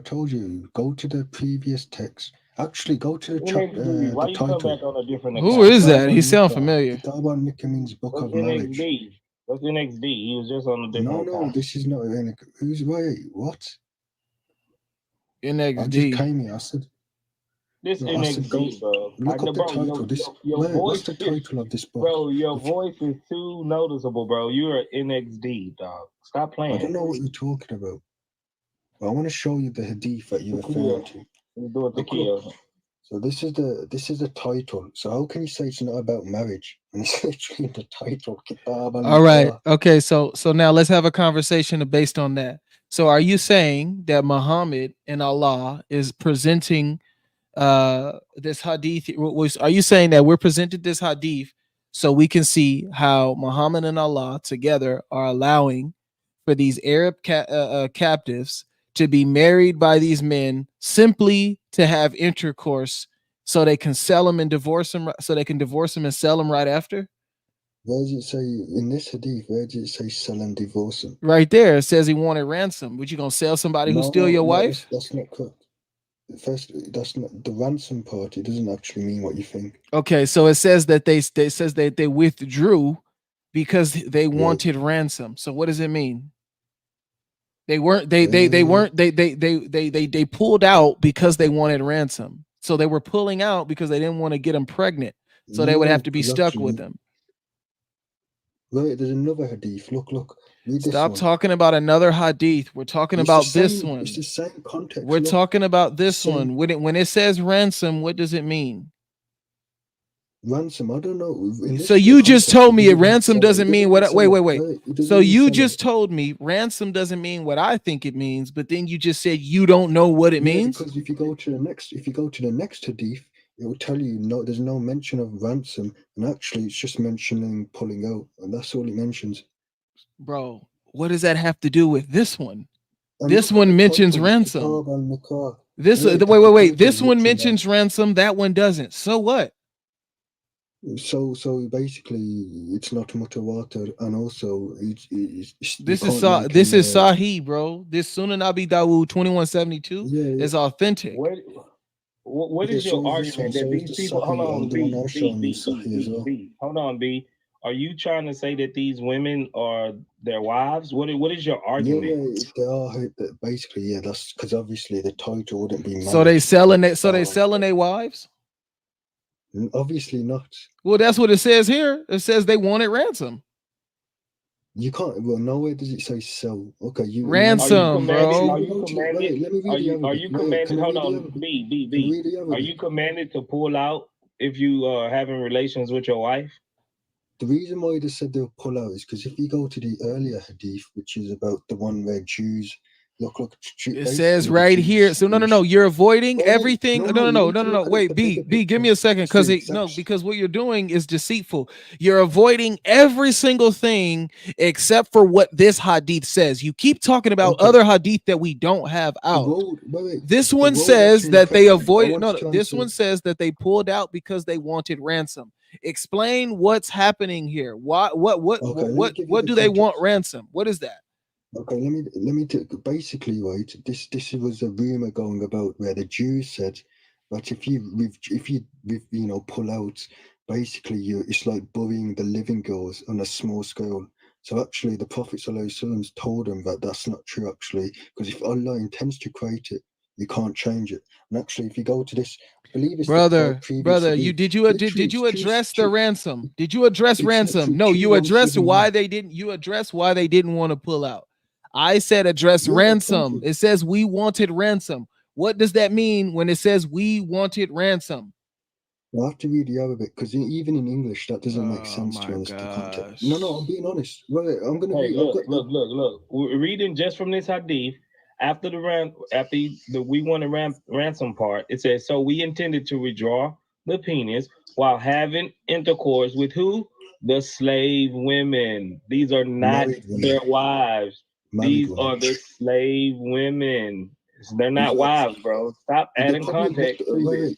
You do know, obviously, back then, before it was abrogated, mutta was allowed. So how do you know it's not a wife? It says the slave women. It doesn't say anything about the wife. Initially, even in Muta, hold on. Even in Muta, when you hold on, even in Muta. You know what I'm saying? Even in Muta, hold on. Even in Muta, is the woman your wife? Yeah, obviously. Okay, so it would have said your wife. It wouldn't have said slave women. You're still just cooking yourself. No, actually, it said captive. It said slave women, bro. Even if you muta, that's a temporary marriage, so they are considered your wife, not your slave. Stop playing. Stop playing games. How am I playing games when I gave you the context? Bro, do it or do it not say slave women? Actually, and the they Arabic uses you need to understand this. In Arabic, the word is asir, and that means a lower status wife. So not actually on the same level as a proper wife, but it's like a concubine. It's a married wife. I don't know how best to explain it, but that's the concept. Hold on. No. Because even in your Quran, it says somewhere, I can't really remember, it says you should treat all of your wives equally. Yeah.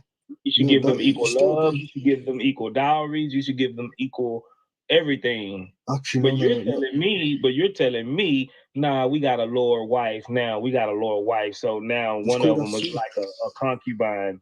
Stop. Why you up here lying, bro? B. How is it lying when I can give you the verse for it? Stop lying. It's 425, I believe. Yeah, it'll be my malakut. It'll be basically when the Quran mentions your right hand possessed, what it means is these types of females that are married to, but they have a asir, as we call them. And I told you this could be mutta. Like, how do you know they're not doing it? Well, okay, explain this. Why is the title marriage? Kitab and nikah. If you don't know, nikah means marriage, but why is this the book title if it's talking about not a married woman? Because hold on. The reason why it's called, it's talking about marriage, because it's talking about all of the do's and don'ts within marriage. It's not just talking about these are the ones that you marry. It tells you who you can marry, who you can't marry. It says all of this, bro. So don't just try to limit it and just say, oh, it's called nikah because these are your married women. No, it gives you rules and regulations and do's and don'ts of who you can and who you can't marry. Yeah, okay, but in Islam you can't have sex outside of marriage. We call it zina, right? You can have sex outside of marriage, so this wouldn't be the case. In Christianity you can't have relations outside of marriage, but people still do it. And this is allowing you because your God said it can't do it. So stop playing games, bro. Stop playing. How is it playing games? You need the context, right? Wait, here. Hold on. Let me read this. You might not. I don't care if you agree with it or not. And I'm gonna put the other one in there. I'm gonna put the other one in there too, where it quotes, I guess maybe some scholar or something like that. But so the question was, at the present time, is it allowed to have intercourse with a female prisoner of war without getting married to her? Then the answer says, praise be to Allah. It is not permissible for a man to have intercourse with anyone except his wife or his female slave. A wife becomes permissible after shoddy marriage, and a concubine becomes permissible to the man who owns her. She may originally be a prisoner of war, and a Muslim, I can't even see that.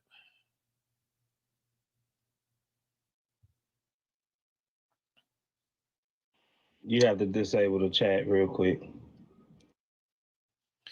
Yeah. She may originally be a prisoner of war, and a Muslim may obtain a concubine from the ruler or commander if he took part in fighting in jihad, or if he buys her from her owner. She becomes permissible for him by virtue of his ownership after it is established that she is not pregnant by waiting for one menstrual cycle or until she has given blah, blah, blah. Now, birth, yeah. Now here's the other one. Here's the part 2.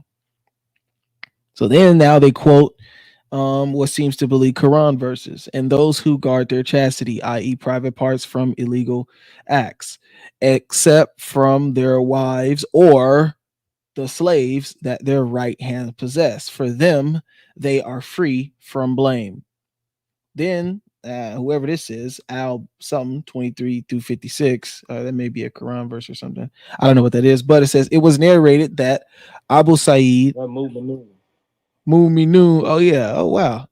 Al Mu'minun. Al Mu'minun 23 5 through 6.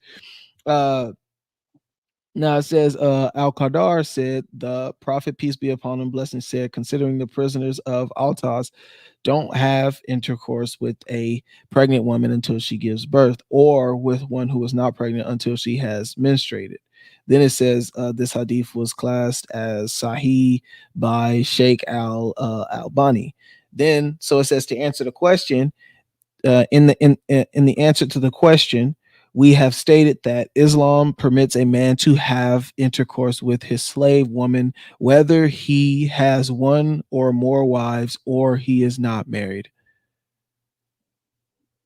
So stop playing games. These slave women wasn't their wives, bro. He dropped. And it even says here too, it states that the female prisoners of war may be distributed by the owner. Let me see. Let me see, because I'm on the website. May be distributed by the commander in jihad, because he has the choice of either distributing them or ransoming them or setting them free. So he came up here, tried to act like he don't know what ransom mean and all that, avoiding the word ransom, going somewhere else. I mean, that's what they do, man. Soon as it get tough, they start. That's what they do. Just act like you don't know what that word means. But this should tell you that they have more moral standard than their own book, than their own sources, because they know it's wrong. They know it's wrong, and they try to justify it just so it won't be blatantly obvious that they are in a cult, basically. Mm-hmm. And I love how a lot of the arguments they present and the responses they give literally still destroys them every way. Even if we grant them that okay, they're married, it's still immoral. If they marry them, it's still immoral. Like, so we can argue the other position, which we clearly have sources and claims and writings and information given about these specific topics, where it clearly says that you don't have to marry them, and they would still deny it. So if we go with, yeah, he got out of here, man. So if we go with that, say, all right, forget it. Instead of going back and forth for too much about that, let's go ahead and talk about this. Oh well, what does ransom mean? Now all of a sudden he don't know what ransom mean. Now ransom don't mean ransom. It's just gymnastics, bro. Every turn, bro. Every turn, bro. No matter what we bring up, every turn we go is just gymnastics about how they can't stand.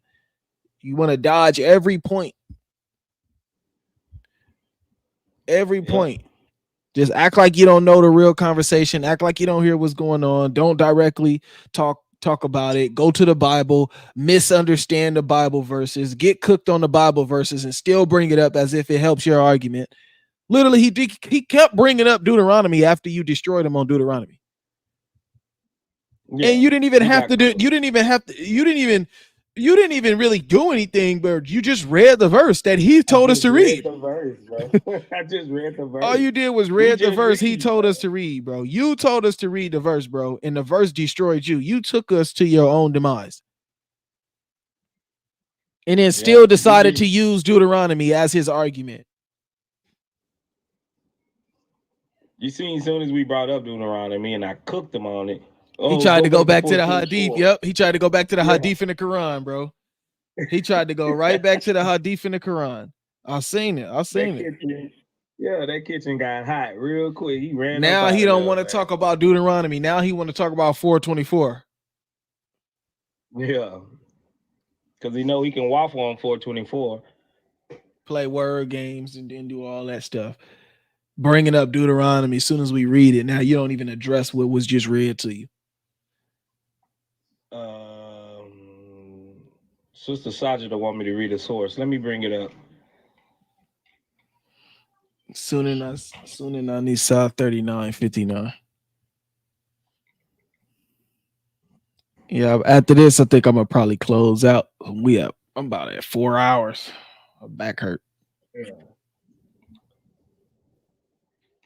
Yeah, sitting in this chair so long, man, it'll get you like that.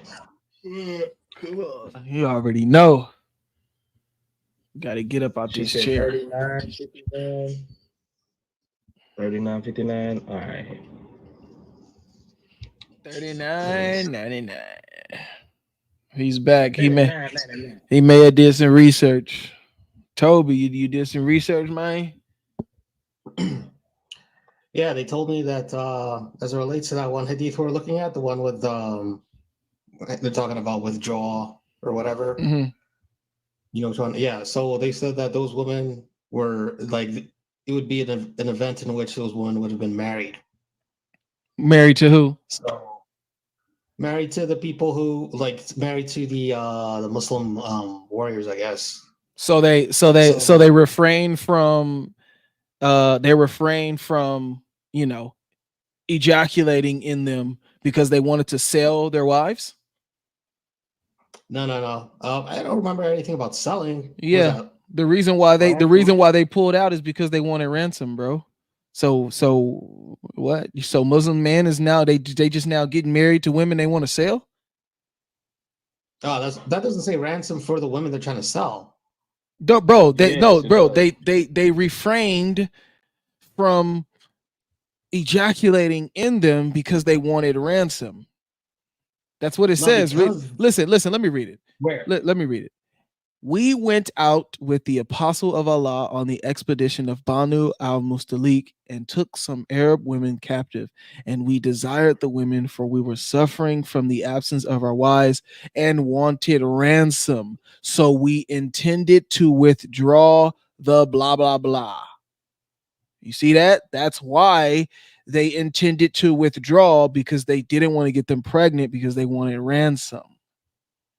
Okay, so that's an extrapolation. They didn't tell me that was the reason. I mean, and even if brother, I just put it up here. Look, because they lying. I know, and you've given me your understanding of it. I'm telling you. No, look, bro. Look, this is the Islamic understanding. Look, bro. In the answer of the question number 5705 and 12157, it says the female prisoners of war may be distributed. Hold on, and let me read the rest, because I got the rest of it on my phone. And may be distributed by the commander in jihad, because he has the choice of either distributing them or ransoming them or setting them free. What does distributed mean? Oh man, Bro, you come don't on, know bro. what Come on, distributed bro. mean Come now. on, bro. I don't got time for this, bro, to be teaching y'all words now, bro. What are we doing here, Well, bro? what do you think it means? What do you think You it know means? what Tell me. distributed means. For marriage? No. What does it mean then? You tell me, what does distributed mean? I'm thinking it means distribution for marriage. What do you mean distribution for marriage? Bro, you're dumb. Get out of here, bro. You're a lost cause. Don't come on my stage again if you're that dumb. Toby, for real. Listen, bro. It's not being distributed for marriage. It says that they were suffering because they Now, wasn't around their hey, now the Muslim man is ransoming them off to other people for marriage. Now they took the women captive, and now they shopping them around to find them husbands. They gonna help them find them some husbands. Man, get off my stage, bro. If that's what you gonna say, get off my stage, bro. Wouldn't that be kind of in line with the lines that we read No. from the Bible, though? What? Because the Bible We're says, talking about the Bible hadith, says- bro. This don't got nothing to do with the Bible, bro. Don't come up here. saying it would Do be not come alignment back with up it. here and be ignorant. Yeah, You it went must be off stage. You went, listen. You went off stage and you went to go get some research. You got lied to by some brothers, and now you coming up here acting dumb.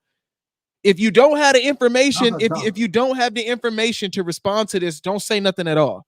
Because what you're saying is stupid, and if it makes me dumber to even try to reply to it. It makes me feel dumb when I have to try to reply to ignorant statements. What are you talking about? Oh, I believe distribution for marriage. So you saying that they conquered these men's land, unalived their husbands, and then shopped them around to go find them more husbands? Do you really? Are you saying? Do you really? So they killed their husbands and then shopped them around to go find more husbands. What? Bro, look at the context. It says that we were suffering. Toby, I'm about to just mute up, bro, because I'm finna lose my mind, bro. I can't do more than 3. I can't do more than 3 hours of this, bro. Just give me one. Give me 10 seconds. You're too passionate. You're too passionate. You need to relax. Toby, listen. Yeah. Toby. See. So you get verbally abusive. Dude, Toby, you got too much passion. listen, Toby. I don't know. You see, you double Toby, down. calm down, bro. You want the explanation? Calm down. They were suffering because they haven't been around their wives for so long. They needed a release. Let's put it like that. And they wanted to sell those slaves so they can get money or ransom. So the general and captain of the army, he would distribute the women out to the other people. It's their war booty now. It's like their war booty. So now they can take these captives women, either have relations with them or sell them. So, but since they were suffering from not being around their wives, they wanted to have relations with them. So in the meantime, while having relations with them, they said, no, we're not going to get them pregnant because they're going to be harder to sell when we need money. So they wanted to pull out. Because I've got they wanted to pull out. Be quiet, B. I'm talking to Toby. So they wanted to pull out so these women wouldn't get pregnant. Do you understand the context now? Okay. So can I? I'm talking to Toby. Let him respond. I'm talking to Toby. Okay, fair. They told me that those women would have to be married, and if they were married, that would be in alignment with what we read from the Bible. Now, ransom or not, bro. that's another. No, it's not. We read you. You see me cook them on the Bible already, Toby. That's not be like that. Then, because the Bible says. So whenever you marry a concubine, or you marry they're not even a concubine if you marry them, you can turn around, not ejaculate into your woman, into your wife, and then turn them around to sell your wife. Where does it say sell though? The word is Arabic. Ransom. So what is ransom? Let me tell you the Arabic word. It's faga. It's a faga. That's the. And that's what they wanted to do. But what is ransom? Toby, let me just land here in 1 sec. Okay, so I looked this up. I read it. The word in Arabic is afada. It doesn't mean ransom as in sell. If you actually go to any dictionary, even I'll tell you to do it now if you don't believe me. Not once does ransom even equals sell. So what does it mean? What does it mean? It's more to do with sacrifice. In this context, sacrifice. Yeah. Sacrifice. That's the dictionary. Actually, here's what. So it's redemption, sacrifice, self-sacrifice. Like this is, I'm guessing ransom. Right, when it's used in this context, it's more to do with the person because it says our ransom.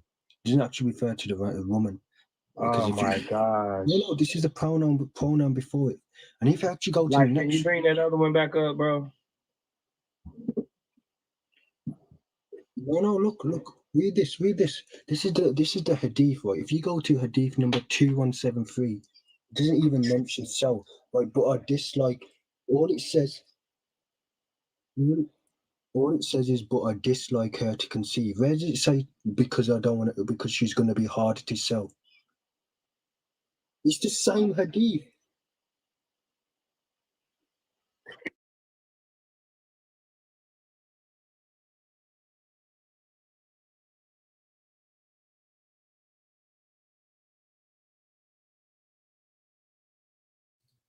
I'm actually glad they appealed. They did that because I couldn't take it no more. Just insane, bro. Insanity, bro. Like, what are we doing? This is why, yeah, they as of right now, yeah, they reported me. Whatever, it's cool. I said what I said because I couldn't control my tongue no more, bro. It's irritating. It's just irritating. Just how, like, well, you can't be this slow, bro. You can't be this slow. One man has only so much patience, bro. Like, we only have so much patience with blatant lying, blatant, recreating of words. How many words do you have to recreate before you get, before we can establish the truth? How many words do you have to recreate, bro? Like, this pisses me off. And I'm not going to quit again, but this is one of the reasons why I quit 3 years ago. Because it like, bro, you got to only give these people a little bit of your time, bro, and then you got to go back on with your life. Cause, bro, this ain't it, bro. You got to protect your sanity, bro. You have to, bro. Because you start in your own head, you start going crazy, bro. Like, is it me? Am I slow? Am I tripping? You start like, am I good? Am I like, did I do something? Did I say something wrong? Or why is terms and the things that we talking about, why does it keep changing? Why does it keep changing? Bro, it's crazy. Now, like, all of a sudden, every issue that we done had, we done ran them down the corner. We made them concede the point. Now, all of a sudden, when we get to ransom, we got to figure out what ransom mean now. Now, ransom don't mean ransom. When we literally just read where it literally says the commander in jihad has the ability to distribute them, ransom them, or set them free. Yep. But what do you mean about distribution, though? Like, what does distribution mean? They can distribute them for marriage. Oh, I believe, yeah, they distributing them for marriage. Okay, so I'm gonna go kill your husband, and then I'm gonna take you captive, and then I'm gonna go find you another husband. So the Muslims is now love is blind. The Muslims this was the ancient love is blind. That's how they did it, man. The Muslims can't do no wrong. What happened was they killed they husbands, and then they went to go find them better husbands. They went to distribute them, to better men. Those husbands wasn't treating them right. They wasn't treating them right. They wasn't good enough. So you know what we're gonna do? We're gonna kill them, and then we're gonna distribute you to some better husbands.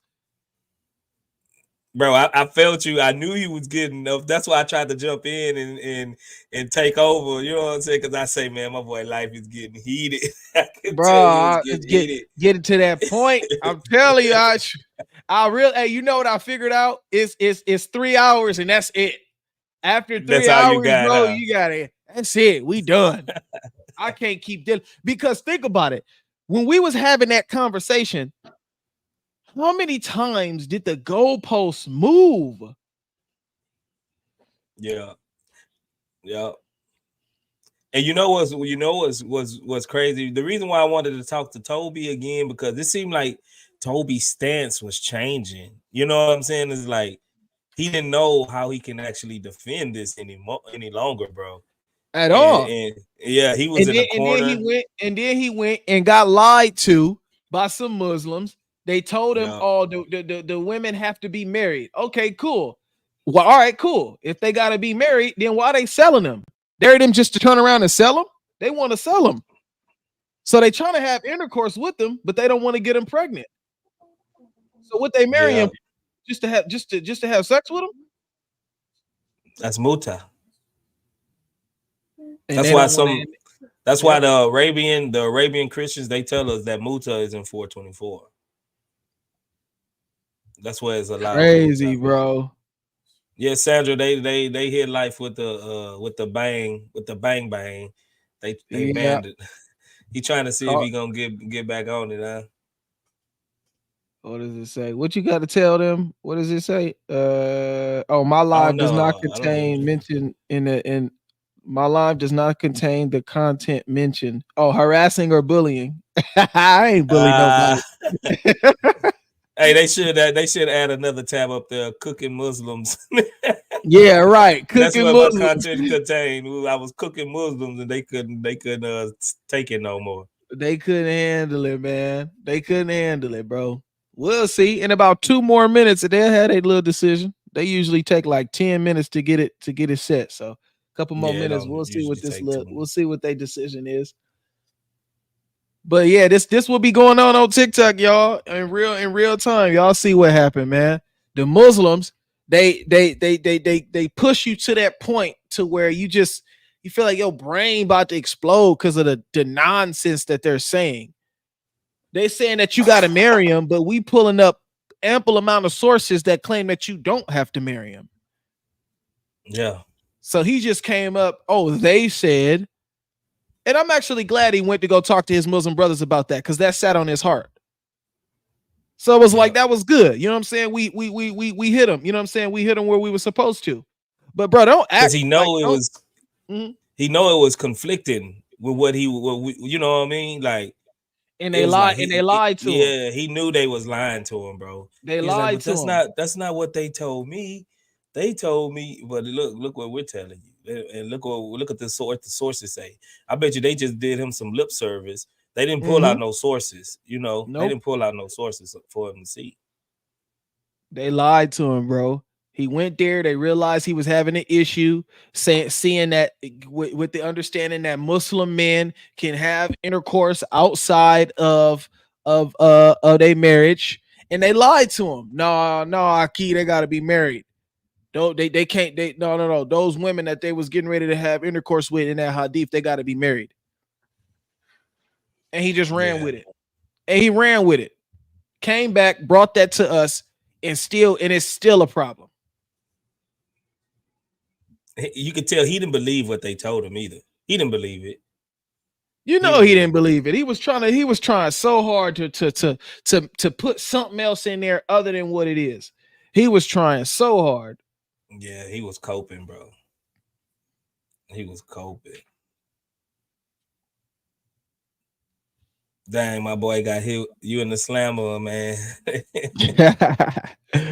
They usually quicker than this. I don't know what's taking so long.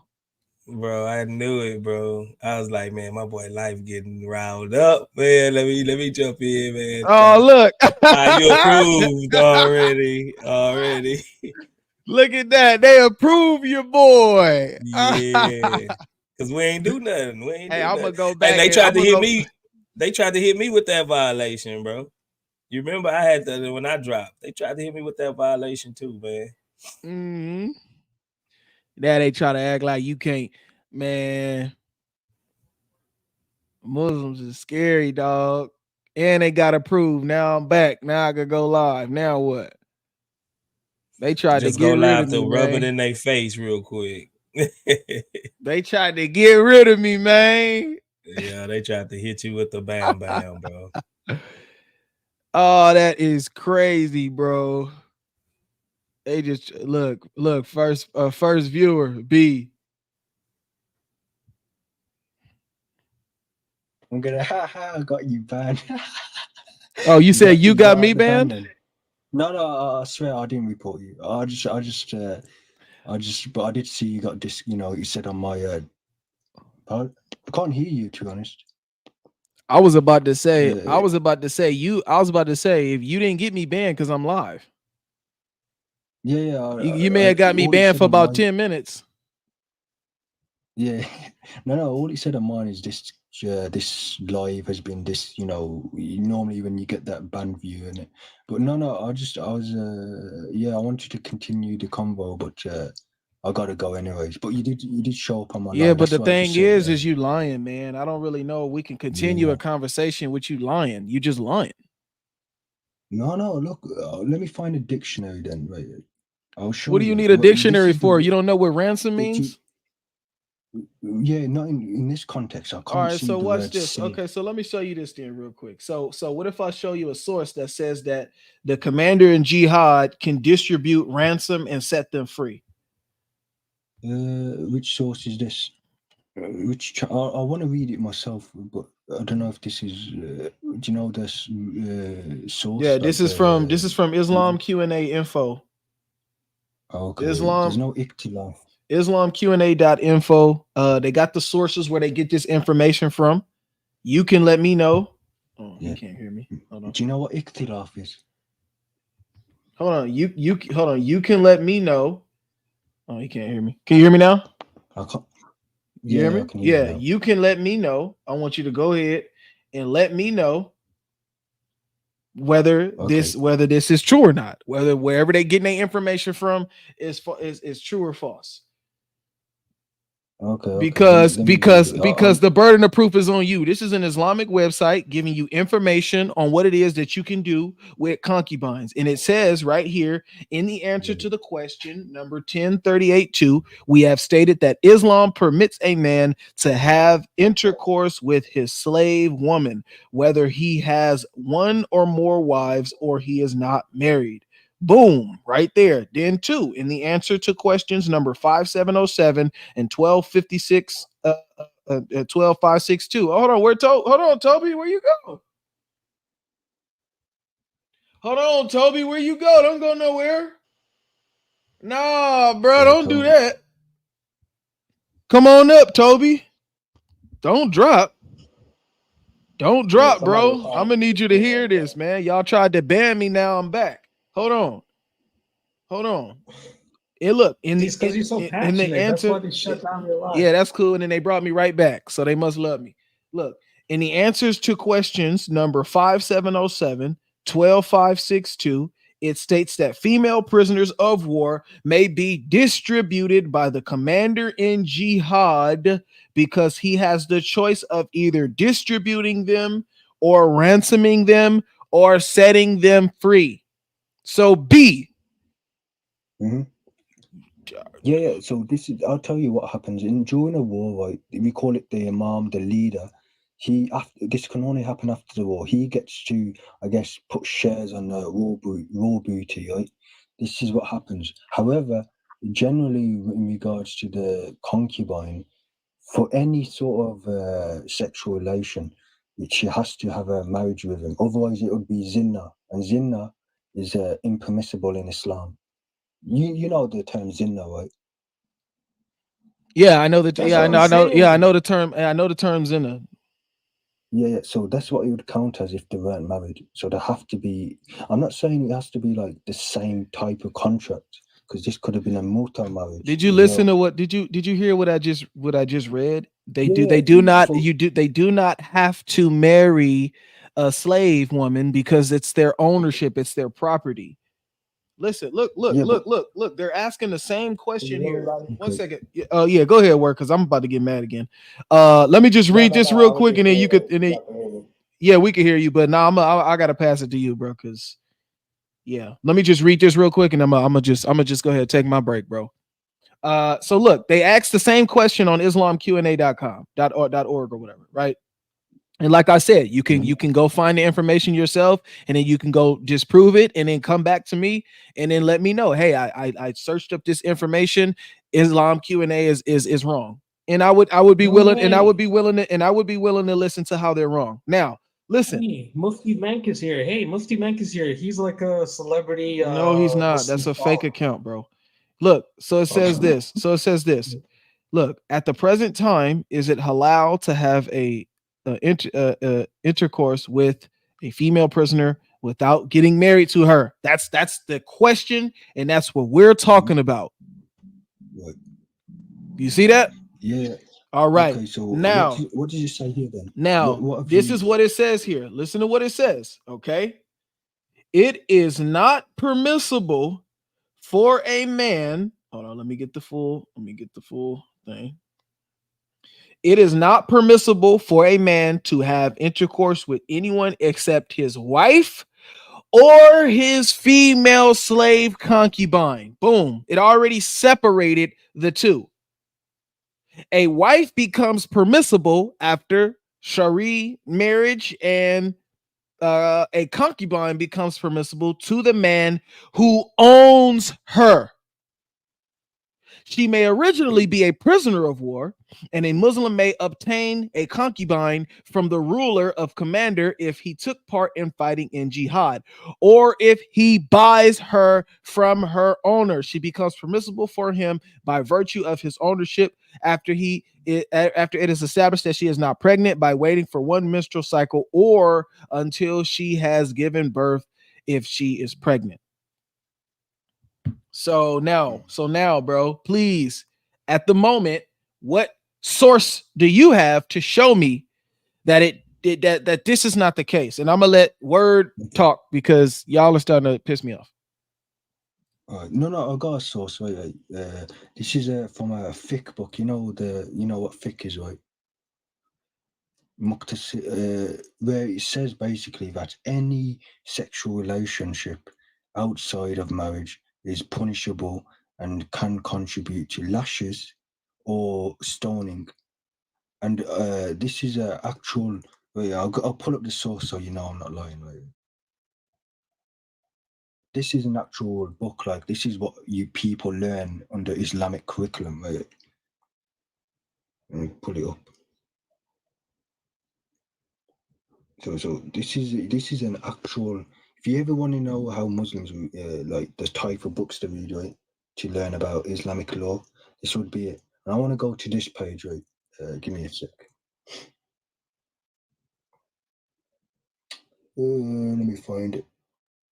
It's gonna take well. Bro, I'm confused on whether you heard anything that I said. Yeah, I know this. We do know that you have an understanding of what it is to commit adultery, having intercourse outside of your marriage. But what you guys try to establish it as is having intercourse outside of your marriage in according with your wife and your concubine. That's what's added. Right. No. All I want to show is basically. Do you remember the guy earlier that you debated when you said unlawful sexual intercourse, right?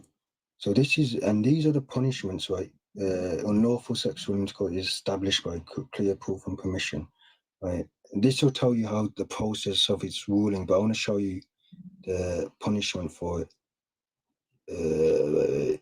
Okay, so basically the punishment is if a person who commits unlawful sexual intercourse, zina, what we call it, or has been married, he gets stoned, right? If this is during, if they're married, they get stoned. And also, if it's before marriage, you get the lashes. I'll mention here. If he is a bro. This is what we I know. wanted to know. Hold on. I don't mean to cut you off, B. Yeah, but we know the rules of being adultery when it's just you and your wife and you're, out sleeping around. We know that. Right.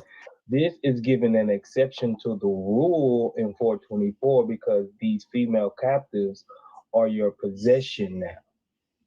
This is the difference. We know that you just can't go around having, relations with any random woman if you, are married. But the exception to the rule is that your right hand possesses, whether they're married or not, you can have intercourse with them. This is the argument. I think you're misconstruing what we're talking about. We know that there's rules against adultery, but this allows you in certain incidents that you can have female captives and you can have intercourse with them. And in that book, in that book, go into that book, bro. And does it have does it have a ruling on the verse 424? How do you search that book? Like, what is it? How do you scroll through that book? It's easy. You just go through here. Okay, so find us. Okay, so find us rulings on concubines. Yeah, that's what I'm gonna do. Hang on, give me a sec. It's gonna. No, keep your camera on. Keep your camera on. I want to look at. I want to look at it too. Okay, no worries. I want to look at the. I want to see the. That's fine. I want to see the table of context with you. Yeah. Okay. So this is all it is. It's gonna take a while. Hang on.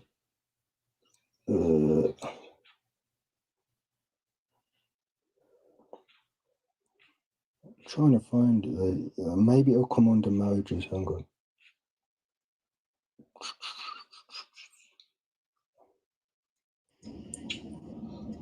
Someone in the chat made a good point. Oriki Sato, he says that they attacked the Romans. They wanted to go attack the Romans for the blonde girls, for the blondie girls. This is why they wanted to attack the Romans. For their girls, bro. That might be you're manifesting because you're into white girls, isn't it? No, I ain't never been into white girls. You're into snow bunnies, isn't it? No, I'm joking. Yeah, I'm trying to find this. White girls. Something wrong with white girls or what? No, I'm just saying that you're probably into them, innit? I'm trying. Yeah. You see, this book has a lot of table of content. Oh, you'd probably be here then. Let's see then. Trying to find it. It won't be maybe no. It'll probably be prohibited categories maybe. Which is unlawful for a man to marry. No. Trying to find it. It looked like it right there. It is right there. Boom. Go back up. Go back up. Go back up. Yep. Concubine. All right. Let's see what it say. Which one? Right. Did you find it? Oh no, it said combine. Wait, it said combine. Oh, combine. Yeah, combine. Yeah, that tricked me as well. Whoever commits with no, this goes to just. I'm trying to find the page because it's a massive book, right? There's a lot of table of contents. It might be. No, I don't actually think it's marriage, right? It might be some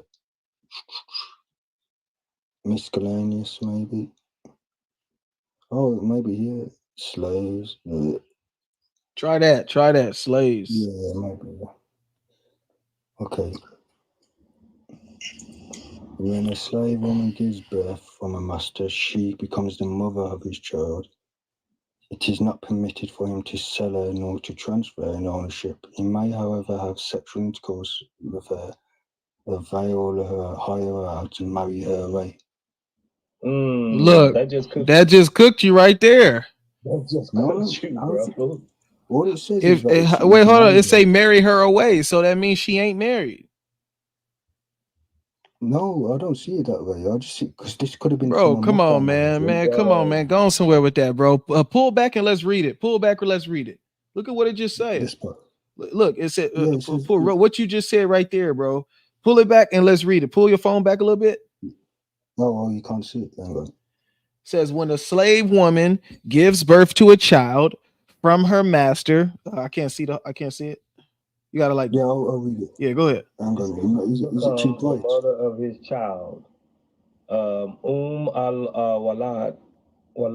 Walad, it is not permitted for him to sell her nor to transfer her in ownership.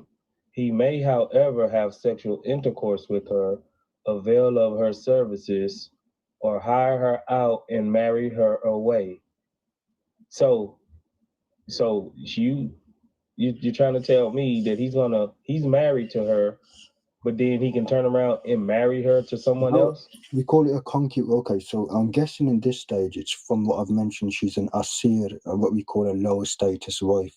I presume when she gives birth to the child. They don't say nothing They don't. about Come that, though, on, bro. man. No, if you adding to it. It literally says the master. I mean, she's a slave. It literally says in there that she's a slave, bro. You can't marry her away when she already married, bro. Yeah, she could be a concubine though. That's the point. She's a concubine, and he's able to have Yeah, intercourse. He's able to have intercourse with her. Do you know what a concubine is? Yeah, it's like a lower between a wife status and a wife. concubine, bro? You know, like basically, you know, Abraham, right? He had a concubine called Hajar. Wait, listen. It says right here. It says he got. Hold on one second. It says he got the slave woman pregnant, bro. And look at the stuff that he's able to do to her. You know, I'm pretty sure after the child is born. Yeah. No. I already made the argument that a slave woman is like basically, if you engage one, it's basically just a lower status wife, as we call. But it's not. But they're not. No. Are they married? It's just as simple as that, bro. It's a form of marriage because it's basically it's unlawful. It's not unlawful. Man, y'all are just crazy, bro. No, this is what I've read though. Where does it say it's a form of marriage, bro? Now go to a source and say concubinage is a form of marriage. Find me within Islam where it says that concubinage is a form of marriage. First of all, hold on, wait, keep what you had up. Wait, keep what you had up. Because there was something, there was like 2 more passages where I think it talks about concubines as well, intercourse with concubines. Go down one more, bro, and then it allows him right there not to even claim. What does it say? When a man has sexual intercourse with a slave woman, pull it, back it out. Yeah, you want to see? No, I want to see the whole thing, like the whole. Turn your phone to the side, bro. Yeah, there we go. When a man has sexual intercourse with a slave woman of someone else in marriage, and come on, man, bro, come on, bro, come on. No, I'm saying, come on, bro. That's all I had to read. You done? When a man when a man has sexual intercourse with a slave woman of someone else in marriage, and she gives birth from him. Then later he acquires ownership of her. She becomes al-walad to him. Yeah, but he says in marriage as well. She's married to somebody else, someone else. She's married to someone else. No, it says when a man has sexual with a slave woman of someone else in marriage. Yes, that means somebody else is married to her, dude. Yeah. No, this is talking in this context, or someone else in marriage, and she gives birth from him. Then has acquired ownership of her. She becomes al-walad. Thank you. Yeah. Al-walad just means mother of a. Basically, just a mother of boy. Bro, come on, man. How many times you gonna continue to not accept what the reading is, bro? How many times you gonna continue to accept it to not accept what it clearly says? Scroll down. Let's read another one. Scroll down. Let's see what another one says. Random stuff. What does it say?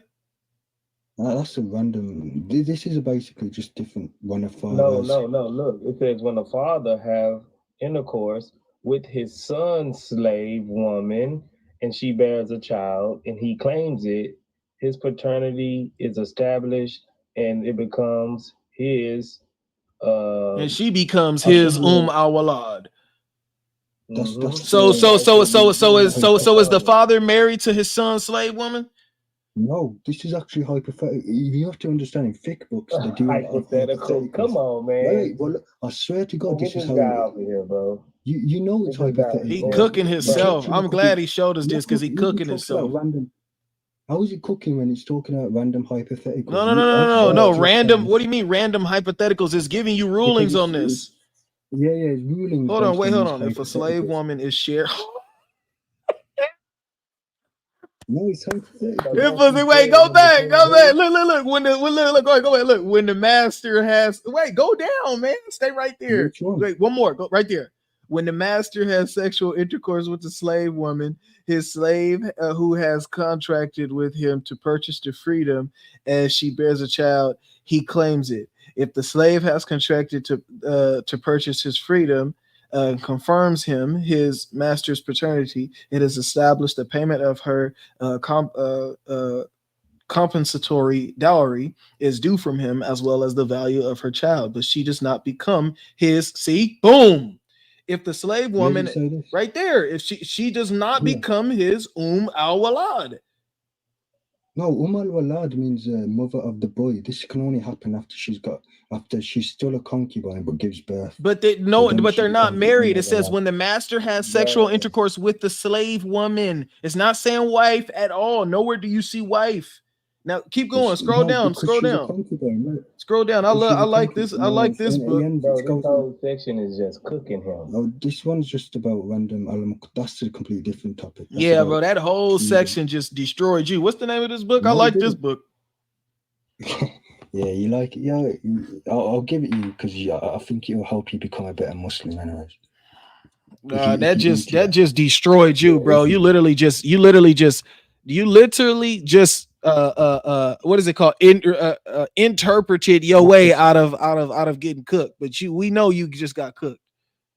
Man, what brother study at? We need to borrow his help. He just threw his own book under the book under the bus, bro. No, I'm showing you proudly. I'm showing you this book proudly. You showing us the book proudly, but you're ignoring what it says, bro. Go back to page 504. Let's start to read what it says from the top. No, I want to show you what concubine means in Islam first, because I want to prove to you it means wife or lower status wife. All right, let's see. Hang on. Okay, let's see. Yeah, give me a sec. Just bear with me, I'll find it. And she needs to be your wife, not considered a lower status wife. She has to actually be your wife. I'm not finna play word games with y'all right now, bro. She needs to be your wife, period. You can consider somebody something all you want. Is she married to the master? Because what you just showed us right there just destroyed you every bit of the way, bro. Everything we pulled up. It was even talking about the master sleeping with the son slave woman. Then you want to say, oh, these are just hypothetical examples. Really say anything about being married to her. These are just not one time did it say that. These are just hypothetical examples. That was insane, bro. He just destroyed himself. Send me the link to that book, man. I need that. Bring up Lockman. Lockman want to. So what, bro? So what? So it's about concubines, yeah? What's up? So what about the concubines, yeah? They didn't have no concubines in the time of Christianity, right? Do you have to marry? Do you have to marry a concubine before you have intercourse with her? Wait. They did not have no fucking slaves in the time of Christianity. They had no slaves in the time of Jesus. You coming up here drunk, man? Going somewhere. Man, I'm sorry. I have to drop him. That one gonna go nowhere. Nah, for sure. Coming up here intoxicated, bro. Get out of here. Manifesting already. Was up here 2 seconds. Start manifesting.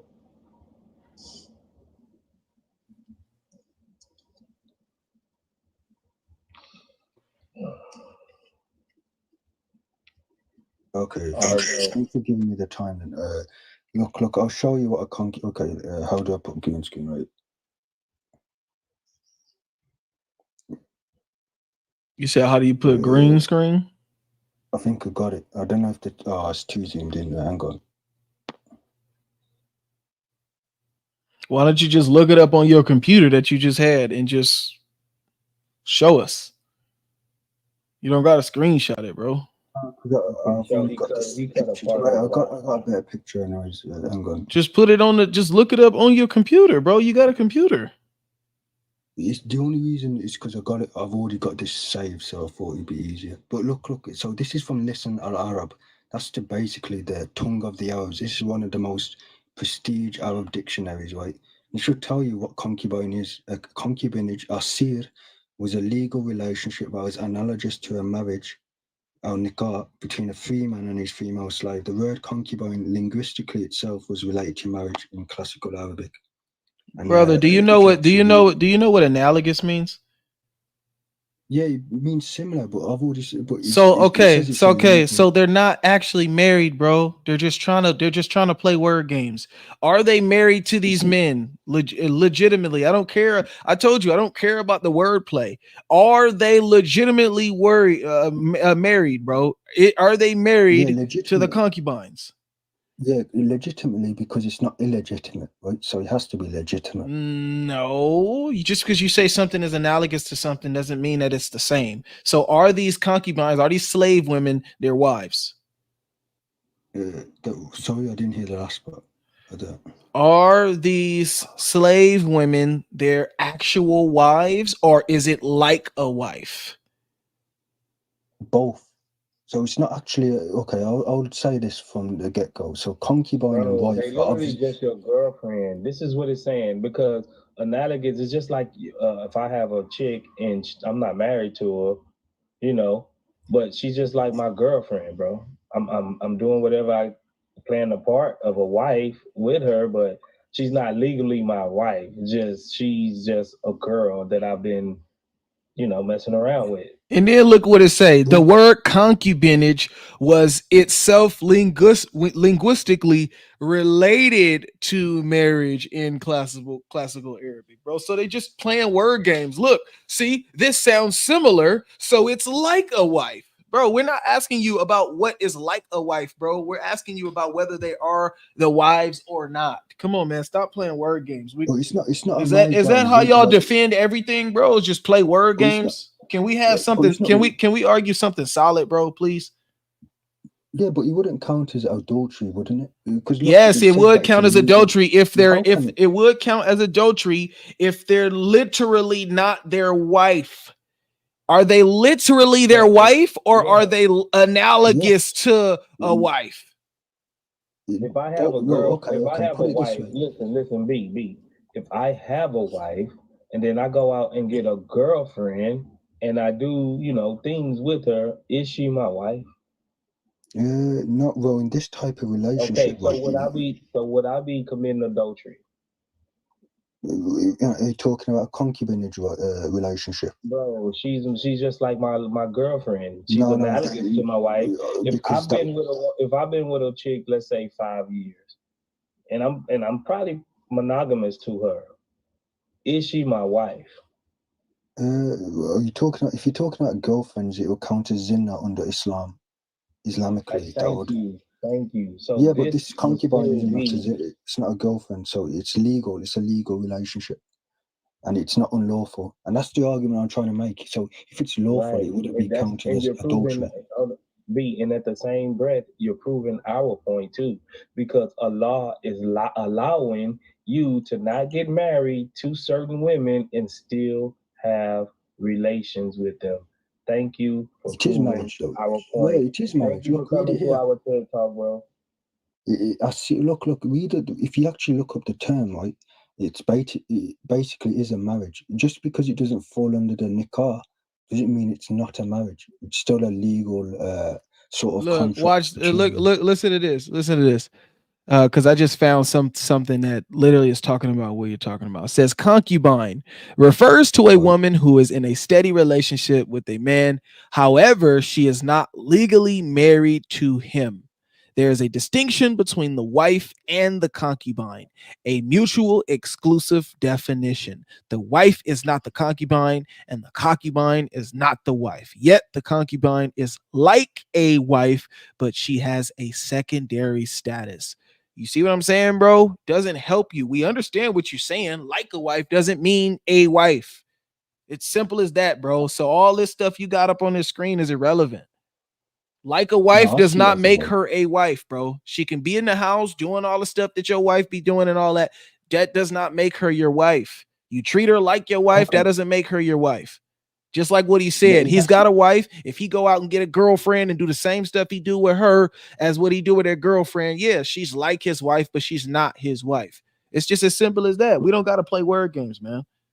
Okay, but then what's your contention with it if it's like a wife?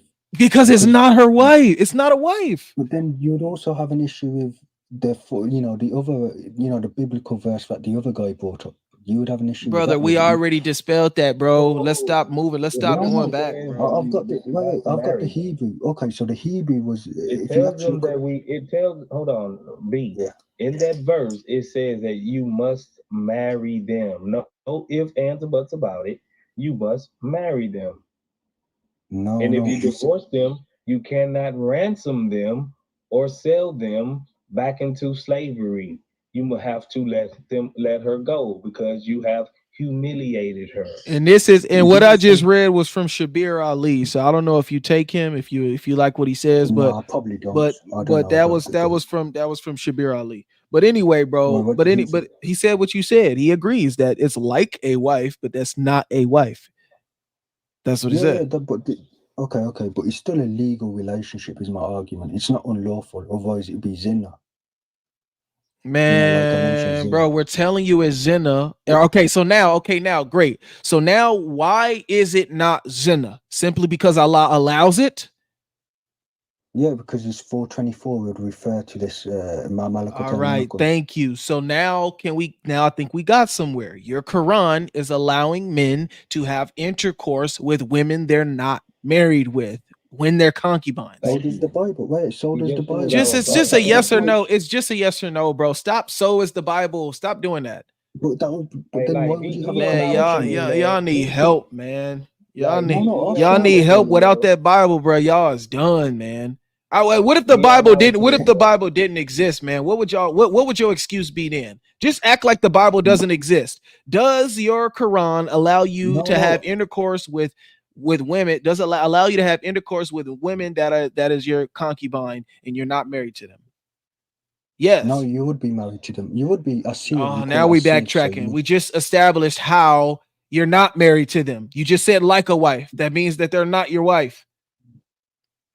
Yeah, I see it. Okay, so you can have intercourse with a concubine that you're not married with, right? I see it, which is analogous to a wife. Okay, analogous to a wife is not an actual wife. So you can have intercourse with a concubine that's not your wife, right? To me, there's no difference between analogous and actually being your wife. So, am I losing my mind here? What is going on? Am I literally losing my mind here, bro? The simplest questions literally short circuit y'all. Dude, answer the question and say yes or no. Are you allowed to have intercourse with the concubine that you're not married to? Okay, you have to frame it. Are you talking semantically or just this needs to be studied. I ain't gonna lie. This is one of the most craziest. This is one of the most craziest membranes. They all connected. What is it called, man? The motherboard. Oh yeah, y'all all connected by a motherboard, bro. Somewhere that just distort y'all from being able to answer the question truthfully. You're already telling us what it is that we know. We just want to hear you say it. Just say yes. We can have intercourse with concubines that we're not married to. No, bro. Look, it says analogous to a wife, so obviously you have that form of relationship. Okay, let me put it this way. We already established that it's not a wife. Yes, it is because analogous means similar, like the exact same. Okay, that doesn't mean that it is it. So it is not. They are not a wife, bro. If it's analogous to a wife, okay, but they're not wives. Okay, but then this moves me on to the next topic. Then you also have an issue. I'm going to need you to just mute up for 2 seconds. Hi, brothers. I also wanted to make the distinction that it's not intercourse, it's grape. How is it grape? You need a consent. In Islam, a right-hand possession, which is owned by the master, does not have the right of consent. Of course, it does not have. Don't cut me off, bro. You've been doing enough waffling up here. I just tried to answer their questions. I'm not asking Man, you. you didn't I try know. to answer anything, bro. Stop Come lying, on, bro. bro. I brought you the sources. You answered what you thought was suitable for you, and then you acted like you didn't understand what we were asking you when it came time for you to finally conclude your point. You didn't answer nothing for us, bro. You know why, Life? Because there are 9 reasons that Muslims can lie, and one of them is for the cause of dawah or causing confusion to protect their religion. Yeah. Sajida, what's with the Islamophobia? It's definitely Islamophobia. it's definitely some of that going on. Oh, 100%. No, sir. Come on. We was B, why are you cutting me off? No, B, we was why are you actually cutting having a me off? respectful convo, but then Sajida had to come up with Islamophobia. Yes, Sajida had to come up with the truth, right? Sajida, oh my God, The truth is God Islam. forsaken Sajida, right? The truth is Islam, but No, you're spreading it's not. Islamophobia. Yeah. The truth is Islam that says an analogous wife is an actual wife. Mhm. Yeah, okay. But you know what, Life, he's got to stop lying on Allah, because Allah in the Quran says right hand possessions. That's literally whatever your right hand possesses. So Muslim men have the authority to invade lands and take unbelieving women as their SES slaves and force them, rape them. There's no consent there. And you know, Life, you quoted Shabbat Ali, okay? He has his daughters that interview him on Islamic topics, and his younger daughter interviewed him on this subject, and he had the disgusting audacity to sit there and speak to his daughter about right-hand possessions and explain to her how Muslim men do not need consent from the slave girls when they want to have intercourse with them. Tajida, why did you come up here just to spread misinformation? Because Just see, to you was spread actually having. misinformation. Why you feel so threatened by me, bro? What are you talking about? I just came here to. I was actually having a good convos with these guys. No, you were not having a good Listen. conversation. You were actually frustrating my good-hearted Christian brothers You because actually- all you did was come up on this panel and lie because you're embarrassed of the teachings of your religion. I'm proud of it. Actually, I Why was can't you proud be of a it. Well, if you're salaf? proud Be of like a it, then be salafi. honest. That's the thing. If you're proud of Exactly. it, then you should have been able to answer the question yes or no, but you didn't. You kept waffling. I'll admit, we had an all right conversation up until you started annoying me. Because when we tried to conclude, you opened up that book, it cut you up every single thing that you read, and then all you did was lied about everything that you read. You enjoyed that. Come on, you enjoyed the book I gave you, didn't you? Because it destroyed you. That's why I enjoyed it. Because it You loved the destroyed book, you. okay. I loved what you read. It destroyed you. It showed even more than a master having intercourse with his sex slave. It showed a father having intercourse with his son's sex slave. No, I told you those topics are hypothetical though. Those They topics still are just giving rulings on it. They guidelines. still giving rulings on it. It don't say it's problematic. What did it say? It was a problem. It was a problem to do that. Because it counters zina. Why? What I want to know is why do Muslims every time Sister Sajida speak, she just gets under y'all skin, and she got a quiet little voice. She's not being hostile. She's just talking, and you calling her a homophobe. You doing all this stuff, man, because you know she knows the secrets behind your religion. No, she doesn't know because that's why y'all I'll tell can't you. stand her. I'll tell you why she doesn't know. Because she came and she just said random information. She doesn't even know the Arabic word for right hand possession. Go on, say it, Sajida. Tell me. Exactly, quiet. I said it countless times on this live though. So yeah. So see, this is what I mean. So if Islam is a religion for Arabs, why couldn't you people just keep it in the Middle East? Because why did you guys have to come to my country? Why did you have to destroy Asia with your Arabic religion? It's not an Arabic religion. Why did you bring it to the West? Why is it in America? Why is it in Australia? Why is it in the UK? Why did you destroy Iran and Afghanistan with it? Why? Why did you go to Africa with it? Why couldn't you just stay in Saudi Arabia between your two mosques? Because Why? the beauty, you still have it. The Why? funny thing is, you say that, If but you it's still if have it has to do with Arabic, why couldn't you just leave it for the Arabs? Why did you have to take it everywhere else? Why? First of Why? all, because Answer you my need to, question. I am answering, but you keep If you saying why. need to know Arabic to be a Muslim, why didn't said- you keep it in Saudi I, Arabia? I didn't say you need to know it. I said Then if why are you want, throwing Arabic in my face? Right. You only Because need to. you- You you only see need to. You only calculate- need to know it to refute Islam, but you don't need to know it to join it. Yeah, That's obviously, because you have That's to. dumb. Because if you want to play, look, you need to know the language to refute. Because the Quran has a challenge, right? It says if you think the Quran is false, Oh produce man, a we don't want to surah hear like about it. that whack challenge. That challenge is so whack. Yeah, I already No, completed it. no I one has completed it. I completed it. completed it like 2 times, bro. Yeah, I doubt that. You even get Chat GPT. Wait, even get Chat GPT. Wait, okay. So if I complete the challenge, what you gonna say? Then I would say you completed the challenge, but Okay. you can't. 'Cause that How will would happen. you? Okay. How can I complete the challenge? Give me some pointers on how I can do it. Okay, so Hey, I'm gonna jump off life, man. Y'all got it, man. I can't deal with the waffle no more, man. All right, word. All right. So if I were to complete the challenge, God bless you, sister. God bless you, word. God bless you, word. God bless you, brother. So if I were to complete the challenge, how would I be able to do it? Give me some pointers.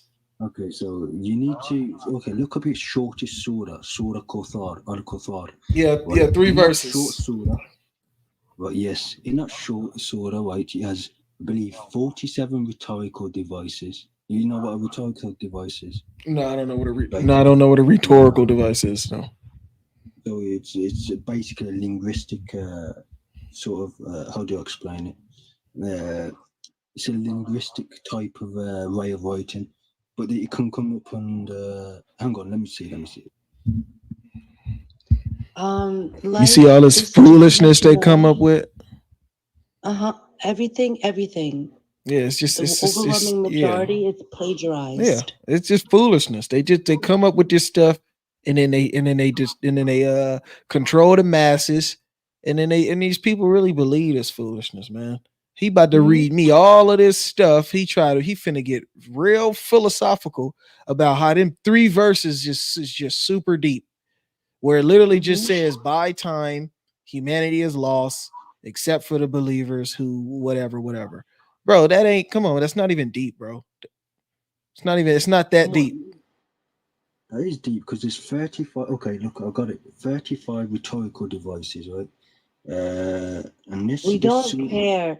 What are we gonna do with your arufs, the 7 arufs that you guys don't know, your rhetorical devices, your number BS that you give us, even though we all know that demons run with numerology as well. Like none of that matters when you allow grape of un-Muslim women, marriage to prepubescent girls, beating of your wives, unaliving of Christians, Jews, polytheists, pagans, and apostates.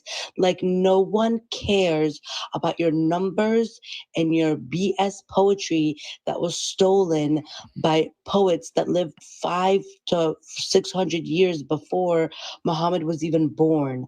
No one even cares. All the scientific miracles you guys have been debunked since like 1998. No one cares when you have the authority to invade other lands and destroy lives. No one cares when the one that you look up to is a warlord that married a 6-year-old and penetrated her at 9. Take your numbers and your little other things that you're explaining and shove it because it does not matter. You need to respect Aisha. It does. I don't need to respect anything. You don't know how to respect women and little girls, and you want me to respect a book? What's the logic in that? Islam was the first religion. Do me a favor. Do me a favor. Get off of TikTok. Go cuddle next to your mommy and cry yourself to sleep. You just didn't like the fact that I debunked your argument. You didn't debunk anything. And you just ruffling. You didn't debunk a thing.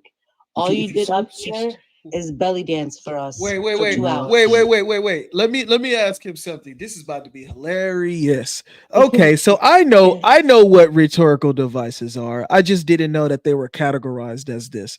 All right, name me all 35 rhetorical devices that are in that one small chapter. Go ahead, B. Okay.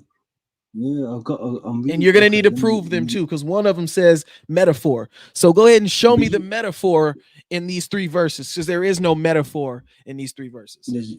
Actually, how do you know? You don't know Arabic. I wait a minute. I read the verse. I can tell. So what do you mean? So the verse doesn't say what it says translated in English?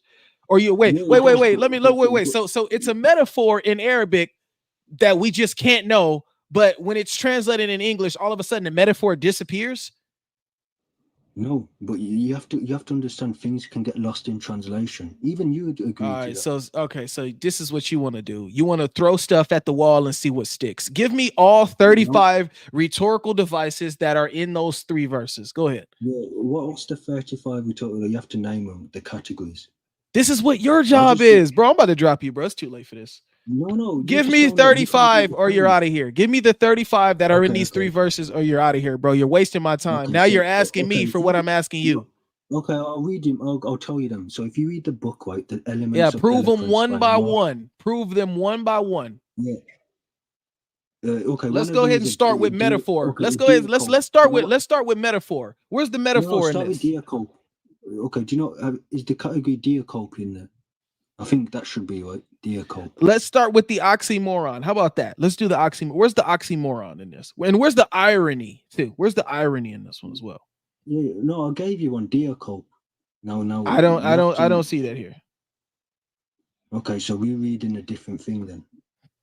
But I'll tell you what a diacope is. It's basically the repetition of a word or phrase after one or more. Okay. Go ahead. Now show me where that is. Yeah, I can show you in Arabic. You just say I'm waffling though. Because you can't. Brother, I just told you to show it to me. Just show it to me, bro. Stop trying to hide under the Arabic. That's all y'all do is hide under the Arabic. Say the word in Arabic and then translate it in English for me so I can know what you're doing. I know what the verse says. The verse is very small, very short, and it doesn't contain too much substance, bro. It just tells you that at a specific moment in time, people are at loss except for the believers, bro. The Quran can never be. So I don't understand how 35 rhetorical devices are in these 3 verses where it's probably only about 8 words. Yeah, that's what I told you. Read the book. Elements. Kobe, I'm gonna read it to you in Arabic and then you're gonna translate it for us, okay? Inna ataynaka al-kawthar. Translate it. Yeah, it's basically indeed they've given a lot of goodness. Okay, now the next one. Fasalli lirabbika wanhar. Go ahead, translate it. Pray to God and sacrifice. Okay. And the next one. Inna sha'ika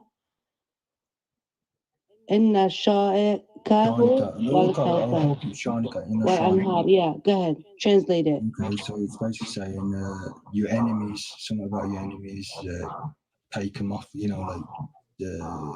separate, It's talking about enemies. Okay, so can I ask you something? What the heck is so magical about this?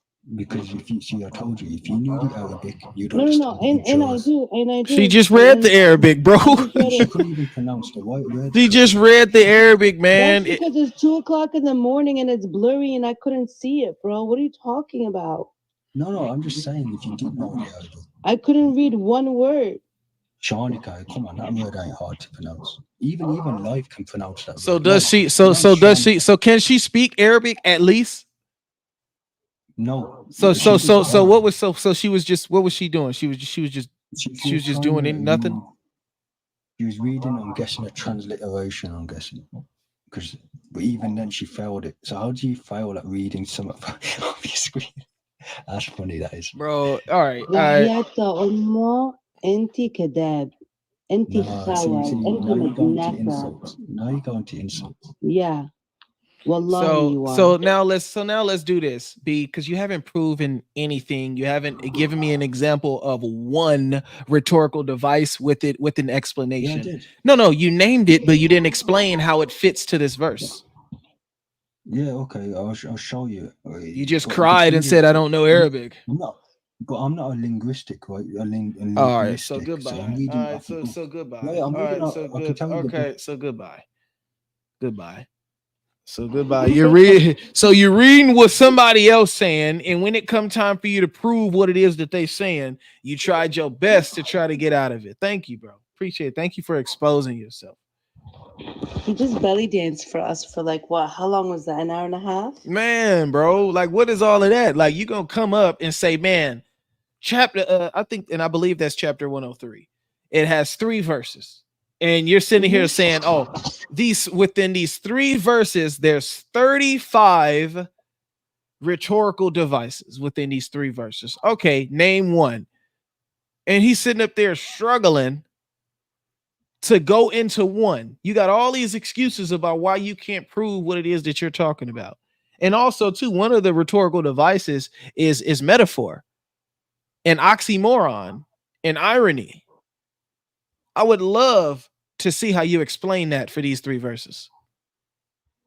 It's really sad. It's really sad. And then when we cornered him, he said he's not a linguist after throwing Arabic in our faces for like 20 minutes. Yeah, I will. I'll show you. But see, the thing is I'm not a linguist. I'm reading something. Okay. So why did you just wasted all our time trying to act like you can prove something and you don't, so you can't do it? Mm-hmm. But did you see how he shuffled his way out of answering graping of unbelieving women? Oh yeah, they don't want to deal with that, because what woman in their right mind gonna sit there right after a battle and you just unalive their husbands, and in some situations the husbands is still on the campsite gonna be sitting up there laying up with you? But see, they try to play games. They try to play games with the wordings, but we all know what's been going on. We know what's going on. We know what they say. We know what it sound like. But of course, they're gonna run away from it. Look at how easy it is for them to distort their own book. What make you think they're not gonna distort any other book that they read? That's why they do it to the Bible. They do exactly what they do to the Bible, to their own books and their own sources. Literally. They do that to everything. They not true to their sources. They got to look at it. They see it. As soon as they see it's a problem, they go into liar mode. Now it's time to act like I don't know what anything is going. I don't know anything about what's going on. I don't know what's being said, and that's it. I mean, it's pointless. It doesn't make any sense. And then they always run to the Old Testament. Well, in the Old Testament, it says the woman has to take off her nails and shave her head so that the man knows that it's not lust, right? She has to mourn for a month, giving her time. And then he marries her and treats her like an Israelite woman, no less. Yep. Like she becomes his wife. Yep. Not a concubine, not an SEX slave. And he's not allowed to sell her. Even if they decide not to get married, he's not allowed to ransom her or sell her or anything like that. She becomes part of the Israelites. She becomes part of them. Exactly. So it's literally not the same at all. Not even close. And that's exactly what they, I mean, they don't want to read that though. And then, what's funny too is that when you read that, you know what they'll talk about? Shave her head, cut her nails off. They'll throw their whole argument away, and then now they'll focus in on shave her head and cut her nails off. Cut her nails, shave her head. Yeah, well, that's what they're going to focus on, literally disregarding the entire passage and the point that they brought up in the first place. Because they're desperate. Mm-hmm. They're drowning, right? Yeah. They're looking for a lifeline. It's really a shame, and it's really very simple to walk away from the evil and accept, Jesus Christ as your Lord and Savior. His burden is light. He won't ever embarrass you. You don't ever have to spend your life defending his actions. You feel proud every morning you wake up with a happy, light heart and proud that everything he did when he was here. Mm-hmm. You don't have anything to explain, anything to excuse. Exactly. Yeah. I mean, it's it's just foolishness, man. We already know, man. The longer you got the live open, the more conversations you get, the more low tier responses that you get. That's why I like to do this for about 3 hours, just so people can get the message. Because I gotta remember, it ain't about the Muslims that I'm actually talking to. You know, I wish a lot of the times it could be, but it has to be for the listeners. Mainly the listeners are the ones that are getting educated on how not to be. This is how you should not be. You should never want to stoop down this low in intelligence when it comes down to having a conversation about religion. No religion should make you stoop down this low of a level of intelligence to where you start acting like your own sources that you pull don't say what it says, your own words, even when you go into the Arabic. See, they play games with the English, but when they talking to somebody who know Arabic, they do the same thing. They do the same thing. Now they start acting like the person don't know Arabic. Then the person come in and read a word in Arabic. Now that word don't mean that because that word got 4 or 5 different meanings. So which one you want to pick? Oh, it's the one that we get to pick. All right, cool. Go ahead and pick a word. Then we start tackling on the word that they pick. Now they switch it up and act like they didn't never use that word. Like they don't never conclude on anything. Notice how we had that full conversation with B. And then when I tried to finally conclude, he acted like he couldn't answer that question. Yeah. It's just a simple yes or no, bro. It's just a yes or no. That's it. We had the conversation. It's over with. Now, can we figure out what it is that you're talking about? Are you saying you either can or cannot sleep with a concubine that you're not married to? Can't answer it. But you could talk about it for an hour, but you can't answer whether that's something that you can do or not. Oh, yeah. And we know it's something they can do. And we know that's something that they don't need consent for. We know it all. Like, I can pull up tafsir after tafsir, video after video, hadith after hadith, Quran verse after Quran verse that allows these men to behave in this way. Mm-hmm. We already know. Oh, I gotta go down. I've got to go downstairs. All right. God bless you, sister. I'm about to go ahead and shut the live down. Thank you for coming up. God bless you, brother. Thank you. All right. God bless you.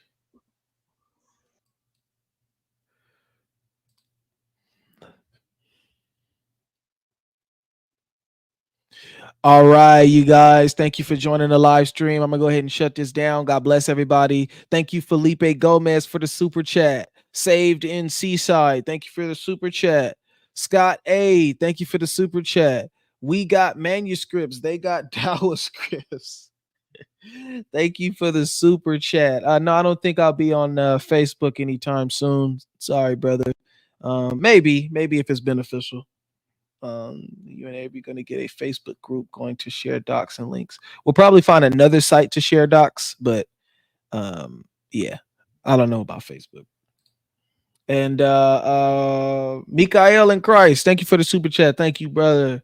All right, you guys have a good night. I am about to head out. And now it's time for my favorite outro song. I could listen to this beat all day. I'm not even gonna lie. I don't know when I'm gonna get tired of this, but enjoy.